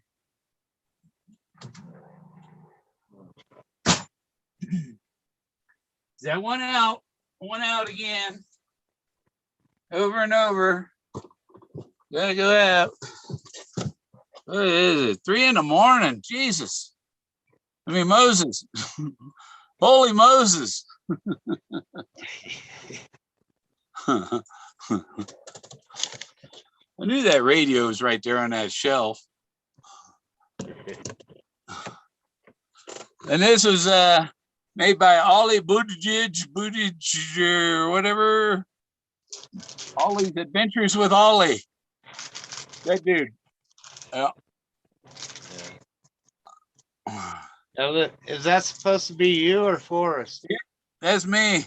I never. There's Yeah, I one was gonna with say Forrest, you too. because Forrest never. I never seen Forrest with a mustache.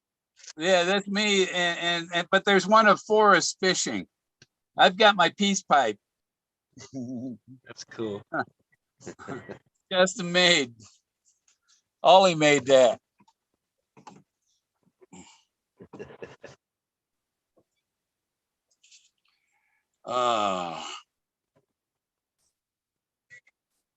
Yeah.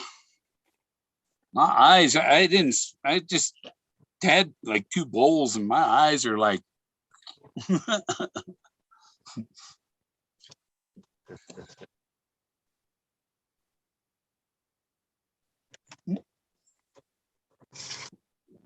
Yeah, I wish I could have gotten into the chase sooner than I did. It would have been cool to find out earlier, like about 5 years. Oh, I can get something out of my room. We got a little box with things in it that are old.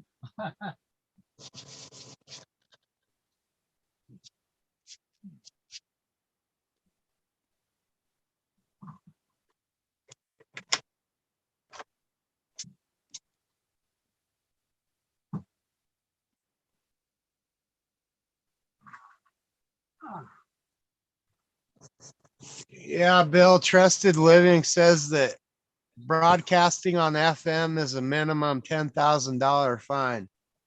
I don't think anybody caught that. No, I don't either. No, I mean, okay. the only ones you that caught it to see the video. You ever drive around to Christmas decorations and they say tune your radio? They're broadcasting on FM, okay? Yep, exactly. This is a 1902 book about my ancestors who were in New Hampshire in 1726. The two James Rogers. It's a 15-page pamphlet about the two different people. Get the two families, so it kind of separates. This is this family and this is the other family. You know that they're two different families, but they both had the same name. You remember back in the 80s, they had that Mr. Microphone where you could where it was a microphone that had a transmitter in it. Yeah. You could broadcast to your car radio. Yeah. Well, oh yeah, and they have adapters where you could your CD player, a little FM adapter to send it to your car stereo too, or a tape player. Yeah. But this here is a letter from my fifth great granduncle to my fifth great grand aunt. And the date on it, I got to frame this because I can't keep unfolding it, but I haven't opened it for a long time. But look at the date. Say 1717. No, 1797. Is it? Yeah. 1797. Oh yeah, okay, I see it now. I think it's September. No, January 10th, 1797. And it's in I think he's in Massachusetts, and somebody in the family was sick and stuff. But it's a letter from my relatives, so from one relative to another one. That's what's that, 230. Yeah, it's over 200 years old. It's over 200 years old. Yeah. Neat letter, but the letter is the envelope. You fold up the letter.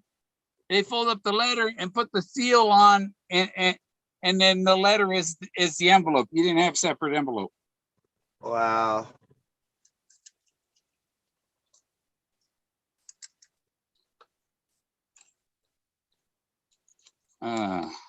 Family heirloom.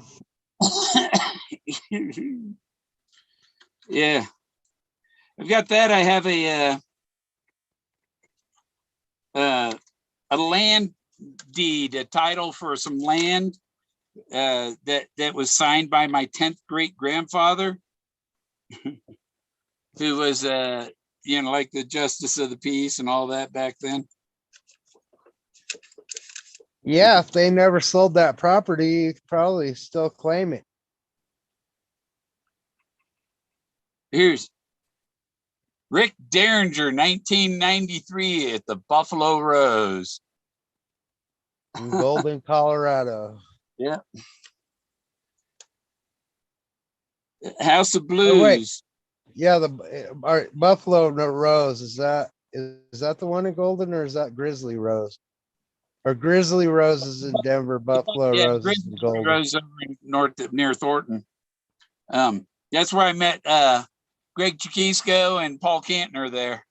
But this is Steve Winwood at the House of Blues. Wow. And House of Blues. Oh, guess what band this is? Yeah, I can't make it out, Bill. It's blurry. Fuel.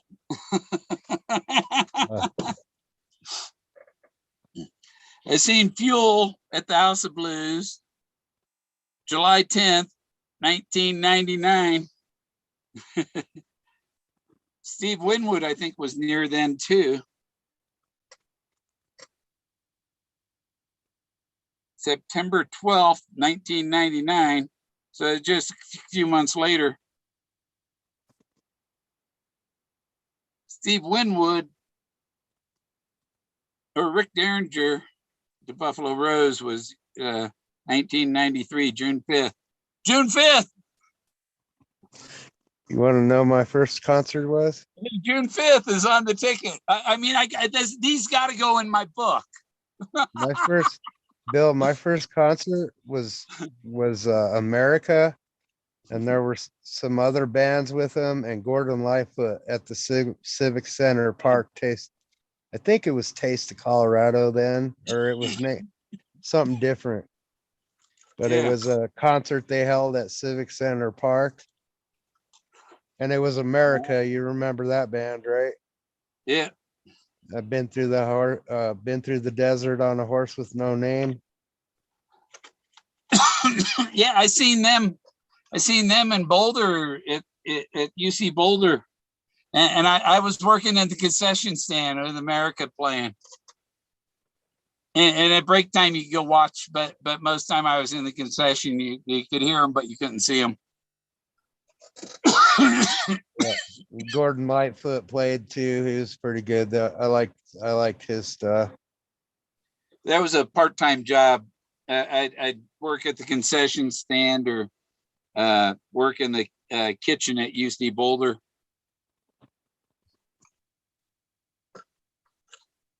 Yeah.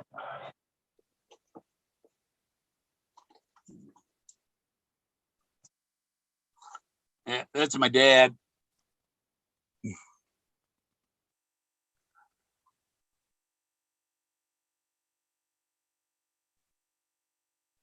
Let's see a pilot. 1956. Huh?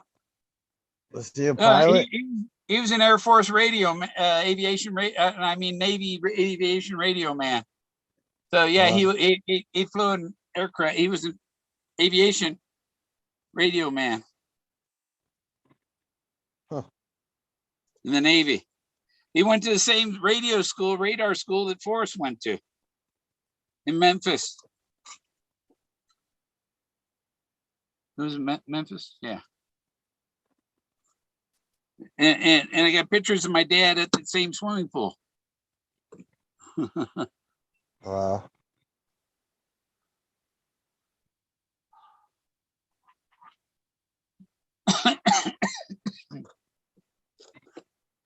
What do you want, Jackie? Yeah, I remember the first time I met you.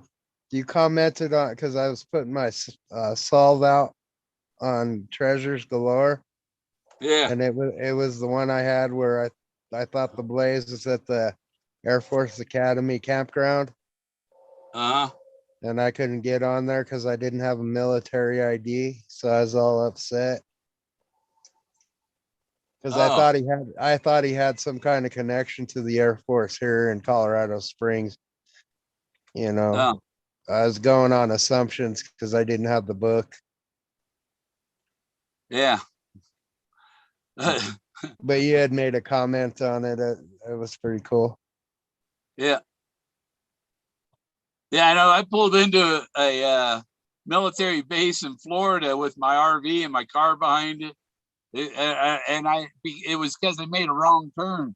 I go, yeah, I don't mean to be here. I'm just going to turn around. Okay. Yeah.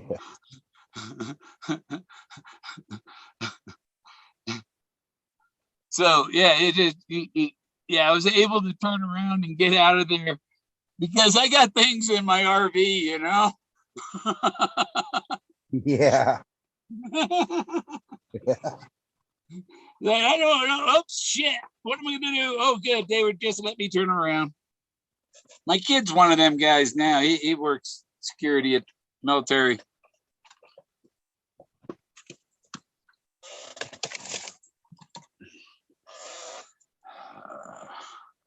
Yeah, they'll definitely throw you in jail if they find some weed in there.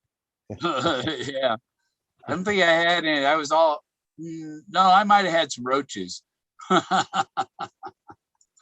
That's enough on a base. I remember they searched my car once when I was at Vallejo, going to data systems school in Vallejo, and they stopped my car coming off the base and searched it, and I had just detailed it, so I knew there was nothing there. And it was a convertible Camaro, right? The top is folded down, and if you wanted to hide weed in a convertible, there was like padding over on the sides in the convertible top, the padding underneath the top, and you could have had a bag in the padding up there, and the top folded down, and they never extended the top and looked there, but that I didn't have any there, but that would have been a good place. Let Jack in. Jack. I held up the Greyhound bus once in one of the checkpoints outside of El Paso, Texas with my Xbox. I had it in a Greyhound bus and they thought it was a bomb. There was So that's that not was when I like went a through El 45-minute Paso. delay, the whole Greyhound bus. I went through El Paso and with my RV, and I was coming along 10 out of Texas, and they have the border patrol's checkpoint. Yeah, exactly. And I'm in line. Well, the car in front of me, I seen them with their green passports, and and I knew that it was that they were going to be busy with them, and so yeah, it was. I just went right through there, but I'm not an illegal alien anyhow. So green German passports are green. Oh no, they were Mexicans. They had Mexican passports. Oh yeah. No, but I had my Xbox up on the overhead, on the Greyhound bus. Yeah. And they do the X-rays on all that stuff, and they saw it and thought it was a bomb. It was kind of embarrassing. Yeah. Oh yeah, expose you to radiation, right?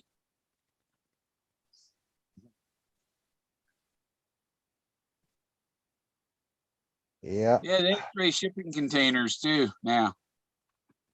Offshore, even. Before they come here, they're X-rayed.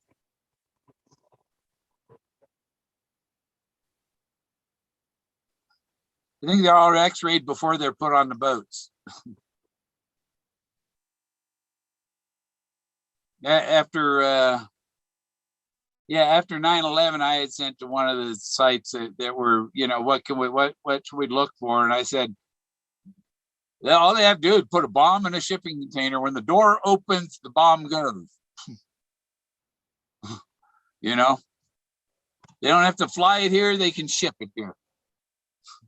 So now they check them before they put them on the boats. Yeah, that's why we have, what is there? There's a whole bunch of ships pulled up outside of on the coast of California. Yeah. And they won't let them in. That's where all the shipping stuff is. All of our supplies are out there on the ocean. The little Bluetooth speaker I have got here pretty quick from China.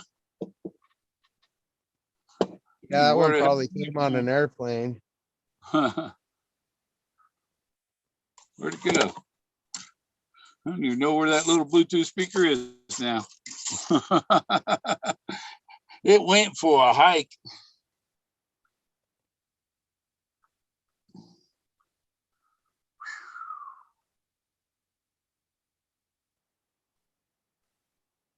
Yeah, it's bad. I'm getting kind of tired, shit, man.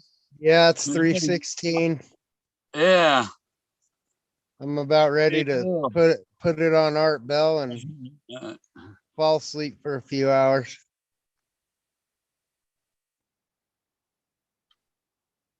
Well, I don't know how far it goes. 200 feet. There aren't any radios within 2 miles from here. Yeah, you Uh, weren't even long enough for them to trace where it came from. Yeah, I know. Yeah. But when I was in Oregon, I was in a little valley, and it ain't gonna go that far. You know, it only went like 6 miles, and there was no other station in the area.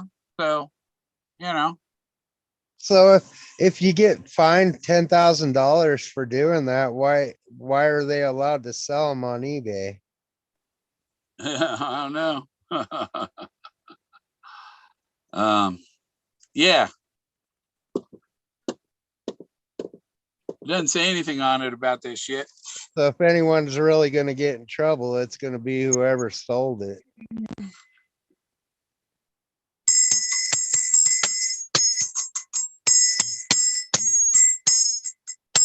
Ringing the bell with the antenna.